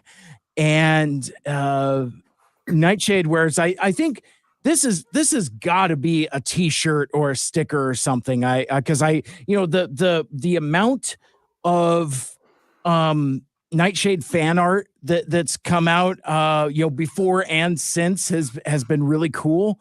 But I think I need a sticker or a button or something where it's Nightshade specifically saying my pronouns are they, them. It's like, it's almost their catchphrase at this point, how enthusiastically they share that information there. There you go. Deadly Nightshade. But yeah, and then they have this wonderful conversation where Sam kind of breaks down what being non-binary means. And again, fuck libs of TikTok for like they're coming after your kids. I learned something in that exchange. So if me, a 44-year-old man, can learn something about how people just exist, then maybe our kids can too. And like Megatron said in Warzone, it's like, don't do what we did, be better. And I can't think of a more wonderful way to thematically tie that all together. And I just love where Nightshade lands on that. It's like, what a wonderful description for a wonderful experience. And I just, and again, that's not an experience that's even close to mine, but I can appreciate the relevance and importance and the sincerity in it. Let me share another thing here that kind of happened here in real time as we were talking. We had this entire dialogue about May Cat, and we were using their pronouns. Some of us were using she pronouns, others of us were saying they. I just went to May Cat's Twitter account. She uses she, they pronouns. And stupid me, I just now, almost 4 hours into recording this podcast, pieced that together. I know that May puts a lot of their experience into these stories, but I didn't realize it was that explicit. It just sailed over my head. I didn't even think about it. And to where even somebody like me, that's like, I want to be an ally, but there are still things that concepts that are elusive to me. So I I appreciate having that representation here in a way that is digestible and palatable for dum-dums like me. But you're not a dum-dum though, because the dumb people are those who remain ignorant. You're learning, you're trying, and you know, you don't just wake up and know everything. Like I like to consider myself immersed in this. Like I've grown up like with LGBTQIA concepts and gender and sexuality and stuff, more so enmeshed than Gen X and boomers and stuff. But I think it says a lot as well about a person who tries and is humble enough to recognize, I don't know this, but I want to. Yeah, that's the difference. Yeah, I think that's an important one. Yeah. And you know, I'll tell you guys another story. In fact, I don't know if I've told this publicly, so just kind of bear with me for a sec. Few years ago, myself and Lita and a handful of other folks were involved in Icon Online. That was a thing that we were incredibly proud of. Go watch the diversity panel, if nothing else, because I believe that is like our crowning achievement of, I mean, that is our, we accomplished something type of thing. We achieved something. Yeah, thank you. She knows the comics. Wow, that's J-Roll could be proud of me. There you go. I love it. But there was in the early planning phases, there was a situation that I didn't feel comfortable about, and there was a comment of like, well, hey, there seems to be a lot of cishet content here. I don't know if that's such a great idea, and it took me like a day or two to realize that it bothered me, and I went to the other organizers and said, hey, this is this a slur? Because I feel like with the tone that which it was said to me kind of feels that way. And, you know, we had like this whole conversation about, you know, what we know and what we don't know. And I remembered this, and I had kind of forgotten about it as the years kind of fell away. But like the things that the folks in the group said, it's like, well, no, you're doing it right because you're asking. You see something that you don't know, and instead of assuming, asking the questions. And so I at a time where I struggle with what I can do or need to do to be a better ally, because that is something that I struggle with both in my personal life, but also as a content creator. You know, it's like I've faced criticisms for how white my panels are, you know, or like, oh, it's like, yeah, 6 white guys with beards talking about Transformers the movie. Way to be real inclusive there. And that shit kind of stings, because it's like, I mean, I tried to do the best I can with what I have. And I don't know. And on the flip side of it, it's not my job to be a white knight about it, because like I feel that's even more diminishing and insulting to other people's experiences. That's why, you know, I could say fuck TERFs, but I also am not going to say like, oh man, well, you know, my best good friend is trans, and so I know how they're feeling. I know their experience. I absolutely do not. And so I have a pretty good grip on my privilege and what it means. So the best I can do with my platform is talk about it and normalize those conversations, you know, do the best with what I have. But I'll be honest with you folks, and for anybody listening, it is something that I struggle with. It's like, am I doing enough? Am I being a white knight? Am I virtue signaling? It's hard to navigate these waters, especially in a content creation space. So, I'll leave it there for a sec. Yeah, no. Well, Mike, thanks for sharing that. That's you know. Yeah, and when it comes to me and Lita, is to two white guys with beards. We just want to let you know that we forgive you for that part of it. It's all right. No, I mean, I'm a mixed racial person. I grew up in a time where we didn't use pronouns as much, and there weren't these considerations put towards creators or characters or anything like that. But all I can do is I can try to be the best I can be. I can try to be the type of person I think I am. I can try to learn. It's like I wasn't sure about May's pronouns. I assumed, and I said them a couple times, and I said a couple other things once I heard other people speaking. But once I know, like I'm fine with using whatever makes that person the most comfortable with. And I think a lot of those times people in those communities can tell between real empathy and really trying to understand where they're coming from versus like I'm just trying to do this commercially, or I'm just trying to do this as something that makes me come across more better than I am.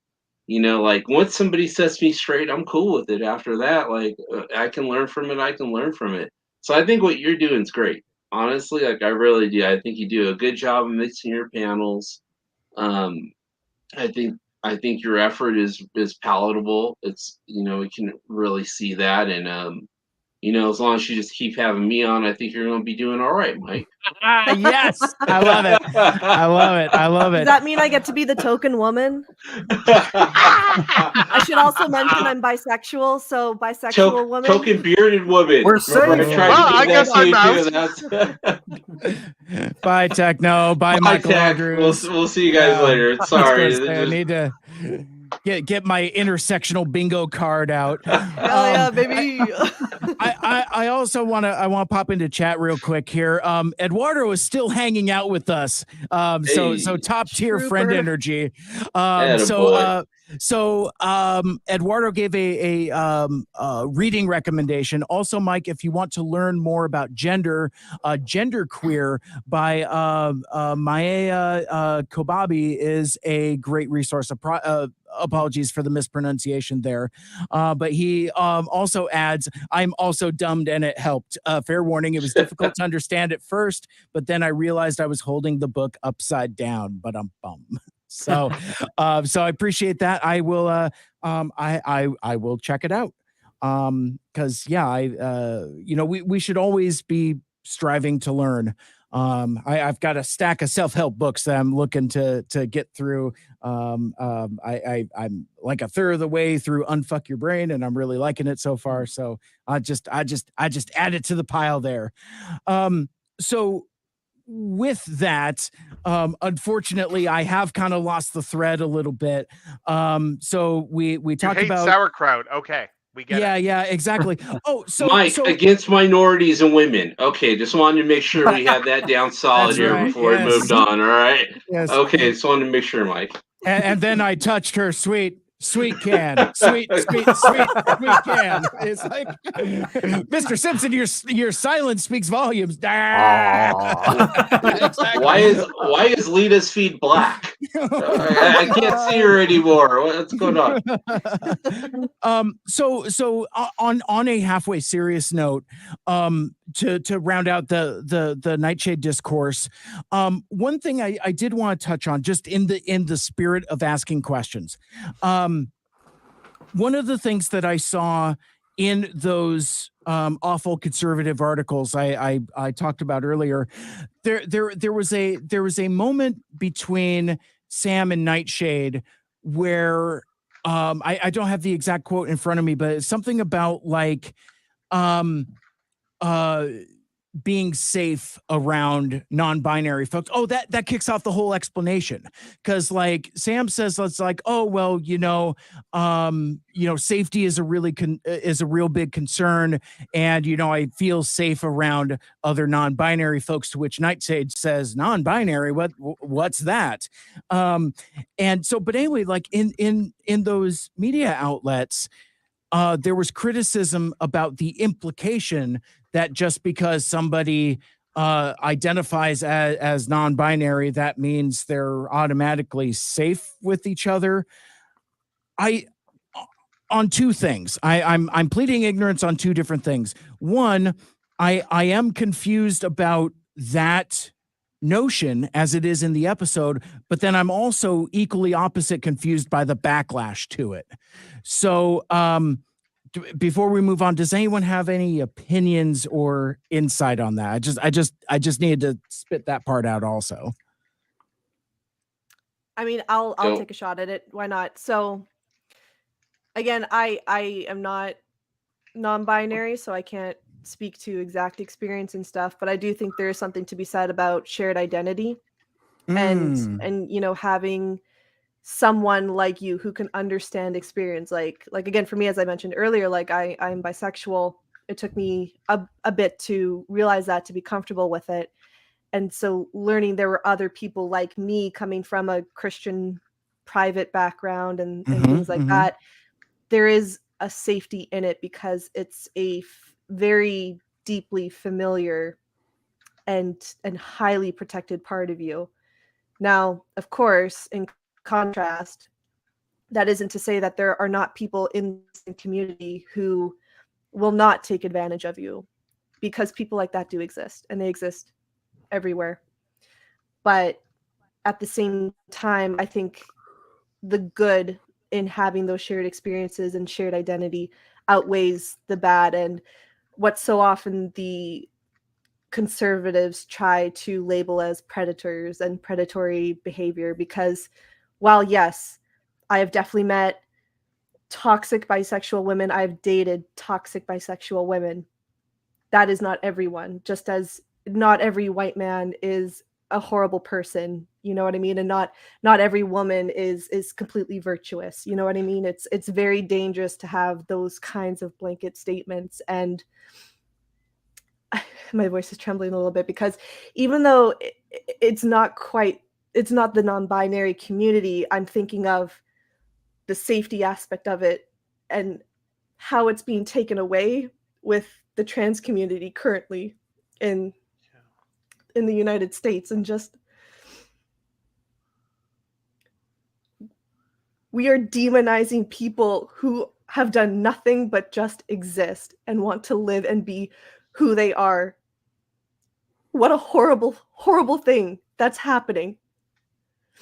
And again, and you see these things and you see these people who come from all this privilege and they can just spout off whatever they want on any news network because they have white skin, because they have certain genitalia, and they can spread this hatred and this vitriol and this derision with no consequence to them personally, because they aren't going to suffer the consequences. But then you look around and I see friends, I know people, I have family who are part of those communities, and they are under siege.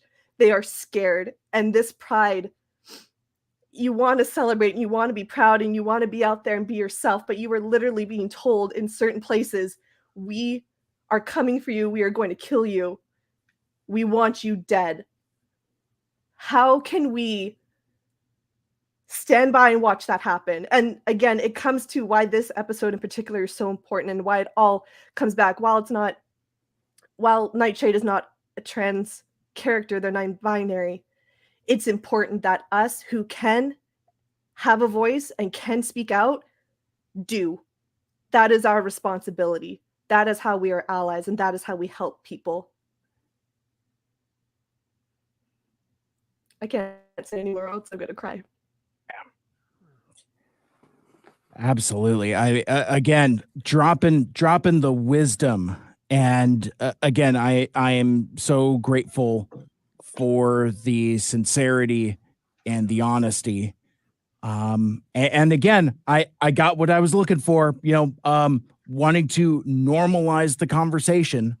So go team. I made a girl cry. Great. There are no tears. I just feel it in my voice, but yeah, not to get too emotional over it. And it's I don't care, but it's like, you know what I mean? It's like, I'm just making jokes at my own expense. I know, but it's like, please, I love that we can talk about this though, and again, uplift these voices, and the fact that Nightshade exists in a show, is out there, and again is being presented in such a respectful and genuine way is so important. And I think May mentioned it. It may have been on the Icon Diversity panel. They're really creating stories and creating characters that they would have needed and wanted when they were growing up. So while there is all this negativity in the world, I think we can look at shows like this and people like May, people who are James Roberts, people who are creating these medias that will live longer than we do and are teaching our children about themselves, teaching them about the world through the beauty of imagination, and also teaching adults, teaching every generation and bettering ourselves and giving us this new clarity and this new perspective of the world. Because as Nightshade said, it's a beautiful experience to be on this planet and to be alive. And it's a beautiful world. But we all have to do our part and make it that way. Yeah. Absolutely. You're just reminding me too, just how just all the news just I've been seeing, from the US last year, like with Florida and stuff, makes me like just very concerned about with regards to certain events and stuff going on. Because like, I will say this for our fandom, you have some horrible people in this fandom. Don't get me wrong, like the people who go and tag libs of TikTok and stuff. But overall, one of the things I absolutely love about this fandom is how just welcoming everybody is. How like so many people, I've met so many people from so many diverse backgrounds and just walks of life through being part of this fandom. I have like been exposed to so many viewpoints I would never have been exposed to otherwise. I feel blessed by just how many great people are in this fandom.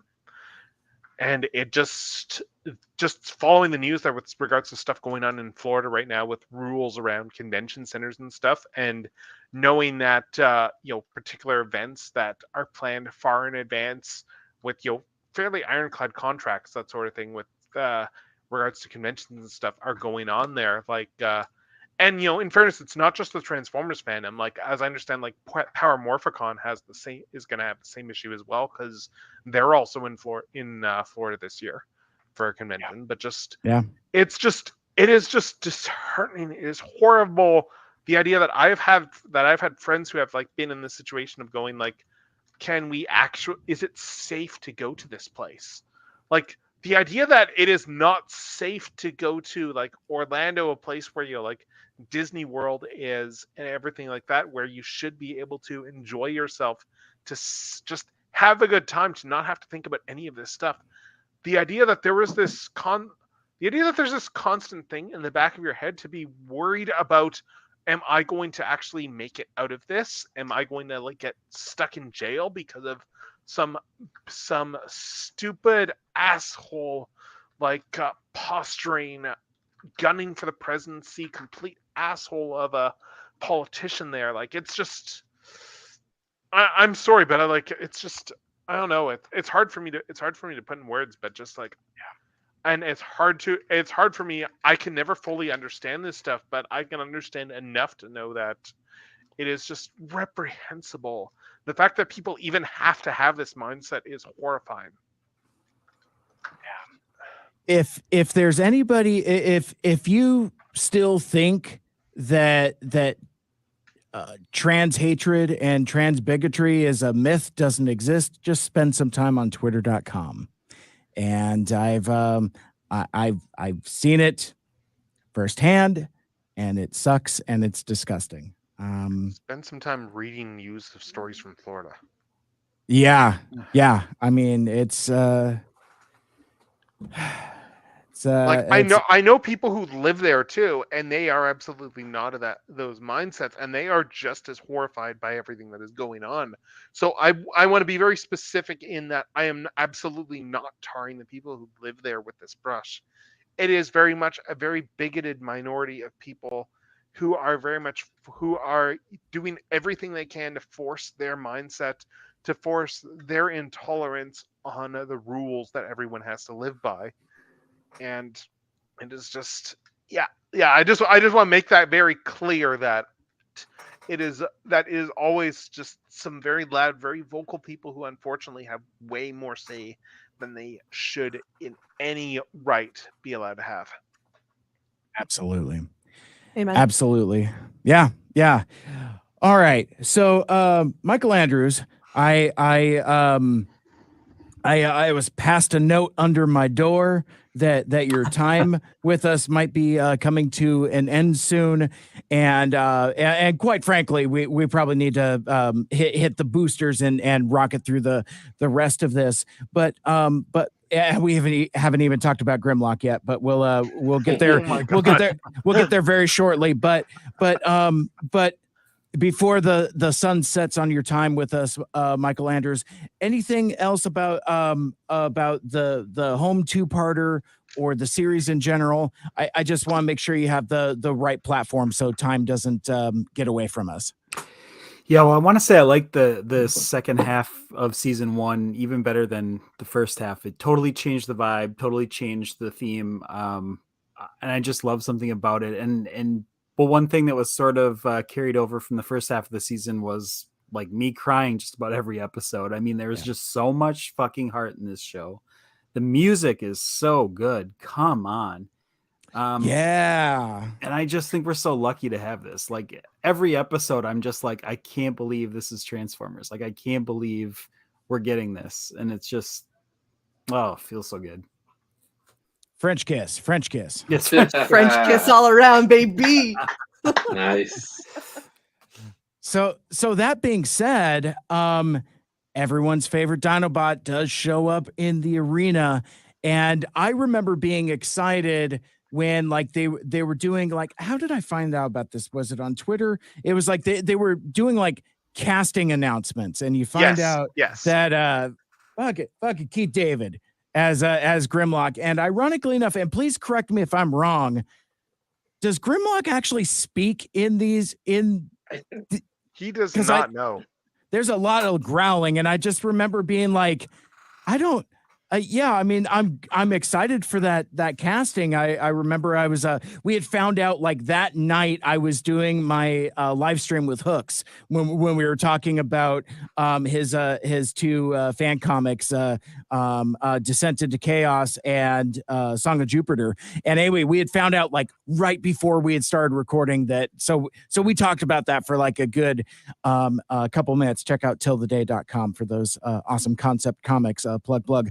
But anyway, I was a little disappointed because I was hoping for at least something, at least like a hint, but I kind of like seeing Grimlock being a unhinged rage monster. That's so that's a cool thing.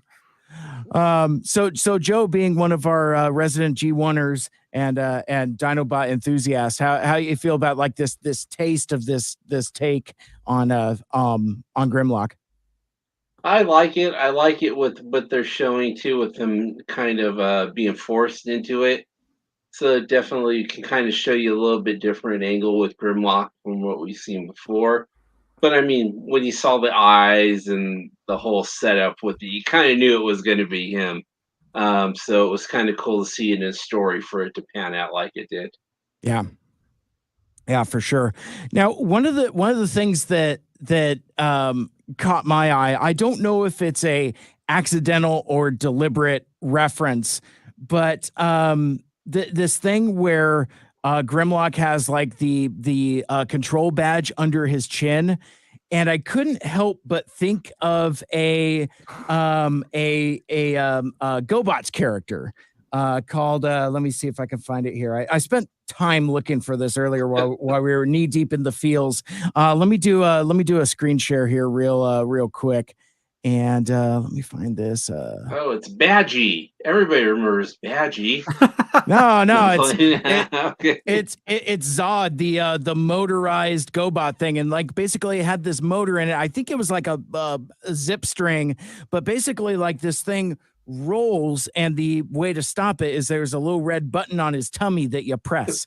And for some reason that I don't know why, seeing Grimlock with the badge under his chin made me think of that.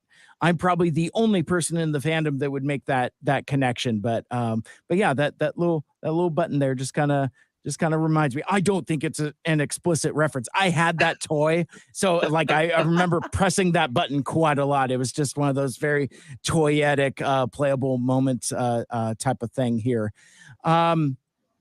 So yeah, so that was a thing that happened.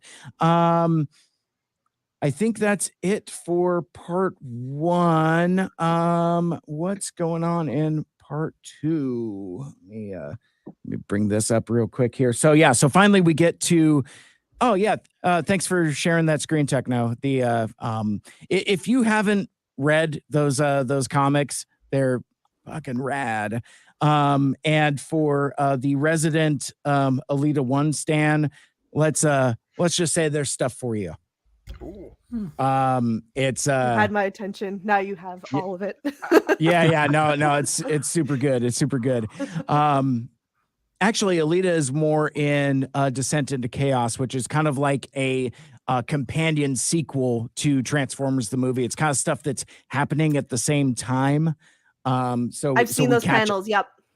Yeah. Talking about. But anyway, good shit. So in part 2, really, it's the return of the Mandroid, and like Joe said a while ago, dude is rubber rough.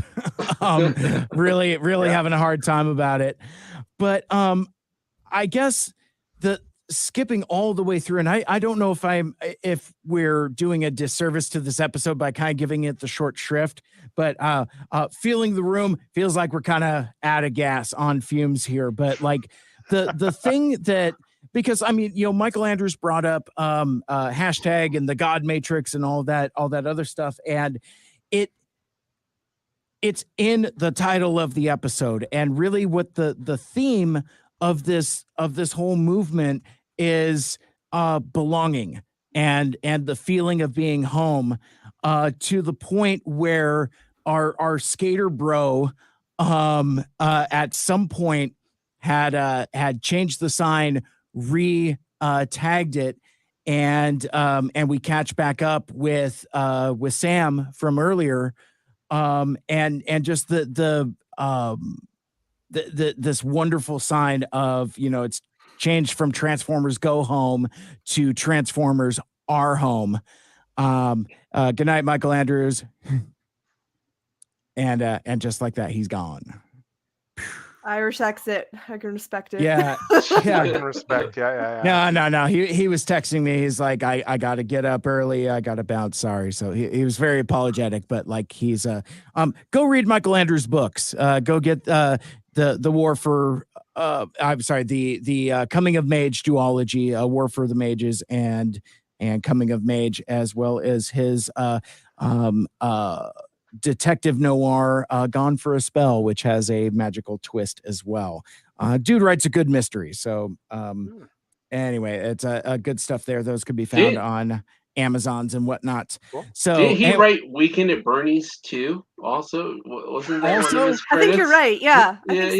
I thought I remembered that. Right. Weekend at Bernie's also. Yeah. Man of many talents. Two, yes. Not one, two. And he puts up with me as we do Two Mics Too Furious. It is interesting to watch him squirm when I fumble around stuff about like, oh well, this could happen in TFA, and he's like, because there have been times that I have been wrong. I'm sorry, that I have been right at the wrong time. And then there's other times where I've just been like very similar to our own speculation, where I've just been like so far off. He's like, well, that's a cool thing that you imagine that isn't even close to what happened, but what else?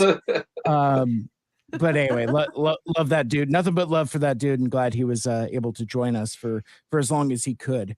So, but yeah, so I mean, so we end on this sign welcoming Transformers Are Home, and it's great. And that really, I think, cements the entire theme of the entire damn thing. Mm-hmm. So we get to the end, And we catch up with Mandroid. He is in bad shape. He's going to get his Theranos on and catches up with this Elizabeth Holmes motherfucker. I'm sorry, it's the first thing I thought of.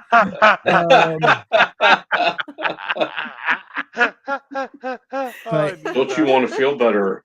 Here, take some of the Synergon. They work for me. And that's exactly what happens. Slapping these Energon patches on him.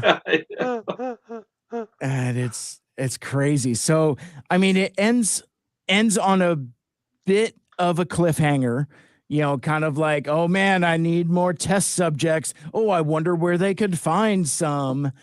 But yeah, and and another thing that stuck out to me at the very end, I am a sucker for a call to action, a Autobots transform and roll out. It's like my very favorite thing.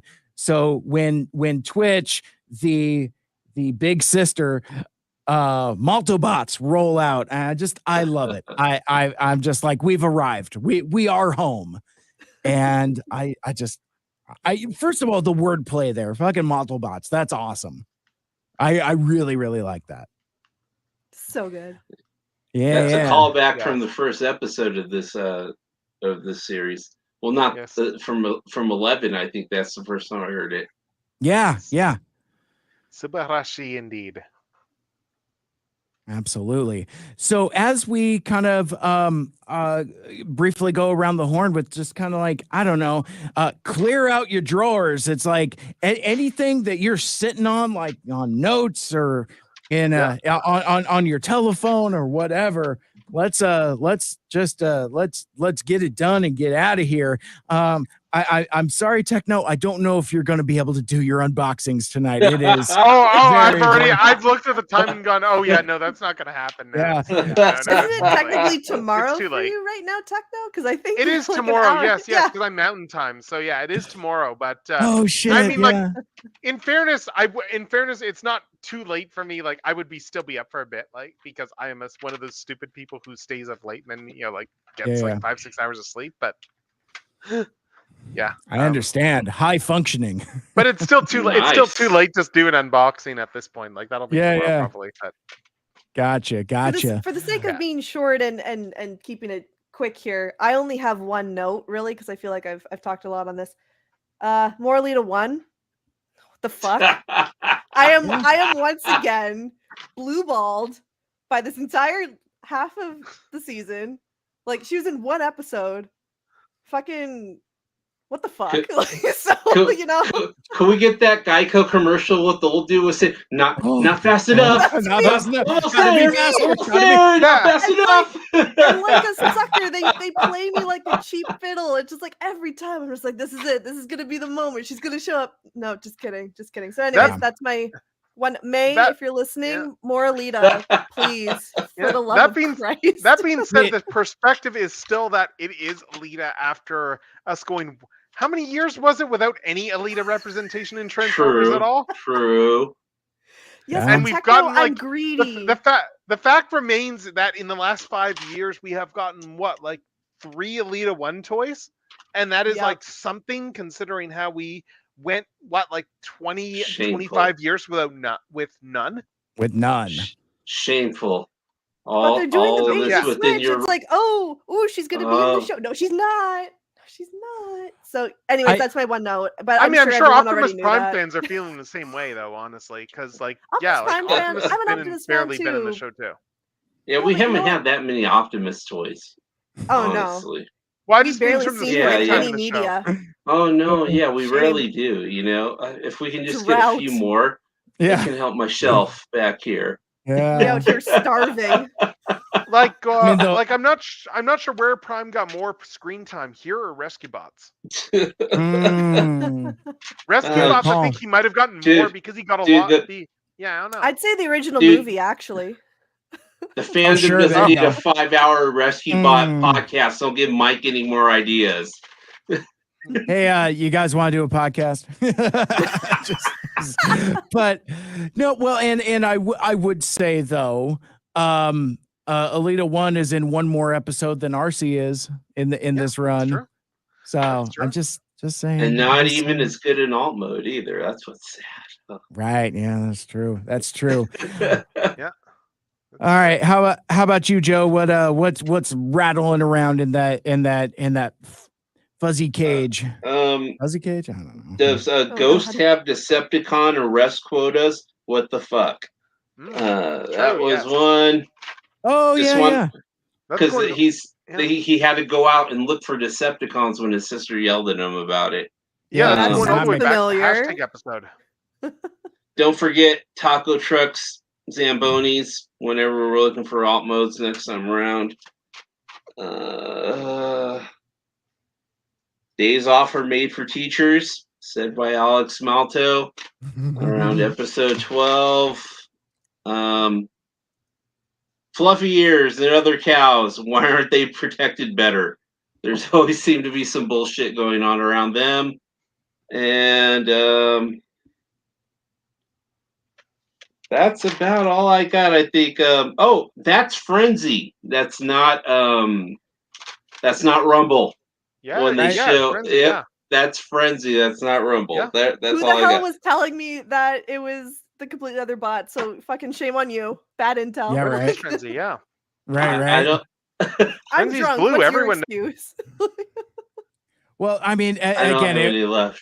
And we litigated this last time too. It's like it doesn't matter which one is the red boy. It doesn't matter which one is the blue boy. Frenzy is a purple girl. Exactly. So that's how I look at that. How about you, General? What's left? All right. Well, I mean, like, there's the big thing there in Home that we hinted at a little bit, but we didn't really talk about, which is that. I guess we didn't talk much about Grimlock either, but just like the mind control chips, I suppose, specifically, and where they're going to be going with this going forward.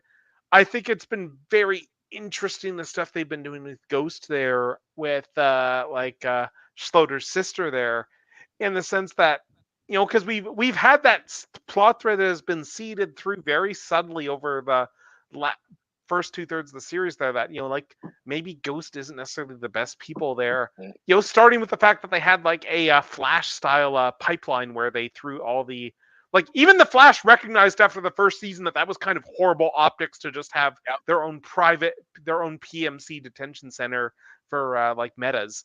They between seasons went, yeah, that was obviously a bad idea. We're going to start actually handing them over to actual official government PMCs, which are just as awful, but it's not as awful as us detaining people. But the mind control chips, though, that is an interesting angle going forward. The fact that Ghost is getting those and that they have people under their control that actually, that begs a question of, like, because Mandroid's been working on this stuff a while, hasn't he? Because didn't he have Skullcruncher, Bombshell, and Shrapnel under those under those mind control chips as well?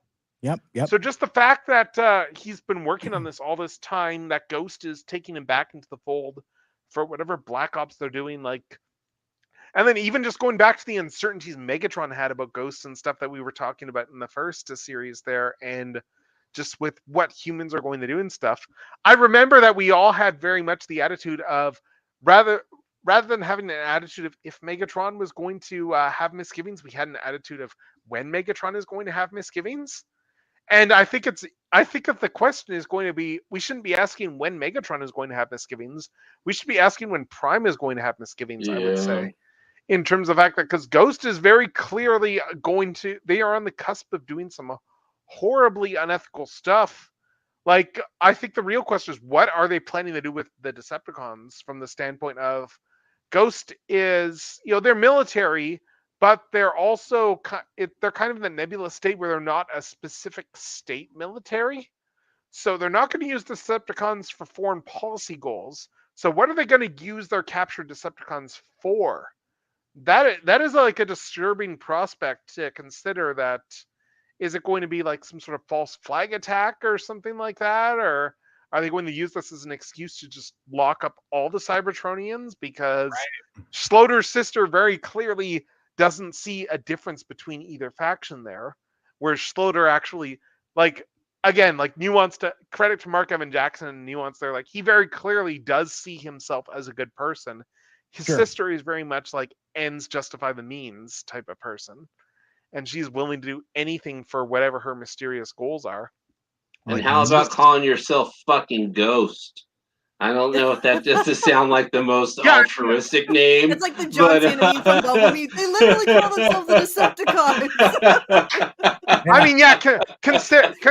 I suppose when you put it that way, considering other historical connotations of people who cosplay as ghosts, I mean, that's kind of uncomfortable just to stop and think about. But it's but it's. I'm very curious where they're going to be going with that angle. It feels like that's going to be something that becomes very significant in the back chunk, especially considering, we've still got like the fact remains they cast Steve Blum as Starscream. That does not feel like a throwaway casting, and we've barely gotten him in that. Right. And like we still have not gotten the payoff to that. And like, let's be honest, May Cat's a writer on this series. They cast Steve Blum as Starscream. There's no way there's not going to be payoff to that, because again, May Cat is a main writer on the series and co-show running this thing. There's no way there's not payoff on that coming.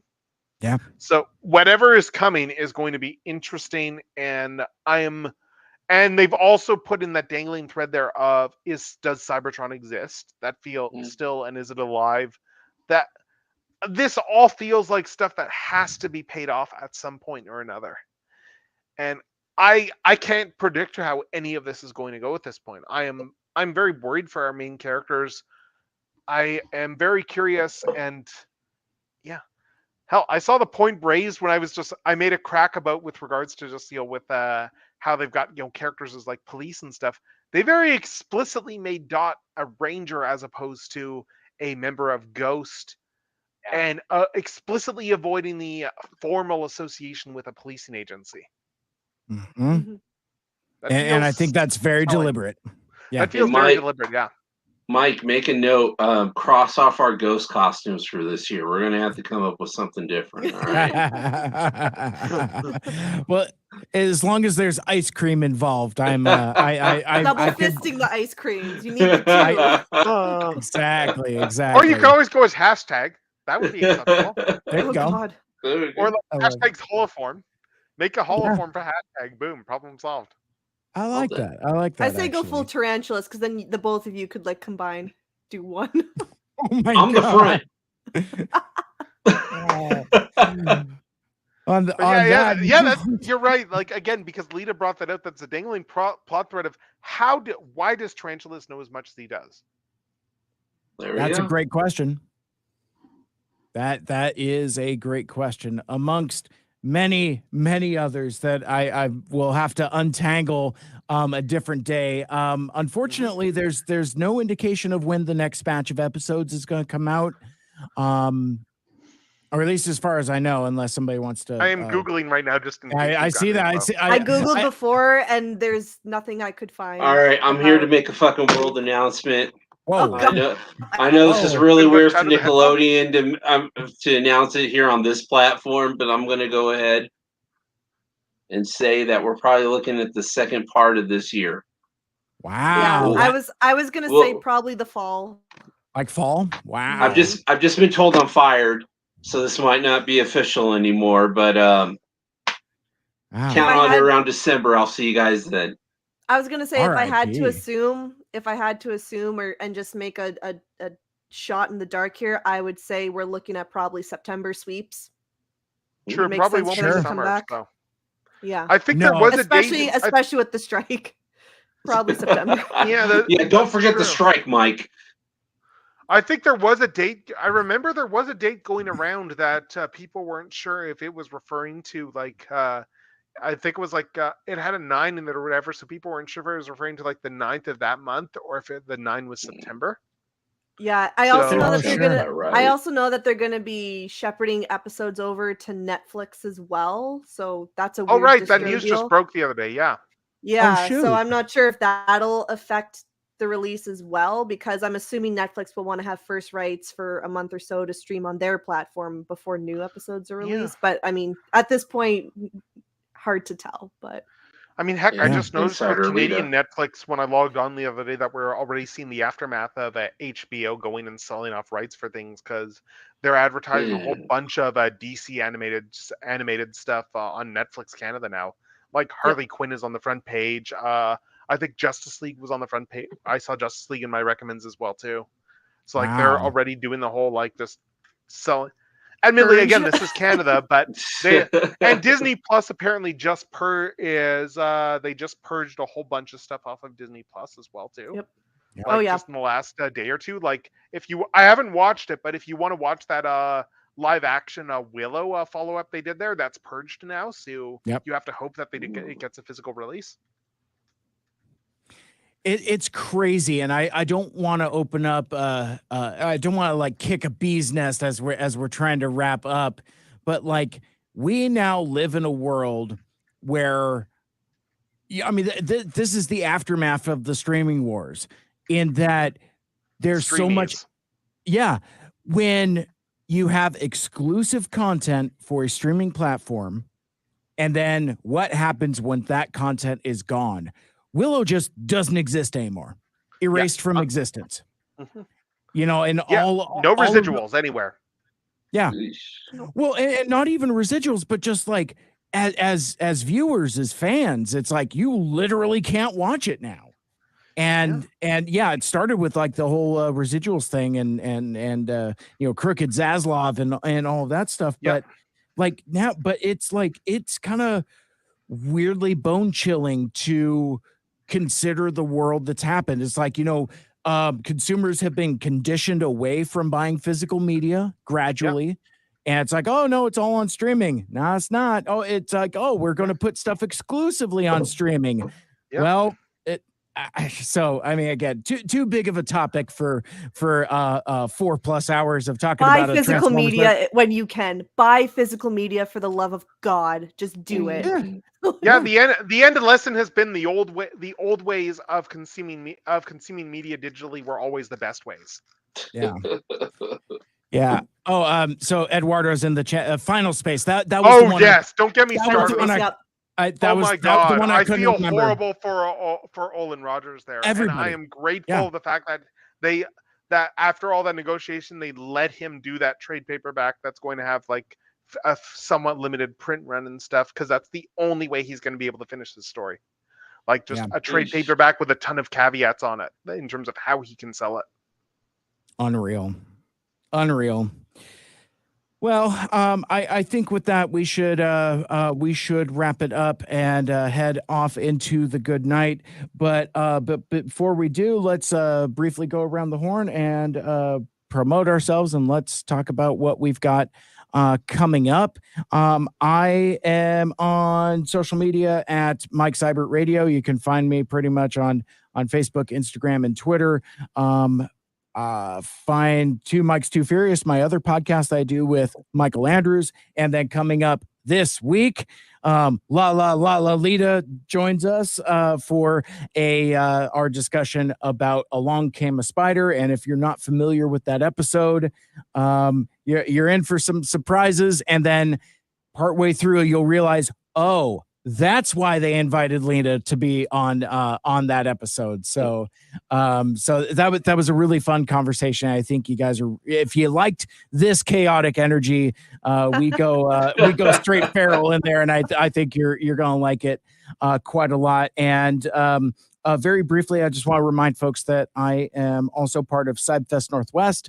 The unofficial Transformers convention in the Pacific Northwest returns to the Seattle area on July 8th, 2023. For more information, go to cybfestnw.com and stay tuned to future episodes of Mike Seibert Radio, because I will talk about it way more than I will now. But we're very excited to celebrate our 10th year. This will be the 10th annual CybFest Northwest in the Seattle area. So we are stoked.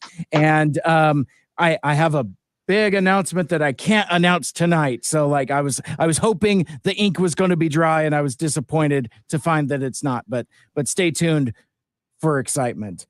So that is it for me. Lita, where can folks find you on the internet, and how can they connect with you on the social medias? Perfect. So on social media, I am Lala Lita with 4 underscores at the end of the Lita. I have a link tree in there. It'll link out to all my other platforms that I'm on. I'm on Instagram with the same handle, and then I'm also on Archive of Our Own under the same handle. Currently, well, I'm attempting to write the fic and attempting to update it. It's called Edge of Oblivion. So that's the latest work in progress I have going. I'm very proud of it. And eventually when I can get a chapter out, I promise everyone who's flooding my DMs, yes, I will update. Other than that, hit me up anytime. I'm hoping to go to TFCon Toronto. If I'm there, let's go get a drink, babes. Let's go talk Alita 1. Roki, man. live that Roki lifestyle. Hell yeah. Joebot, how can folks find you on the internet, and how can we connect you on the socials? You can find me at TF Joebot on TF Joebot1 on Twitter, or just regular TF Joebot on Instagram. You know what, guys? I'm gonna be a little bit braver than Mike here. I'm gonna go ahead and announce what he didn't want to announce because he was a little scared about it. Yes, what folks, is happening? Yes, me and Taylor Swift will be doing duets at Cyberfest Northwest coming up.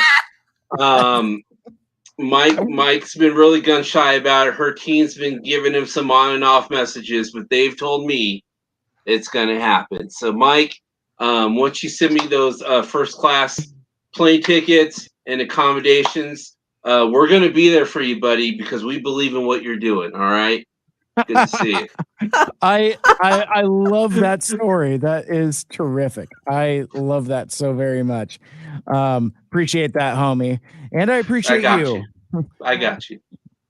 The other guy I appreciate, General Techno, the Eggman himself. Well, so no unboxing tonight. Today. No, it's too late to start. It's almost 1 a.m. in the morning. Yeah, that's too late to start. Well, there might be one tonight because now it's tomorrow for you, and it's still today. I guess technically, after work, maybe later in the evening, but technically tonight. Technically, what? Yeah, I guess I've been just I'll definitely be at TFCon Toronto as per usual. I've got everything, barring some sort of massive incident because everything is booked and paid. Don't speak it into existence. Quit while you're ahead. But yeah, hopefully I'll see as many people as possible. Hopefully ideally I'll have some panels or whatever. I've not heard back on stuff on submissions and stuff yet, but I'm sure that I'll probably have one or two things that I'll be doing there. What else is there? I've been doing I've been streaming toy unboxings and then just some of my Genshin Impact Honkai Star Rail gameplay there on my Twitch channel, as you can see over there. My Twitter's over here.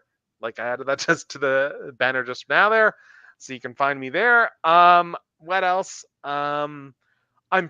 It's looking like this is local to anyone in Calgary who's listening. There's a Canadian video game convention that just started up this year in Calgary, GameCon, and it looks like I'm gonna be doing a version of my wheel panel there.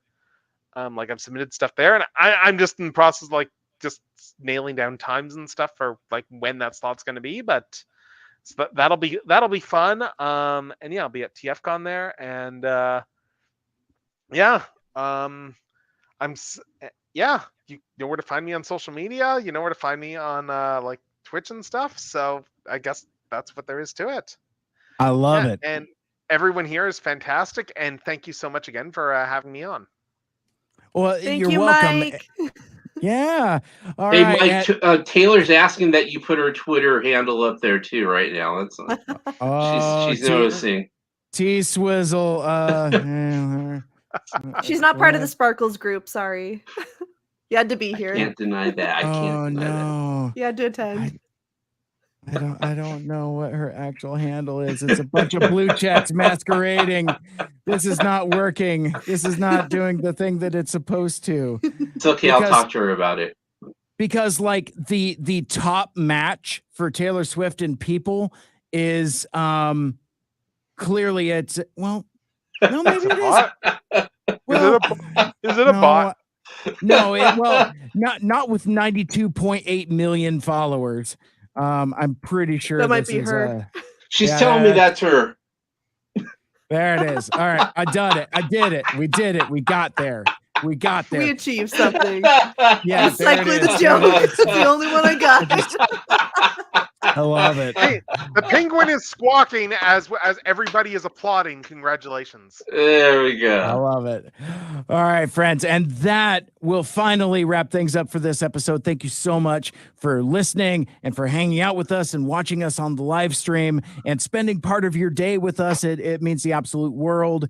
If you want to check out my podcast, Mike Seibert Radio, you can subscribe on Apple Podcasts, Stitcher, Google Podcasts, Spotify, TuneIn, or wherever the hell else you listen to podcasts. Like, share, rate, and review the show. Let us know what you'd like and what you'd like to hear more of in the future. For my guests, Lita, Jobot, Techno, and of course, Michael Andrews. My name is Mike. This has been Mike Seibert Radio. And until next time, take care of each other, take care of yourselves, and of course, make good choices. Good night. All right, let's